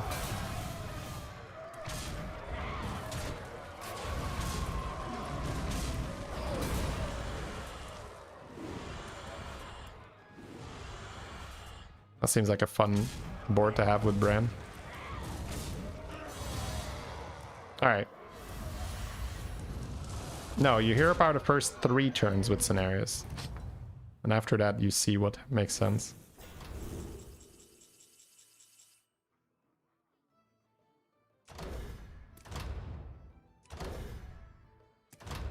What matters is getting the guy that makes the fodders, otherwise I die. 2 demons. Magic Fin is better with Bran, but if I get Bran, I'm already fine. Sargeras is also good with Bran, but if I get Bran, I'm already fine.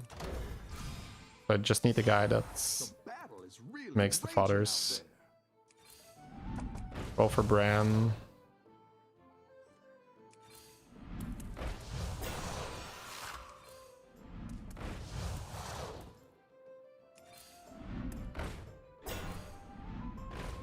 Go big or go home, I always say. Star Dealer's good here. I need to live. I got him. This world shall burn. Well, aren't you a diamond in the rough? The future. I could see right there, Master.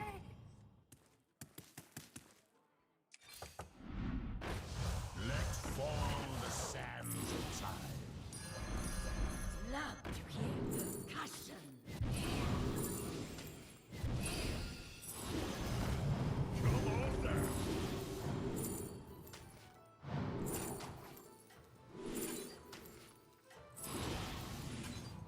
This world shall burn.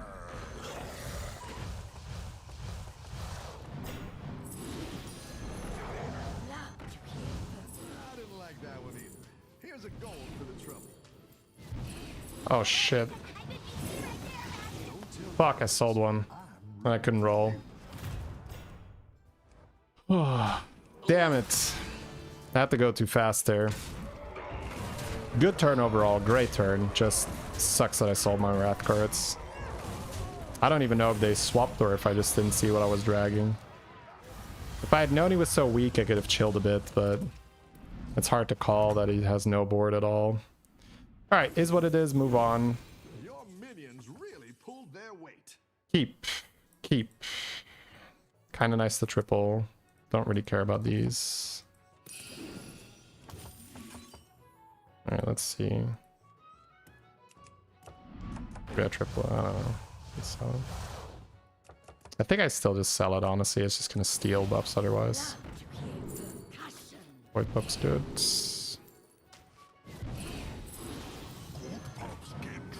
I don't need to level, right? I've got decent buffs. I just want to get this guy back. Maybe even eat this. 4 fodders. I didn't like that one either. 7 fodders. Gold for the trouble. Don't need to counter this. Hungry.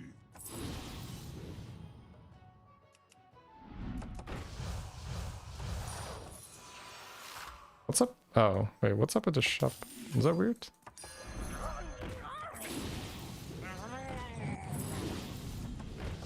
Looks like my shop is acting strange. Go ahead and hire one of these recruits.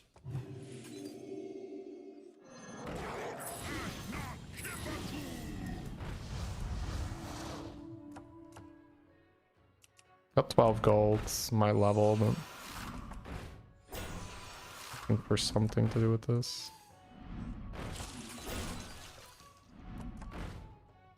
Okay. Man, losing a thing that sucked so much. Well, aren't you a It's good to get some minions in play.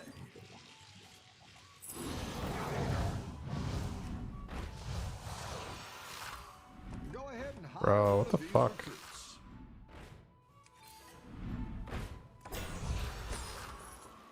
I'm gonna eat it?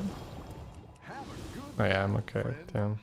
Alright, I got a little derailed from that mistake. Like, my brain is not...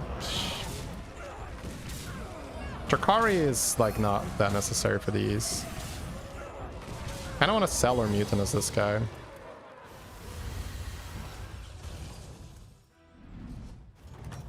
I get a ghost here, I'll go up. Yeah. Your minions really pulled their weight. I didn't like that one either. Here's a gold for the trouble. Now we're in business. I'm gonna sell this now that I'm fighting ghosts. I don't want it to get buffed more.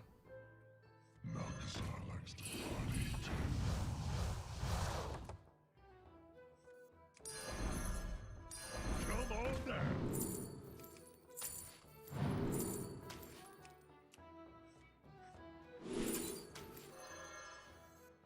I didn't like that one either. Here's a gold for the trouble.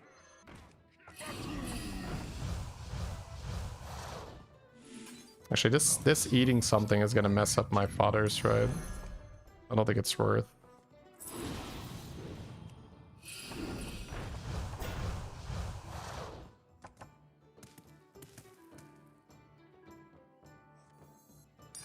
That'll do some damage. I'll do what I can.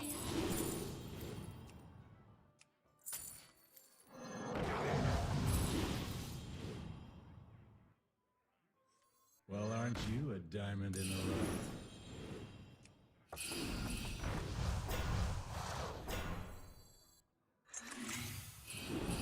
Go ahead and hire one of these recruits. Might be worth just passing the turn, buy one and freeze. And then next turn you get to buy the other wisdom ball with the bazaar dealer. Buy the brand, play the brand, roll, don't sell anything. And just go wisdom ball. And in between the wisdom balls, sell this for fodder, yeah. I kinda like that. I'll make sure these Because we're getting stick around percussionist for next time. turn. That'll do some damage. So the sequence is going to be buy Wisdom Ball, buy Bran, then roll one time, then sell dealer, then play percussionist, get all the sales out of the way, You can turn this then play another Wisdom Ball, then roll. That way we don't eat our Wisdom Ball. So we have a bit of a lunch break in between Wisdom Balls, if you will. That's how we can think about it. Actually, this adds fodders, right? I have to roll first before playing the Wisdom Ball. The first Wisdom Ball is kind of cooked no matter what. You're good at this. Who knows what secrets will uncover?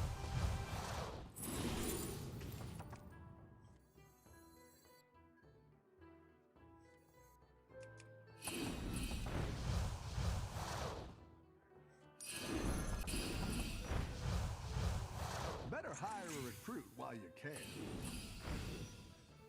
It's all. That's quite the army you're building, friend. That's a great play. I can't wait to see this shake out. You're down a minion and up a goal.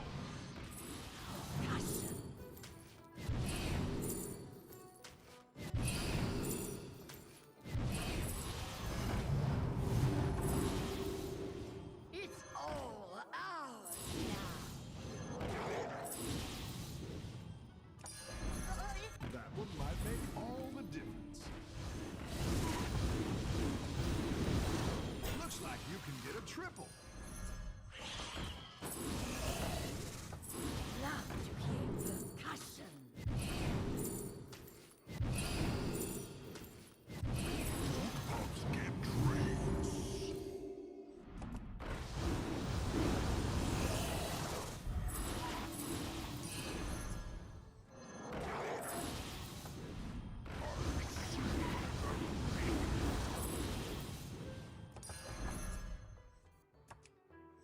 This world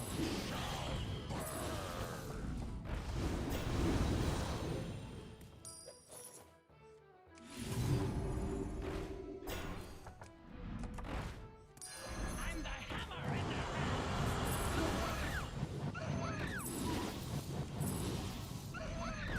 Well, aren't you a You're down a minion and up a goal. That's quite the army you're building, friend. I didn't like that one either. Here's a goal for the trouble.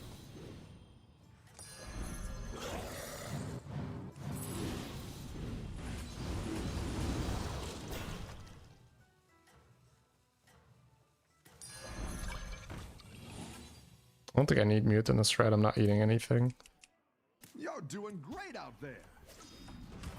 Okay, we recovered. We recovered. Good, good, good, good, good, good, good, good, good, good, good, good, good.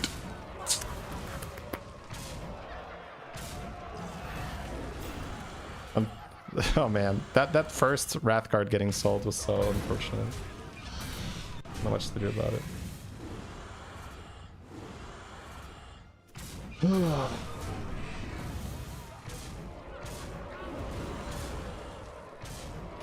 Seeing this, I think we should nerf Shiny Ring Guy.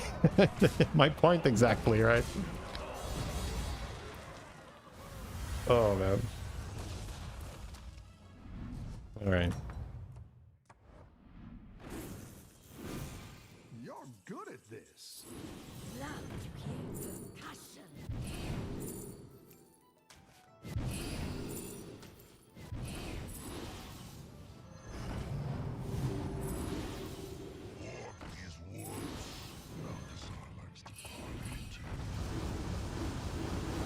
Fellow Demon Enjoyer. I didn't like that one either. Here's a goal for the trouble. I'm the hammer in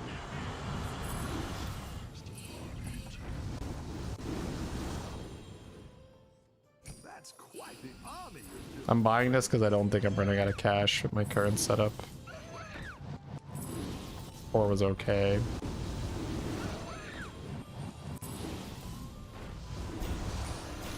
It's good to get some minions in play.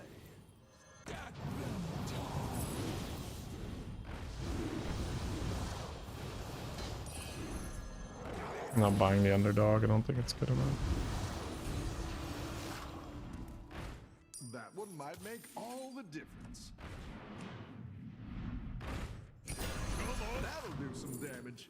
Yeah, we're not running out of money. You're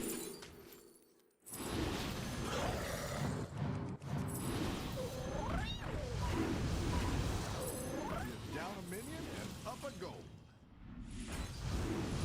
Let's Venomous. I'll play the banana on that later.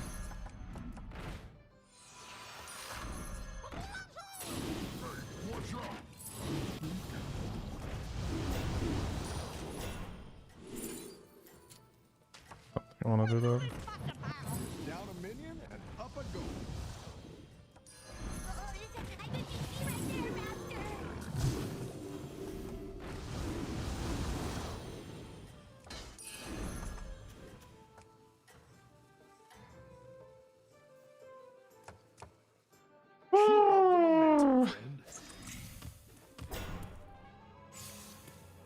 He's also playing, but he's not playing the same.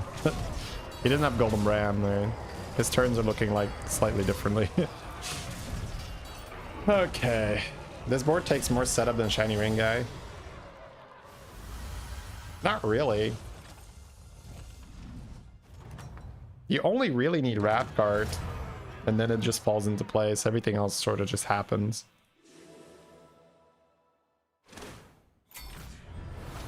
Like if you, as soon as you have the Wrathguard, everything else just kind of falls into place. You eventually just find a Conqueror, you play some Void Pups, you get some buffs, like... I guess Wrathguard plus Bran, that's your core. Once you have these two, everything else just kind of just happens. Ooh, nice Bran top deck. Calling it a top deck, yeah. I rolled hard for it though, right? Yeah. I pushed hard for that Bran. Nice, we got it. It's just, it's very strong, this Wrathguard, which is why it was so bad that I sold one. Oof.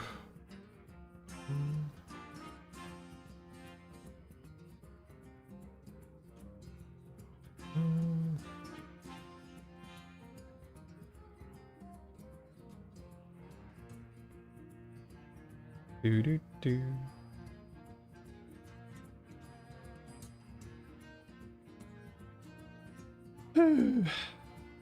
Yeah, worked out. We got it. I skipped Drakari. Nah, it's not really part of the board.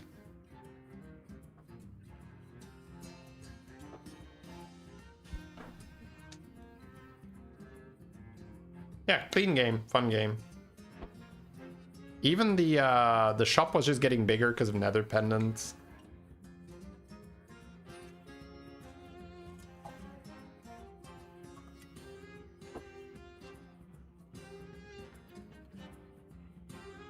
Yeah, we also just knew what we wanted, right? We knew we really needed Wrathguard, so it just helped us make the decisions on our trinkets.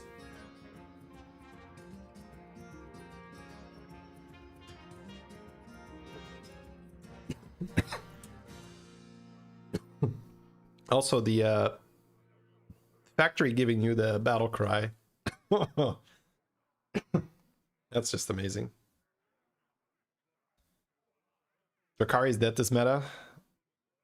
No, man. Back-to-back Drakari. Beautiful. Whew. Alright. Let's do some more chat.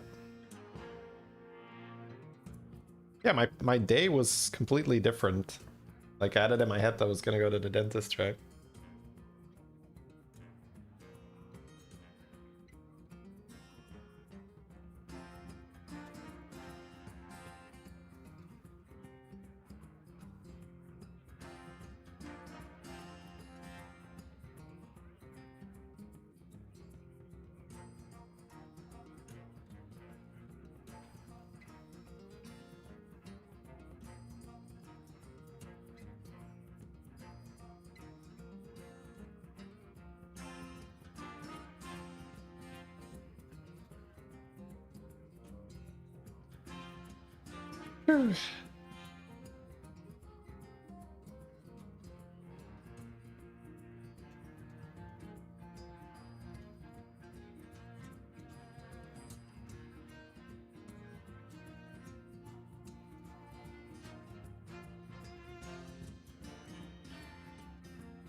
There we go. Drakari's not really playable. Is that true? I feel like Drakari sees quite a bit of play right now.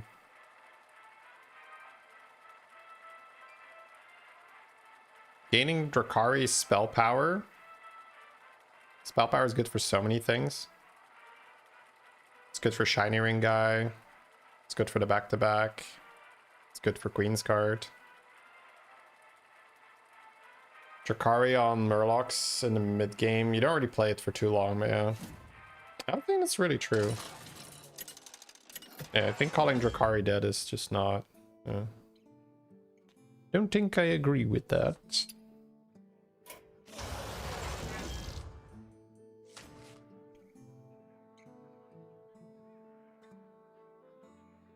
Try to get some Nabunda value.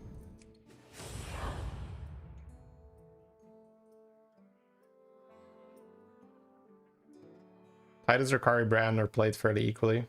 No, that's not true either. Brand and Titus are way better. But yeah, they're just monsters. Brand in particular, right? Brand is in a category of his own.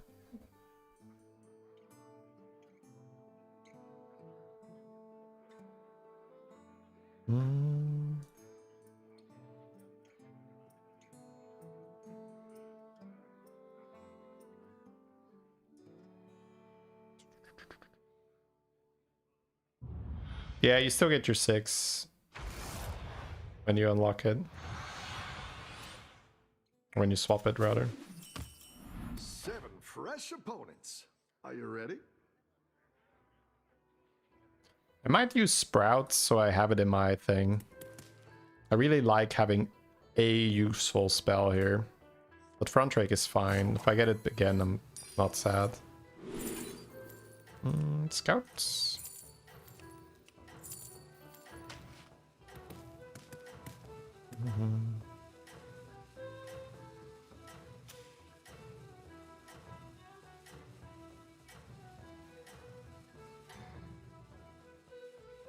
Don't tell the others. I'm rooting for you. Oh, by the way, guys, for the phone players, if you are struggling, if you're getting too much lag, if the animations are blocking you from playing your turn, we have a sponsor called Arcanerush. It's an auto battler that is super similar to Battlegrounds, but it was designed to be played on mobile. So because it's asynchronous, you can take as long as you want during your turn, and you can even just like quit in the middle of your turn and come back later that day to finish the run. So if you're looking for something to play on mobile that's reliable, you can check out the link in the chat. Be highly appreciated. I think you can win this thing.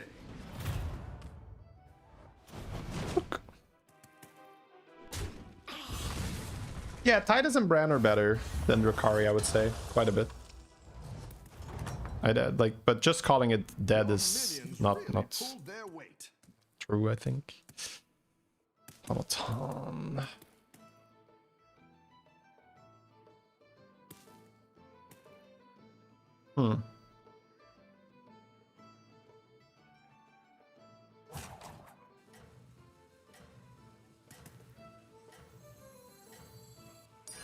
It's not the strongest, but it'll fight hard. You're down a minion and up a goal.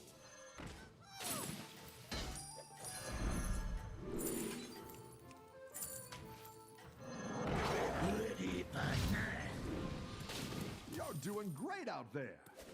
I was thinking about grabbing something else there. The Trogdom we're buying, but we're not buying that many, I guess. It could have been okay. Tougher turn to do. Nice. Buying that board is quite impressive. Oh, it's Did have a lot of stuff. We all hit some bumps now and then. So I could check for a 1-drop again. And then coin afterwards. So.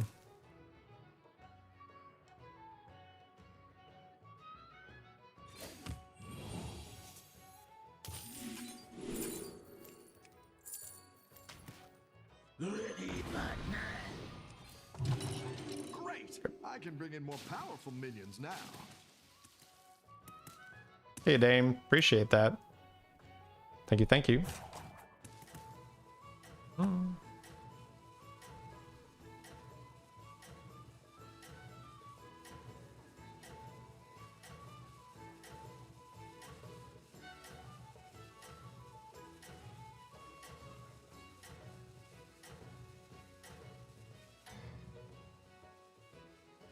You're doing great out there.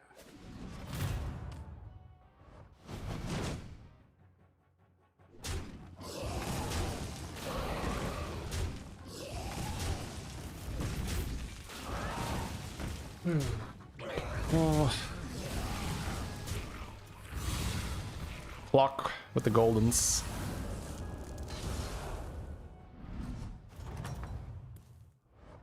I've got some fresh Oh, recruits for you. okay.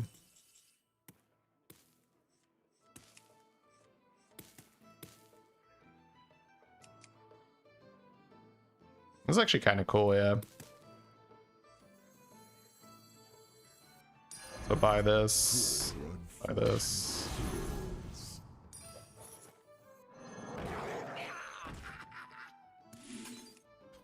Giga tempo, wow. Holy tempo, bro. And I can get it back for 1 next turn.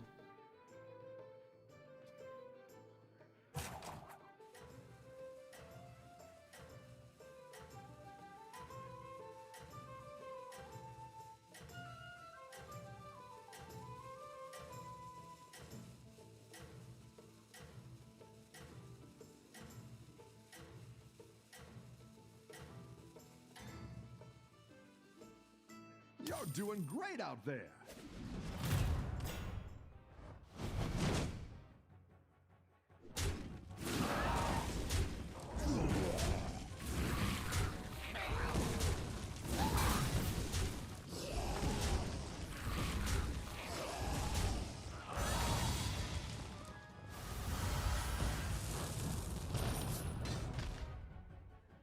This guy had a good turn. I see. Reasonable turn.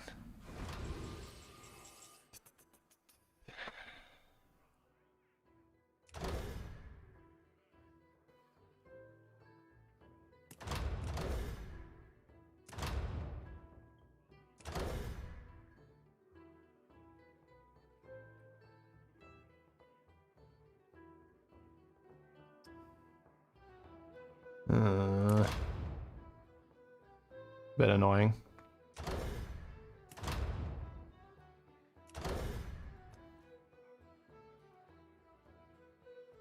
Probably want to play demons again this game. I might just take treasure map to pop off on tier 5. I don't want to cycle botanist for spell power, but it's not going to work out. Probably just level and pop the spell and not care.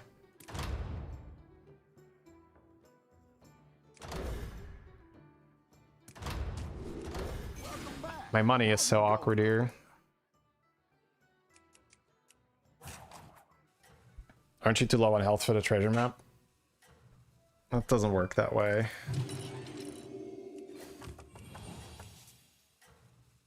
Yeah. Better hire a recruit while you can.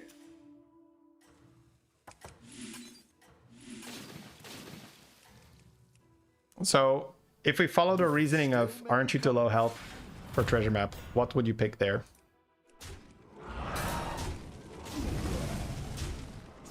Try to work out the alternative in your head and then realize that it is just not better for like tempo. I mean, like, what are you gonna pick there that will allow you to level and is better tempo? Right? It's like zero cost is the best, I think.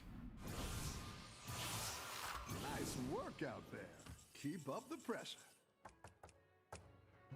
Having to sell here kind of sucks. But we'll have 20 gold on tier 5. Got a decent amount of buffs. I keep this for Primal Fin if I have Bran, I guess.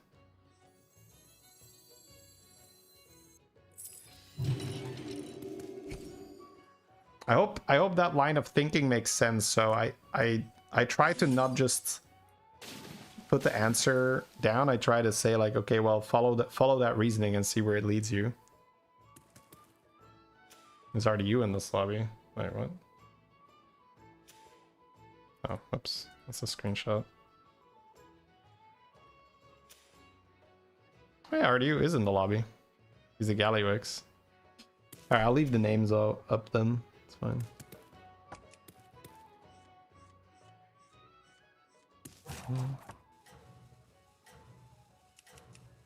Well, it's just if I pay 0, I can level. If I don't pay 0, I don't really level, right? So tempo is not binary from like 1 turn. You have to look at the next 3 turns. I'm not gonna die over the course of 1 turn, but I might die over the course of 3-4 turns. You can still make a comeback. So what makes the strongest board this turn doesn't necessarily make the strongest board over the course of 3 turns. And because we had the spell coming in for cheap, We were able to build a big board and win our other fights. 2 turns without a trinket. Don't think about it standard. Think about what the alternative would be. Don't have it in your head that it's like, oh, it's without a trinket. What would the other trinkets have done? Right? Sorry, I get passionate about this, but you cannot think about it just like, oh, it's without a trinket. So I have Serena. I think I just want to play demons. I can also produce back-to-back with this, which is kind of funny. It's kind of expensive though.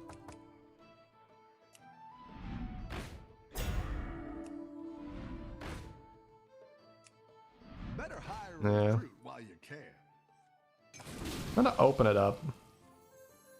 Because I can at least guarantee 1 back-to-back per turn. Oh, never mind. Can I force that? Play it, copy, play it. Can buy it for cheap here. I think I have to try. I haven't done the math though. It seems like I almost have to be able to do it. The future is now. You're down a minion and up a gold. I can just do it again, right? And then do it again next turn.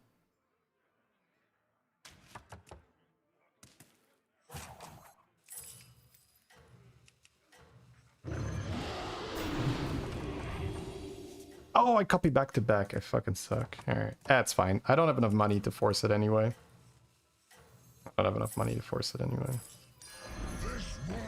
That opens up doing back-to-back stuff, I guess. It's fine. Yeah, we can live with it.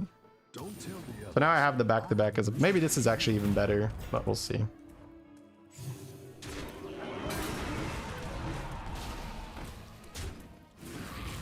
Yeah, not like 100% opposed to this.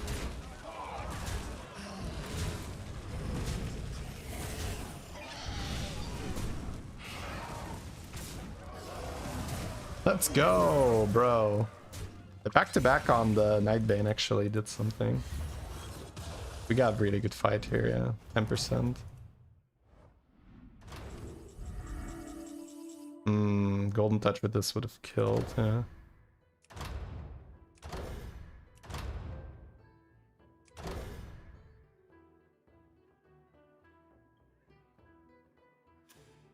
I need to not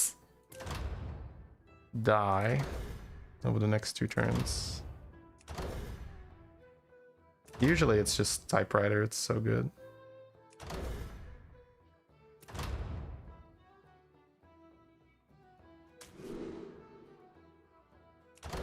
You're good at this.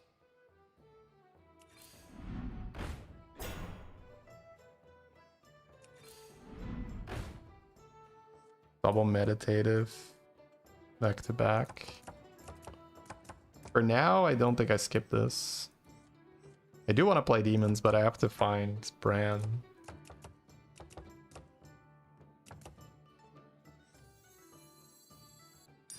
That'll do some damage.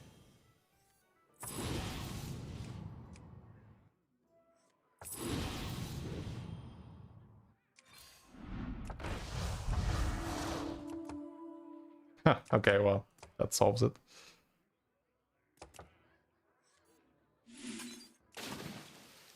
Ebb and flow.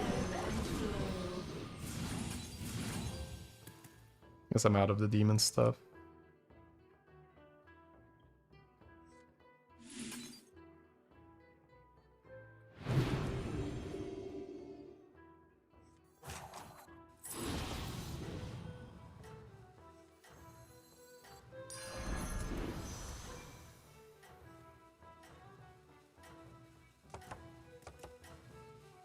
Old gods, hear me.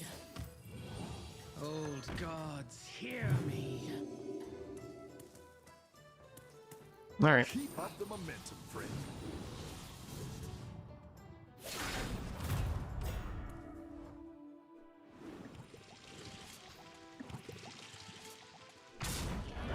Have you seen the hotkey tool? That sounds like it's against the rules.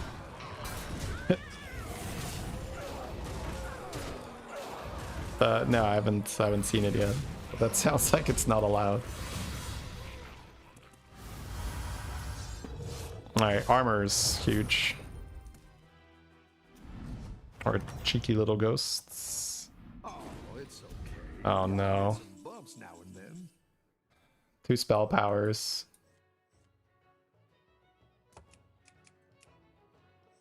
Two poets with Nightbane. And I target back-to-back on the poet. And then they're huge. And then I hope to not die, because I have to live here.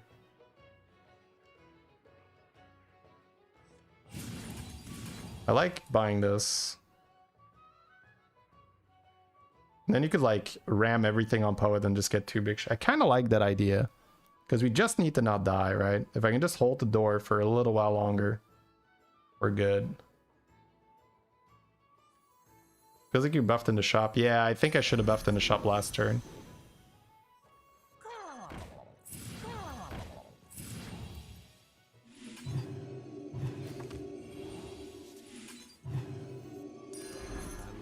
Should have done this last turn. So any spell I cast will ruin the back-to-back, so I cannot.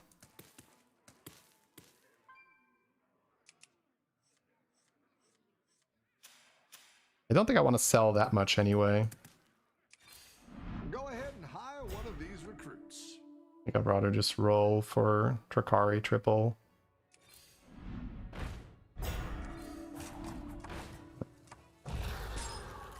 I'm probably out of this because I still want Drakari, right?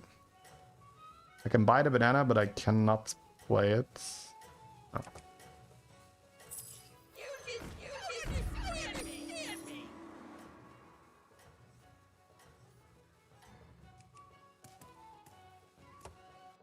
Don't tell the others. I'm rooting for you.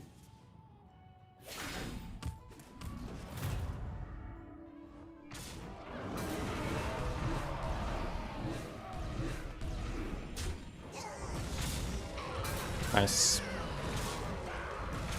Good play, even though it was a turn a bit late, it might still be fine, right? We needed tempo, we just needed to not die. Typewriter plus back-to-back bought us that. Because back-to-back will get there in the late game, so just don't die now. That's the thought process. And this triple could get us Belinda, which would be fantastic. Typewriter's done, so we don't have to buff in the shop anymore. Please, baby. We need you. Ugh. It's not the worst, at least. I've got double poet.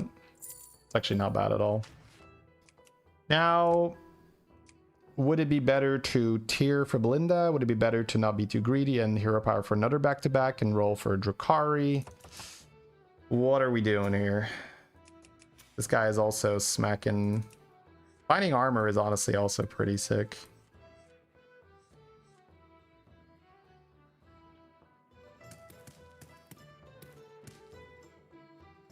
I'm kind of okay with not leveling yet.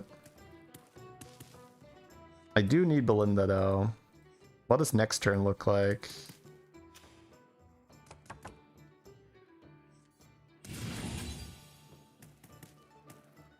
Drakari is the same as Belinda.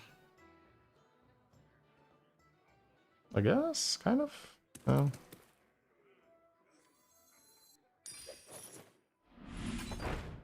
No armor. That sucks. Go ahead and hire one of these recruits. It's not bad, but I don't think we're doing that right. Maybe actually. Yeah, I'm like a bit of a hybrid comp.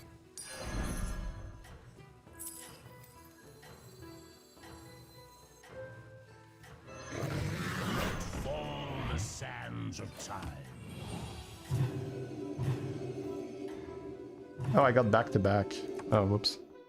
Don't tell the others. I'm rooting. It's like it's not the end of the world. It's just not great.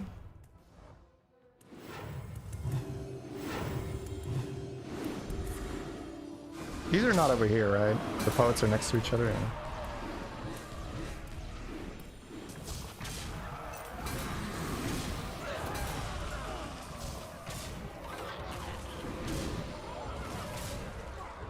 Look for more armor. It's not the end of the world, yeah. We're a dragon hybrid for now with the spell power.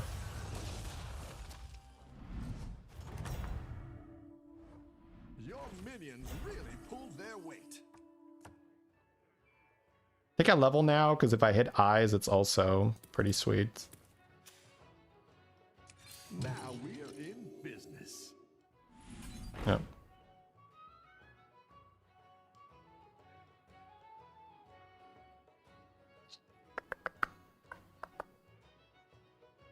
I can't hero power for more eyes. We have to keep the back-to-back, but... You could eyes the Amber Guardian for 2 shields this fight and get it like this, but... Oh, it's probably still better, right?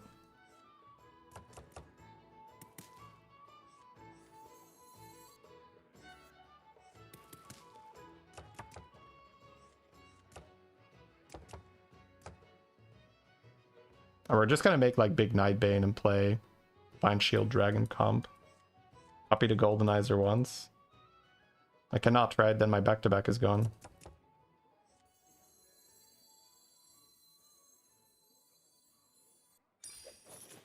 No, 2 permanent shields here is definitely not bad either. It's kind of scary both ways.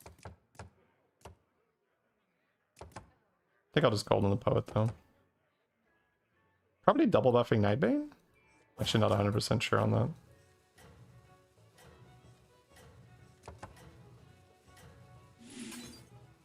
You just don't understand me.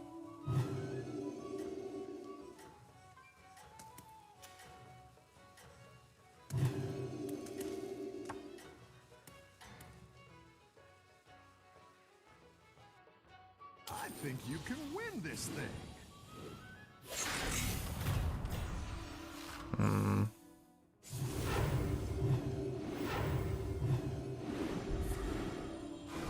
Needed to have that armor. 83 to die, not 100%. Oh, that was not a good hit. I would have had to kill Boxer, I guess, right? Have to like pop the Boxer's shield early.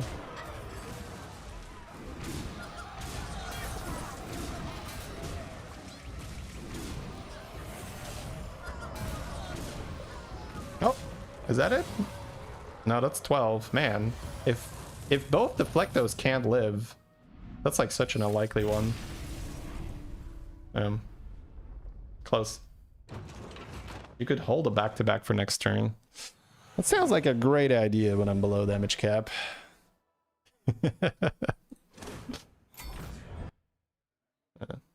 It's what it is, chat.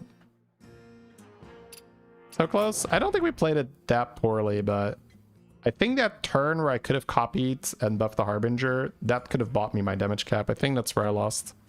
Should have probably put stats on Harbinger last turn. Have you not found a Drakari yet? I did not roll past a Drakari, if that's what you're asking, no.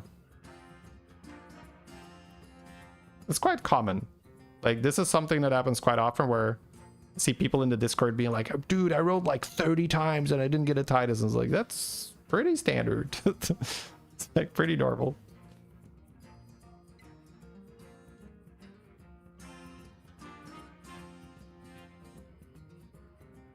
If we held it, we would have survived.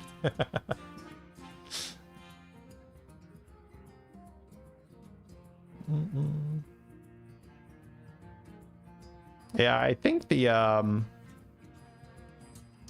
Harbinger and the Typewriter back-to-back Harbinger play, I think that was it probably.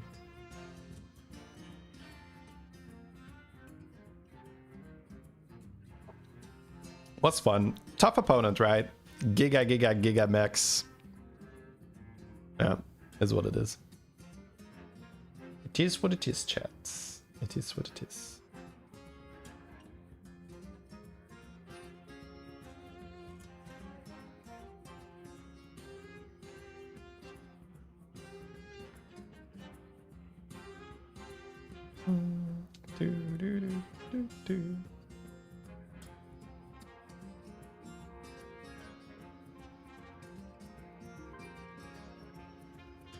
All right, chats, let's have a look at another XQN game. And then what do we do after that? I think I still have to do a little bit of work for YouTube before I have to pick up my kids.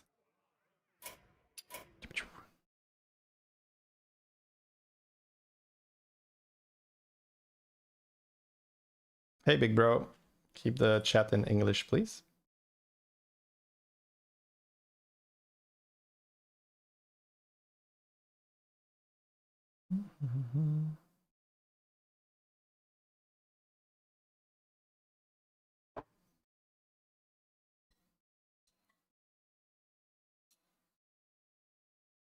Yeah, of course.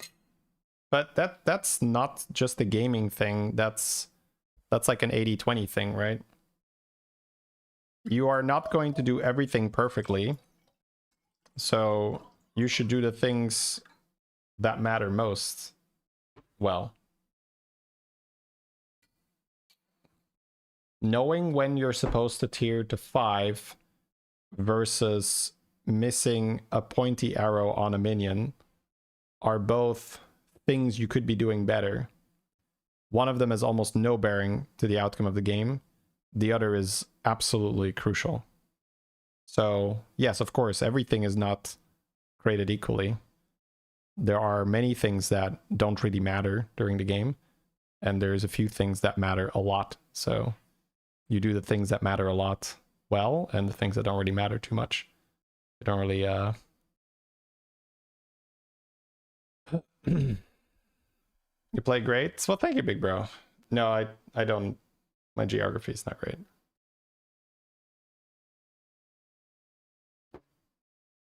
All right, chat, give us a second. I'll look at another cool XQN game.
All right, here we go. You almost have me. Oh, I'm not really trying to rank. That's yeah, no. If we were trying to rank, we'd be playing differently. It's a nice side effect. Anyways, let me go over chat and then we'll dive in, because I don't really like to like when I'm going and commenting on a game, I don't like to get pulled out of the commentary and then like talk chat. Is there somewhere we can send you for review? Yeah, you can join the Discord. We have a channel there. Now I do have to say, like if I don't review the game, if you submit it, that can have multiple reasons. Sometimes it's got to do with patches and stuff, but we have a channel there called game review submissions. So you can absolutely submit cool games there. Same thing for the oh, have I already fixed it for Nightbot? I don't think so, right? Let me make the Discord command.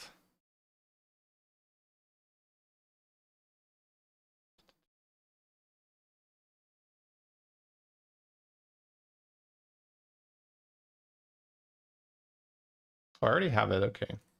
Does it work?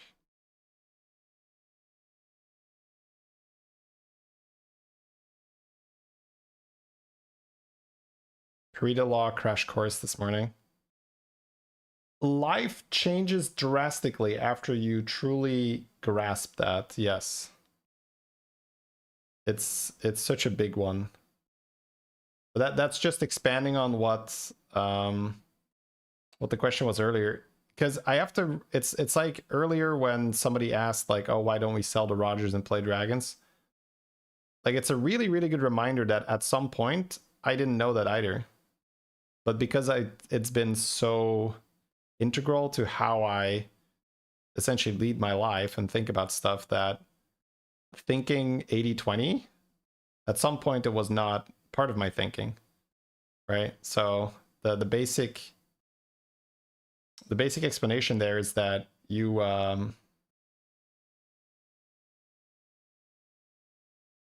was just thinking whether I should have her. Let me log in. If we're gonna talk a little bit before the review, let me have a spectate, because I don't like not having anything on the screen.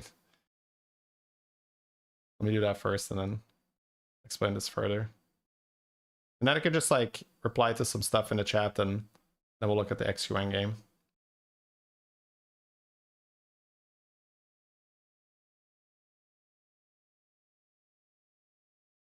I think it's more fun when it's over here. Last twilight falls over Azeroth.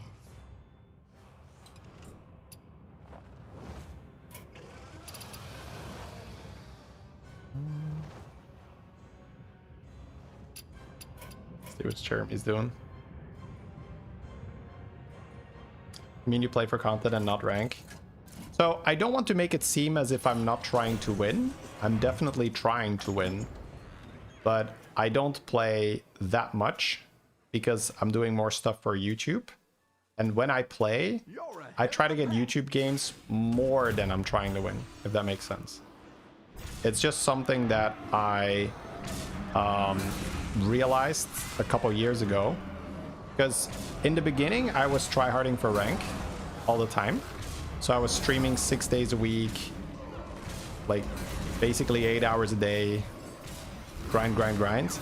And in season 2 and season 3, I ended in the top 10. And it mattered nothing. There was no reward. There was no like, oh my god, am I so glad that I'm, at least as a content creator, right? Of course, it's a completely different way to look at it. And I was like, oh, well, what do I provide? Oh, I provide entertainment, right? I provide, I guess, like education, right, as well, about Battlegrounds. So that just made me shift it so much that like, oh, I can put in all this time, all this effort, and be top 10, or I can put in a fraction. Well, I guess a fraction is not really the right word, but for me, a fraction, because I'm so used to playing already. Like the way I'm playing right now, it doesn't stress me out. Like, I'm just like, we lose, who cares, right? We go with the flow. Like, in that regard, it is a fraction of the work, the input. And I get a much better output when it comes to, like, especially like YouTube. Because for YouTube, again, if you are top 100 or you are top 10, I don't care. It doesn't matter. It does not matter. Because top 100 is still really, really, really good. And way better than most people will get in this game. So your ability to explain stuff and entertain and stuff, like top 10 or top 100, it's kind of the same. Now, if you're Jeef and you're actually number 1, I think that's where you get the plus, right? You become known because you were in the top 10. No, that's my point. It did not matter. Like, my stream and my YouTube, whether I would be top 10 or top 100, would be exactly the same. Assuming that I would do everything else the same, right? If I would do everything else the same, now obviously my stream and YouTube have done better because I stopped focusing on the rank and I started focusing on, hey, what would be more fun for people? Crazy, right? But that was such a cool insight for me, and it just made everything more enjoyable. But that's sort of a nice little segue into what someone asked earlier. We're like, oh, when it comes to the game, in Dota, they don't really focus on everything. They just focus on certain things. And that to me felt a little weird, that question, because it was like, yes, of course we do that. Why wouldn't we do that? But then I realized, oh, that type of thinking, that 80-20 thinking, I only started doing that after a while myself. Is that double golden banana? No, golden banana, regular banana. Holy crap. What a dirty board, Jeremy. What a dirty beast board. Beautiful. Anyways, just like taking a second to admire the disgusting banana board here. After this game, we'll just dive in, so I'll just quickly finish this point. The reason why I want to hammer on that is because for me it was such a big upgrade in my thinking. Once you realize that, oh, there are things that are just way more important than other things. So the way how I should allocate my time, my energy, should reflect that. So if something has, let's say, 500% more return than something else, I shouldn't just give a little bit more time to that. I should give like almost all my time to that. Like, and it is like that drastic, right? So the way how it's usually explained is like a Pareto distribution is like you have 20% of the inputs create 80% of the outputs. And that's not always the same, and it doesn't have to add up to 100. You can have 1% of the inputs create 50% of the outputs, but it's just like it's like that kind of a proportion of like a minority of the things creates the majority of the outcome. And that's very often true. Like you can find that in very many things. And it's probably in certain things you do yourself as well. So if you do a bit of an analysis of how you spend your time and effort, you find like, oh, well, actually, when it comes to the output that I'm trying to create, there's actually this like fairly small amount of time that's like really highly productive. And then you can invest more time and energy in that over time. Of course, you have to like set that up a little bit. You can't just like change your life 180 usually overnight. But for me, that has been really good. So for me, an example is like, oh, if I just have like really, really fun, cool YouTube games, my YouTube is growing faster.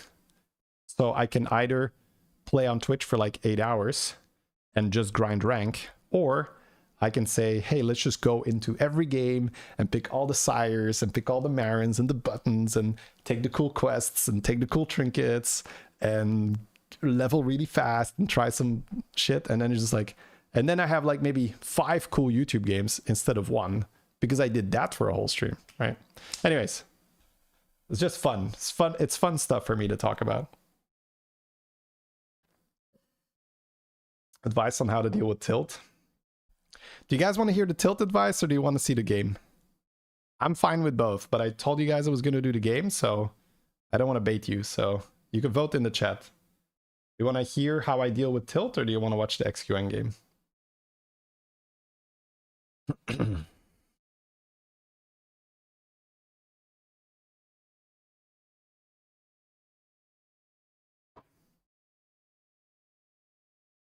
YouTube can vote too, right? Because you guys are being quiet here. YouTube's just more used to just watching. I think YouTube's more like, you're just TV. Why is the TV talking to me?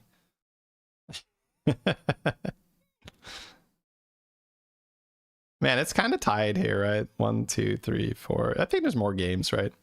Just don't tilt, easy advice. You charge for this kind of advice in business. Well, but you make it specific, right? You make it specific. If XQN tilts, then talk about it. We want to see you tilt. I do tilt. I do tilt, but I think it's all about how you deal with it, right? I think it's hard to never tilt. But it's also like different. Screenshot this moment for when people ask if you read YouTube chat. All right.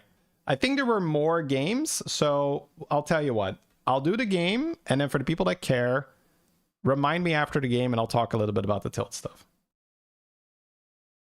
All right, guys. Watching another XQN game. Beast, Dragon, Murloc, Naga Undead, and takes a Sire. We were just talking about that. It is good for content. That's great. So I'm going to say this again. People will definitely ask throughout the game, but maybe chat can explain as well. You're going to see the name Zorgo, but that's because XQN is playing on the China server, and he is using Zorgo's account because it is not easy to get a Chinese account. You need like, there's some extra steps you need to go through. I think you need like either a passport or driver's license or something where you can't just like create an account. He's got to attack 7 times or have 20 friendly minions die. He's going to cycle Skipper and get coins, so he doesn't really know what he's going to get. I can see both of them. We've had some really good Smelting Chamber games, but he doesn't really have a good... I think Smelting Chamber got worse. Okay. Ooh, he's going to... Ooh, okay, cool. Interesting start. Okay, he's going to do it like this. Didn't realize. I guess that means he can go Surf and Serve next turn. All right, so there's a lot of thoughts there, and I was like, oh, from this, from that, from that. What I was going to say is Smelting Chamber got worse now that we're no longer in Time Warp meta, because what I like to do with Smelting Chamber is line it up so that I make a tier 3 golden when the minor Time Warp comes around, because then you get a golden Time Warp. That was a very cheeky, specific thing to do. I really like doing that. I thought he was going to cycle the Murloc on turn 1, but he just wants to start with Front Rake and then bank the Murloc in the coin. He's not going to go for the Surf and Serve for extra minions to die, it seems. Looks like he wants to either roll something like Golden Front Rake or maybe the Skeleton, right? The Skeleton that makes 2 more. That's pretty good to farm. Yeah, that one basically. Yeah.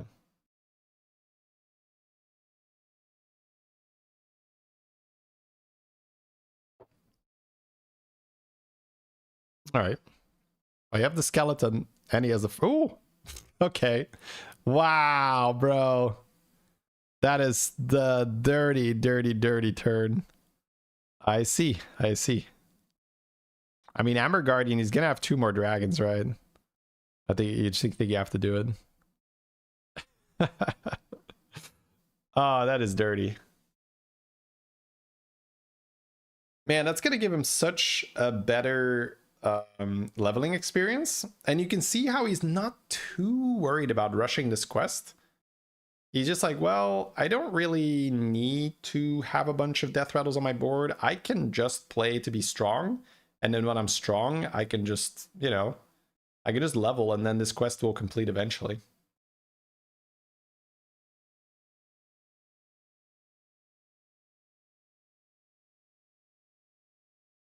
All right, level double play. Both of these getting the shield is not bad, but I guess the 3/3 won't get 6/6, right? He could coin Arrow here, yeah. Coin Arrow is actually really good. Because you don't need this money next turn. This is like a really good use for his 1 gold. Yeah, super, super nice. Because now he's 50-50 for the perma shield on Tarek too. And it's just incredible arrow value. Right? It's 1 gold and it gives... You go from a 3/3 to a 7/3 Divine Shield. Like, what an upgrade, right? For 1 gold, like, on turn 4, you can't really ask that much more out of 1 gold. Especially if the gold is not being used for a while, because this turn he just levels. Very likely, right? Because it's 7 gold. So it just makes a lot of sense. It's beautiful. Look how strong this board is now. And he's slowly, slowly chipping away at his quest. But he's healthy, right? He still has armor. 36 HP. Minor quest rolls around. Golden Front Rake also just did so much. That's where knowing where the arrow is more important than knowing when to level to 5. Leveling to 5 is probably still more important than the arrow, but that was a really good arrow. As far as pointy arrows go, that's one of the best pointy arrows I've seen in a while. So he's looking at what makes sense here. He will have the stolen gold at some point, which will golden the left and the right minion. Goldenizer is then worse. Yeah, I think he looks at Goldenizer and says, well, if I'm already going to be able to golden things in combat, maybe I don't want it. Maybe I just want to take the money from the Rendell. I think you do buy those 2. Because you're on 6 gold. If you roll here, 5 gold's so awkward. Now he gets a full board. It works out, yeah. Yep. Super strong, super cool. Look at that, man. Turn 6, we're on tier 4. We have a full board. Just got a nice spell played. We got the front rake that's about to pop off. And now we can just level to 5 next turn. Almost guaranteed. Oh, wow. Those two together. That's going to do a lot of stuff. Man, beautiful. Also, this Taragosa gets the Orca buffs permanently, which is a small thing, but still. Orca is also not bad to golden. Oh, Twilight Researcher can be golden, right? Next fight, he might lose enough to trigger his quest. 11? Well, he has Broodmother. With Broodmother, he could do it, right? He needs 9 things to die. If Broodmother gets full value, it's already 5. That seems more than doable. The rolls are nice. I would level here every time, so if he doesn't level, I'm going to be blown away. But I want to learn, so I'm always hoping to do something that would completely blow me away. But yeah, I would say that we drop the Researcher, we drop the Broodmother, we go to 5. Like, pretty much no reason not to. I was going to go for the Chef's Choice guy, and then cycle that for the rolls. Yep. Yeah, he's just seeing whether he gets the Chef's Choice guy on the board or not. And I would already cash in the rolls just because we're playing with... what you call it. The Hooktail, of course. Yep. All right, clean.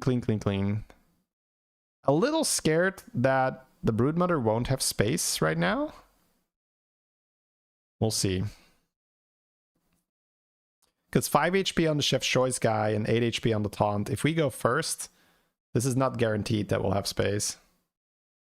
Let's see where we hit. Okay, it dies. Oh! That is so good. All right, 13, 8 more.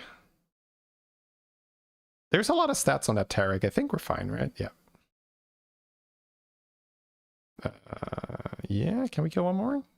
Yeah, there we go. So Stolen Gold next turn. Stolen Gold will golden the left and the rightmost minion during the combat. Very nice. And no damage. Oh, you love to see it. Beautiful. Level straight to 6. He is Rendell, I guess. Yeah, he has Rendell. I love that. I did tell you guys a while ago that when I learned how to play the game, how to get better at the game, I did watch a ton of XQN, and especially back then, he was just an expert at rushing to tier 6. You see it a little less these days, but he is so healthy that he's... and there's also good 6-drops, right? He has the Shiny Wing guy, he has Evoker. It's a lobby where 6s are actually quite nice. Demons are out, so you're not going to just roll the demon guy on tier 5 and start producing fodders. So it does make sense to rush it.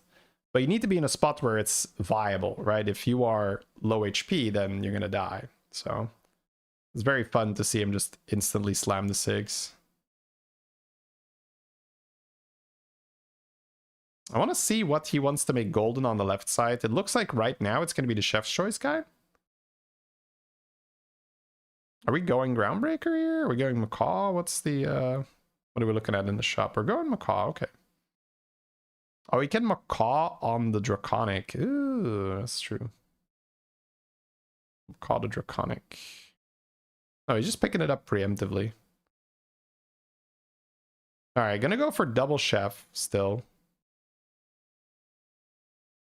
Oh, and then he steals Groundbreaker. Oh, okay. I'm trying to just process that, where maybe he just liked staying on this shop because then the Rendell would guarantee steal Groundbreaker and he opens up spamming spells and ending up in that. Orca doing a good job again. Broodmother not dying is a bit unfortunate, but we got some value. Nice. And he's getting so much... he's getting so many Chroma Drakes in his hands with the golden guy and then the tier 5 Death Rattle guy too. He's got the Maelstrom. That definitely looks good. Man, there's options here, bro. It's not the glider. It's probably not the timepiece. So it's either Curator Sticker to just be strong, or you take Faceless. I'm not in love with Curator right now, just because it's costs 4 gold, and there's no like obvious board space where I'm like, oh, I'm gonna be it's gonna be easy to run this. So that's why I'm a little hesitant to take Curator. Normally I think Curator's a really solid pick because you get a golden, so it's a 6-drop right away and it's good tempo. But we're super healthy, so I think I actually prefer to Faceless myself, just because it gives you like unreasonable options later where you can make a golden card and copy that. Or, you know, he has a brand here, he could like find another brand and then just copy brand of a golden brand. Like there's it keeps you a little bit more flexible, whereas the the Mishmash would be stronger right now but give you less options later. And because XQN is in such a good position where he still has 36 HP, options are pretty good. Like, he doesn't have to have that instant tempo. Now, if he was on 16 HP, I think the Mishmash makes so much sense. We got a 2020 probably for Bran. It's like my favorite target for that thing. Bran and Titus, yeah. All right, more money. He's got 2 more in there. Oh, he sells the pair. I would have a tough time doing that with Bran, but I guess it makes sense. Oil skipped. Ooh, Rylak. I like the Rylak. Ooh, don't on Bran. Yeah. Okay. He doesn't have the hand space right now. I would have been interested in trying to farm the spell power, but I think this is a good example of where I would be too focused on that, and I might end up with a board that is too weak. Because I would have maybe just held one of the spell power guys in my hand, and then try to get the Rylak and then use that. And XQN's like, yeah, I don't have time to think about that. Just like play your dragon, see what happens. Okay, I don't get full value here. Who cares? I'm still winning. I'm healthy. I can fix that next turn. Rylak first was better. No, I mean he gets a golden anyway, and his hand is full, bro. Like if that Battlecry dies, it's also death rattle. So it did not matter. Basically, is what I'm trying to say. Not for this turn. His hand was too full. We didn't want to taunt Bran because it doesn't work with Rylak. We can make golden Rylak. I'm kind of down with eyes. Oh, XQN does not care. That's another thing they do well. Like XQN here is just, he's not, it's like too slow. It's too expensive to golden the Rylak. He's like, I don't even have another battle cry that I really, really want to proc. I think he's looking for Queen's Command, right? Oh, here's that Bran option, right? He can golden the Bran now. Yeah, that's what he's going to do. It's just a faceless, right? It's flexible. It's like, it's a Joker card. You can copy anything you want. My college is golden Bran. Yeah. Oh, it's so much fun here, chat. Oh, once the Bran is golden, it's so good. Got the Reborn on the Rylak. I think what he's looking for is the Queen's Guard, right? Queen's Guard with Bran and Rylak, and he already has Macaw for that. But now that he has Mycologist, you could technically have he could buy that 4 cost spell. Oh, okay, so he wants money. I was gonna say he can buy the 4 cost spell for well, Queen's Command would have been hey, Queen's Command is basically like that's like having Queen's Guard, right? If he has Mycologist with the Queen's Command, yeah. That's funny. It doesn't feel the same, but it is the same. Bro, we have to like, oh, we're farming spell power this turn, right? I was gonna say we have to like dump our hands, but we don't really.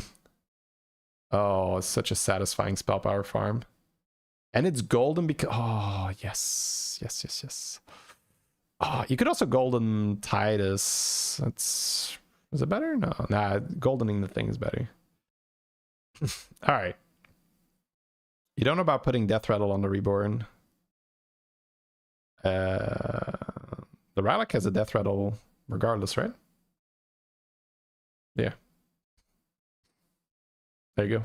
Like the Death Rattle on the Rylak is just its natural effect. I think at least.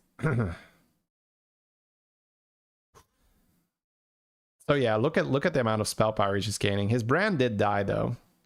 But now he has 20 health And because he's played so aggressively for keeping his health, right? He's well, I guess aggressively is maybe the wrong term, but he's played in a way where he's been winning his fights, right? He hasn't been trying to optimize for scaling. He's been winning his fights, and now he can take that one big loss, and he has so much spell power to show for it. Like, he invested his life total in a really good way here. Like, he saved so much health. He has mycologists. I would... Yeah, okay, he just still wants money. I think with the spell power here, I might have wanted to just try to hit Azurite, right? I think Azurite could have been fun. Yeah, doesn't want to get the extra spell power. He has enough spell power. He needs the Queen's Guard. Because if he doesn't have it, he can't really use the spell power effectively. It's either that or, like I said, another... oh, he's just gonna triple. He's just checking for Queen's Guard. Yeah, okay, funny. The mycologist can still do a good job here with... again, if he still has it, right? He can hit Azurite. It's kind of like old school Murkai, right? How Murkai with Magic Pin and Azurite was a thing. Okay, the Magic Pin reset, so he could actually still roll it here. Okay, Queen's Command will do. Like, yeah, we're very happy with that. We just don't want to die, right? So now goldening the Rylak would be chill. Yeah, get a little damage on there. Yeah, it's just so well done. Like, he just keeps his health, right? Like, I would have such a hard time to stop scaling my spell power here. But, I mean, there's no realistic other play, right? You also have the... Oh, my God. He just got so strong, chat. He got so strong here. Look at this. Because it's Golden Brand, Golden Titus, Golden Parrot. Oh. Oh. That is unreasonable, bro. He was getting owned last fight, and now because he has a battle cry that produces tempo next to his Rylak, is just insane. There's so many multipliers on his board. The Parrot is ×2. The Bran is ×3. The Titus is ×3. You have Reborn on the Rylak, so it goes off again. Not quite with all the multipliers, because the Parrot isn't ×2.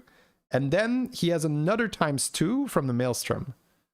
Like, that one battle cry is no longer one battle cry. It gets procced so many times. Couldn't if you have farm more spell power? That's exactly what I'm saying, right? No. Right, so, but the point is that he did that because otherwise he would take damage this round, because he can only really proc one, right? He can only proc one. So he can either say, I'm going to take 15 damage here to farm more spell power, and then maybe get scammed by someone and lose the game. Or I can just keep 21 health, be really freaking strong, and play the game with the Golden Brand and a mycologist after that. That's the point, right? So, and again, I'm with you, by the way. I'm with you. I would have had a really hard time to give up my spell power scaling. But it's a means to an end. But it can start to feel like it is the end, right? Be like, well, what is the point of this game? The point is to scale my spell power as high as possible. It's like, well, no, the spell power is there, so you can get a big board, so you can stop losing fights. So what if I just like stop losing fights? So it makes sense when you see it like this, but I'm totally with you. I would have had a hard time to give up on the spell power scaling myself. I still need to turn that switch, right? Flip that switch. We saw that earlier in an XQN game where he was willing to give up on Golden Belinda to make sure that he didn't lose the fight. And he's doing the same thing here. He gave up on more spell power scaling to make sure that he doesn't lose the fight. Because there's only X amount of fights left anyway. So it just makes complete sense that he just starts going in. I mean, look at how big this board is already. With no additional spell power gains, this could technically already win a lobby.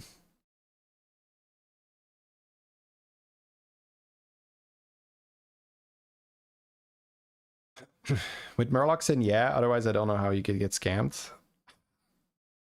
Sindore with Wind Fury on your Rylak, and you don't get any value from your Macaw. Boom, there you go.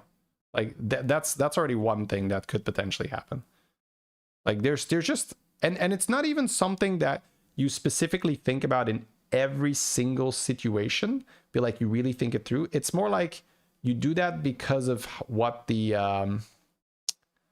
what on average happens, right? So on average, he's in top 5. It just makes sense for him to start winning fights there.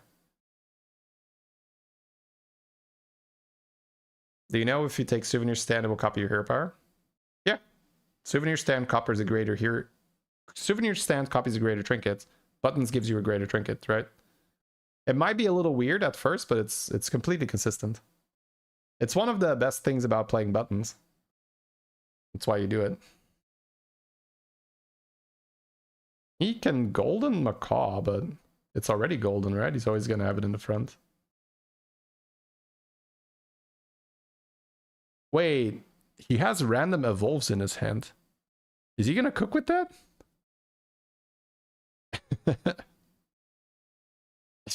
I don't. He can just golden for scam as well, I guess.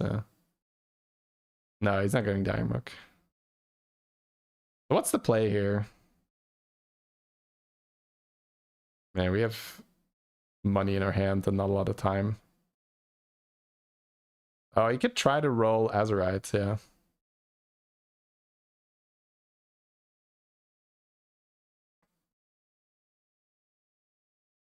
Is he? I think it's like golden Rylak and Azerite, yeah.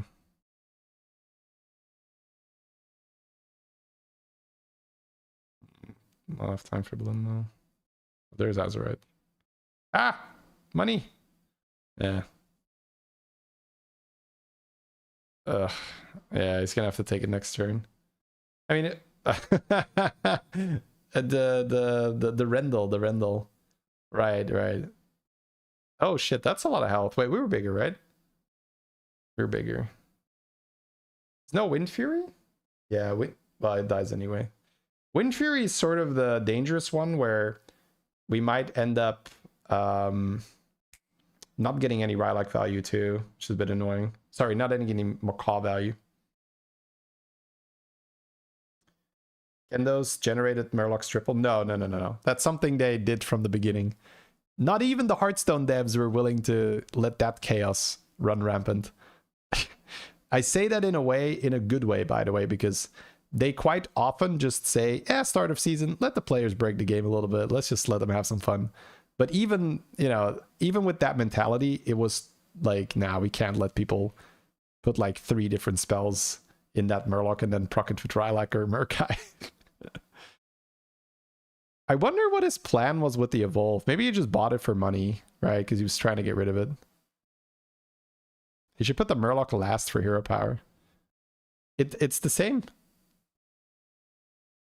Oh, if it says it can be golden, it just wouldn't be golden, right? Flag is a buff. Yeah.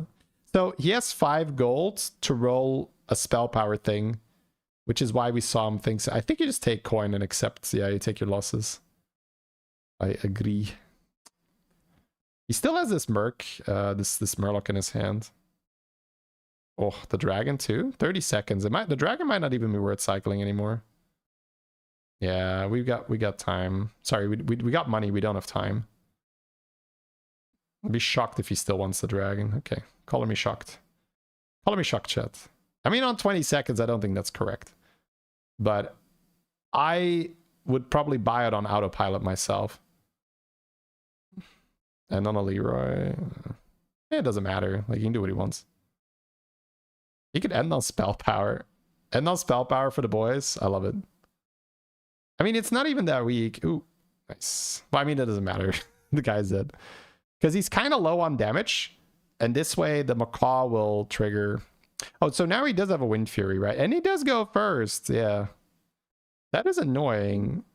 But we're good, right? We get 0 Macaw value here. It hurts a lot. Yeah, I mean, there's like a 300 to 500 on that board. There's maybe some minions that are bigger, but we're bigger overall, right? The spore doesn't do anything. We trade that. Yeah, we're good, we're good, we're good. But opponent understood the win condition, right? It's like, if I can kill that Rylak before the Macaw goes off, that's huge value. Man, cool game again, man. Very, very nice Sire game. Love to see those. Also, we haven't really seen Magic Fin next to Rylak. Although I would suppose with the Queen's Command, it's basically like having the Queen's Guard next to it with a little spin on it. That's nice.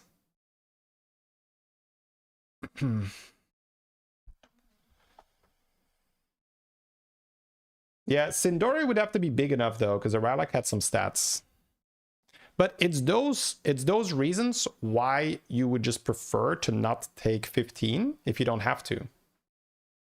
Right? If you don't take 15, then you have wiggle room. You have some room to recover.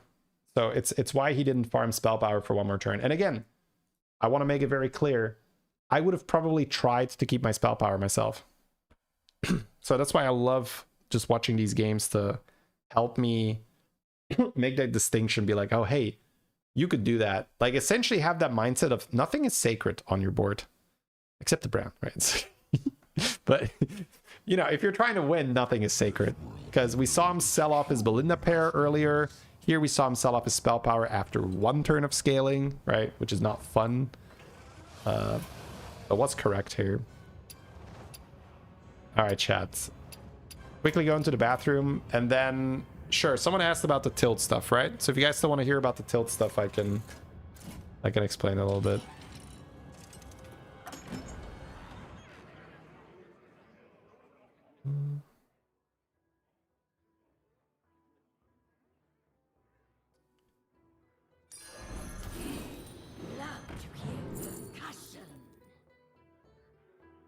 All right, 1 second.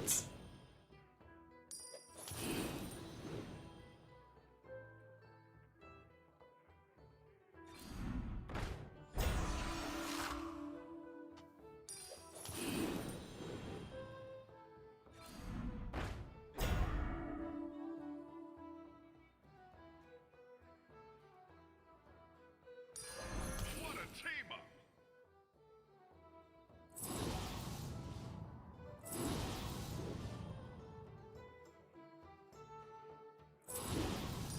Extra large minion coming your way.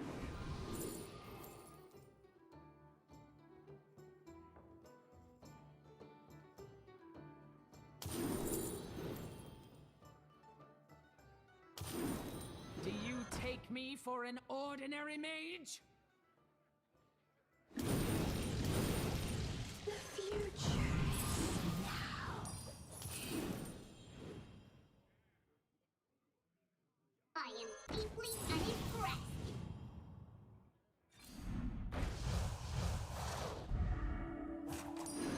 That one could be a game changer. All will dance to my song. Sasuke did what had to be done. Well, aren't you a diamond in the rough?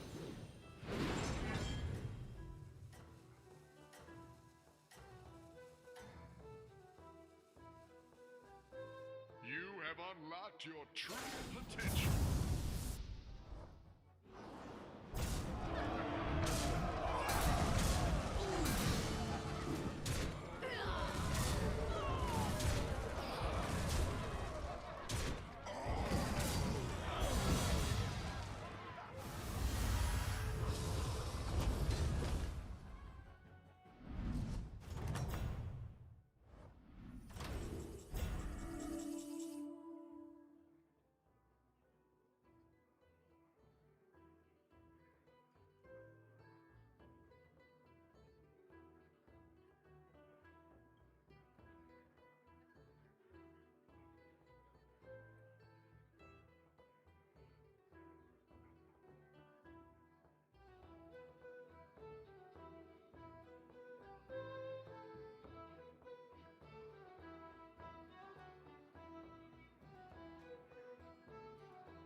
Fall the sands of time. Heroes must make sacrifices.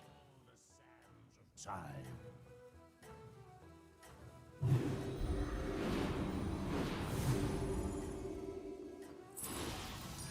The odds are in my favor. Old gods. No rest for the weary, hero.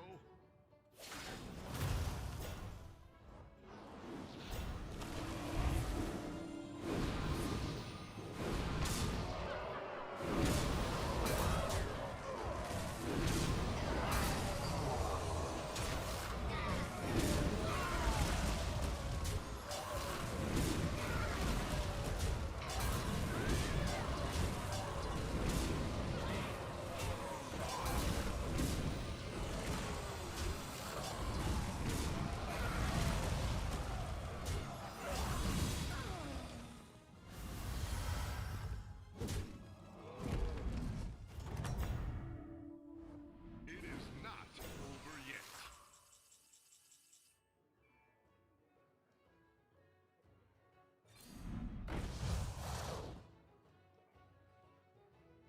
What a team up!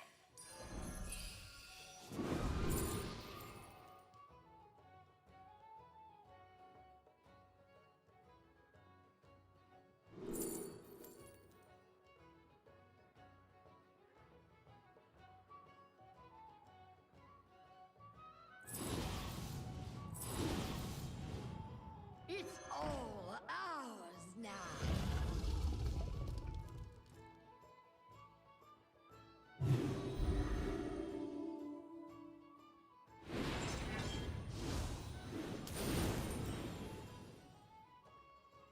All right, here we are.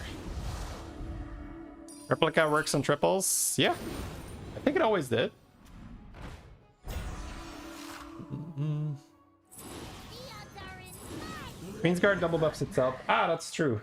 That's true. That's true. Yeah, quite a bit better than the thing then. You spend 3 turns to find a specific unit to run this comp. Is it valuable play for everyone? Man, I can't... I haven't seen it, right? So that's your interpretation. So it's like... There's probably a lot of other stuff going on. It's a little tricky to...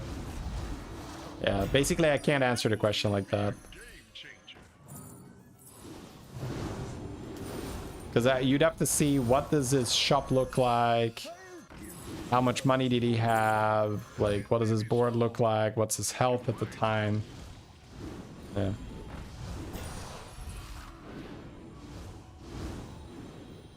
Nothing can slow you down. All right, cool. So what was the question earlier? Like, how do I deal with tilt, or just so that I'm not answering the wrong question?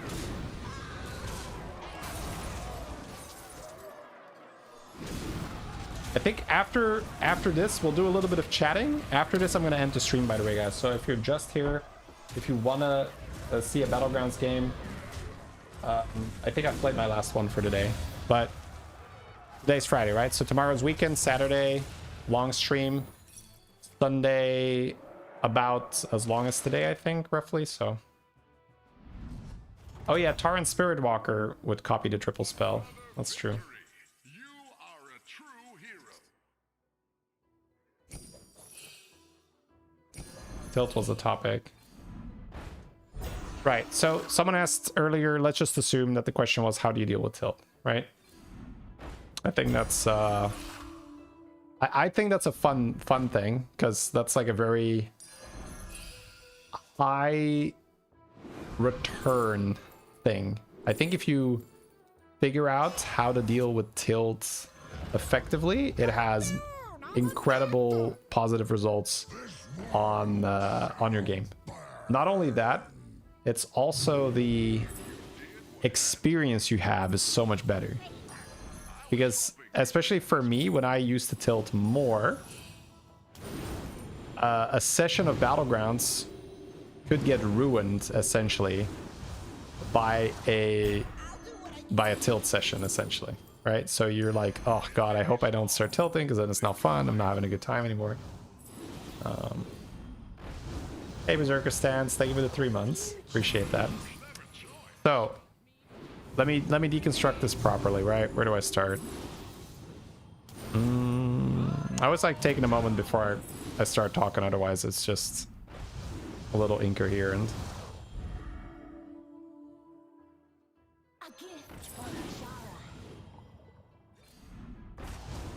So there is a great book. I'm gonna do this in 2 pieces. The first is like understanding the tilt and then how to deal with it, because I think that does help. So I read a great book called The Mental Game of Poker. As you may suspect, it's about poker, not about Hearthstone Battlegrounds. But it translates really well, because poker is a similar game where you make bets and sometimes the bets don't work out and there's like a lot of player skill involved, but also some randomness. So this helps you understand, okay, what kind of tilt do I have? So I'm going to use my own example. I had mistake tilt, or still have that, right? But at least I'm aware of it. So I'm going to read the different types of tilt. Let me first grab that. So these are all the different types of tilt the book explains. Running bad tilt, so that's I'm losing, I'm getting unlucky, Bob is not giving me my minions. Injustice tilt, this noob beat me because he's just playing a stupid strategy or he got lucky. Hate losing tilt, that's pays for itself. It's like, I hate losing, I'm tilting. Mistake tilt, that's like, oh, you know, I expect perfection out of myself, and then inevitably some mistake happens, and then I, you know, start going off. Entitlement tilt is like, oh, I should be able to win here, and then you don't. Revenge tilt, some guy stayed on a low tier, and you're like, ah, this stupid noob, I'm gonna show him, and then you start playing bad. Anyways, yada yada yada. There's like a lot of them, so it is fun. It is nice to read the book. I'm not gonna read the whole book to you, but essentially understanding, okay, what is the nature of my tilt, that helps you be like, okay, this is what's actually going on. So for me, it was, I make a mistake, and because I expect perfection, I then get into this negative spiral of, I make a mistake, my mood shifts, I start playing worse, I make more mistakes, I get confirmation essentially about the fact that I do suck, because otherwise I wouldn't be losing this much. But of course I'm losing extra now because I'm making more mistakes, and so on and so on. So that's one thing, understanding the tilt itself.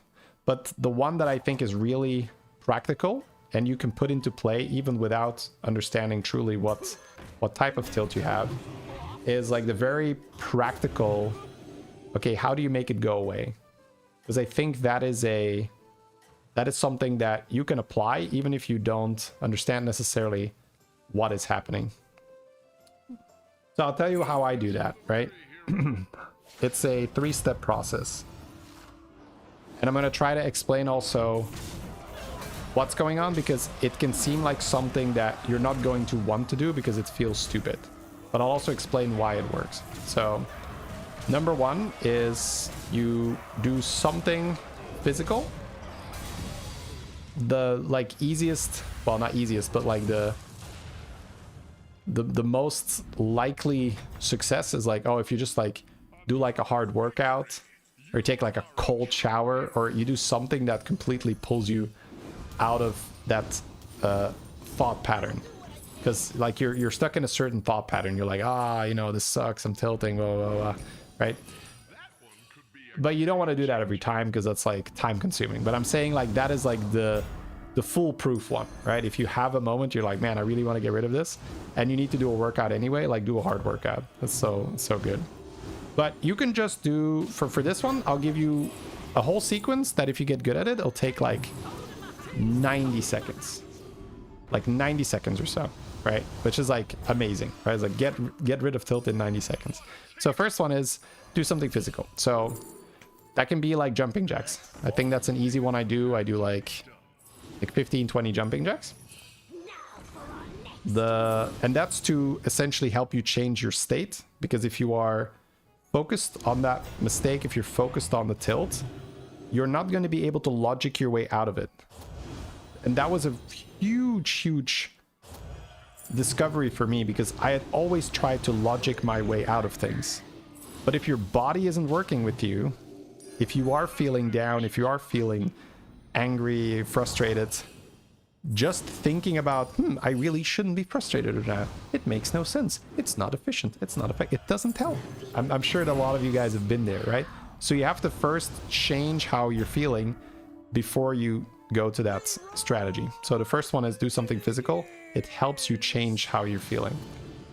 The second one is you take 5 to 10 deep breaths, which is another step in the sequence where you are going to first change your body to then change your mind, if that makes sense. Because your mind has the ability to affect your body, but your body also affects your mind. So you can essentially use the reverse, the Uno reverse. Whereas if you are stressed or, you know, anxious or whatever, it's going to change your breathing. But you can then also mimic relaxed breathing, and then your brain's like, oh, we must be relaxed right now because I'm breathing so, right? So you do that like 5-10 times, and I know it sounds silly at first. You're like, how is it going to change? I've heard that so many times. Take a deep breath, blah blah blah, right? But the cliches are cliches for a reason. It's because very often it works, but you just have to buy into it. And I didn't used to buy into it. I was like, I'm too smart for this shit. Right? It's like, no, you're not. So you do those deep breaths. That's number 2. And then the third one is you try to vividly imagine something you are grateful for. So if you're new to this process, then it's going to be, you're going to have to like have a couple moments in your life, or it could be like last week or whatever, that you can think of like, oh, I'm really grateful for that. That's so awesome. And the reason for that is that it's impossible to be grateful and angry at the same time. Like if you, it's sort of like it pushes the emotion away. It's like the gratitude comes in and it's like the anger is like poof, like sorry, there's no space. There's only space for one one of those at the same time. So when you get good at that, my God, like it has made a world of difference in my own life. As you guys may have noticed, like my streams, I used to like tilt more and be like more negative and was like, everything's fucked, I suck, blah, blah, blah, blah. Right? So the I just started following that procedure, and it has made a world of difference. And it also has taught me to be more humble, and when people, you know, when there is this whole procedure that is lined out, because when I was younger, right, like if somebody would have told me this, be like, oh, be like grateful and take some deep breaths, like, yeah, but I want something that really works, right? They give me the actual like tactic, the strategy. It was like, that is it. Just like do, like very often you just have to like buy into it and say, okay, I'm actually just going to do it the exact way it is prescribed, even if I don't like fully understand it yet, because sometimes you have to experience it to be able to understand it. Yeah. Anyways, that's why I said it's kind of hard for me to do that in the middle of a review. That's the that's my 90-second routine for getting rid of tilt.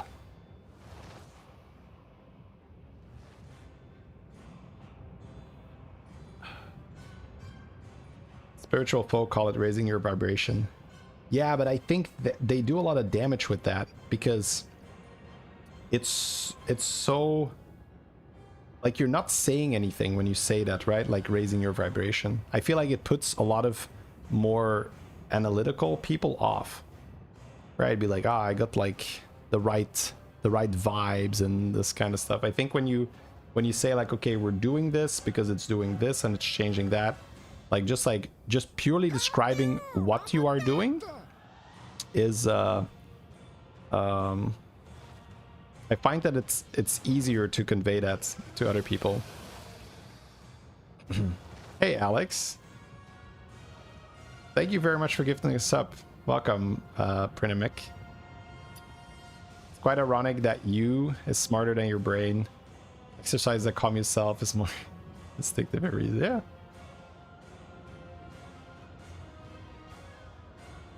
All right, chat. That's going to be it for me for today. Thank you very much for watching, everyone. Fun little chat at the end.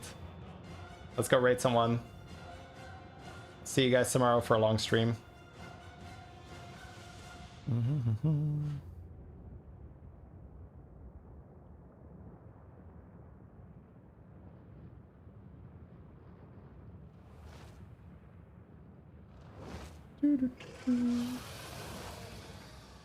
Let's raid ixxdeee.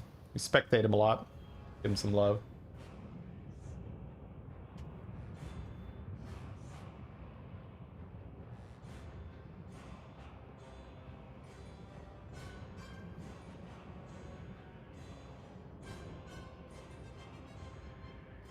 You got it. All good. All good.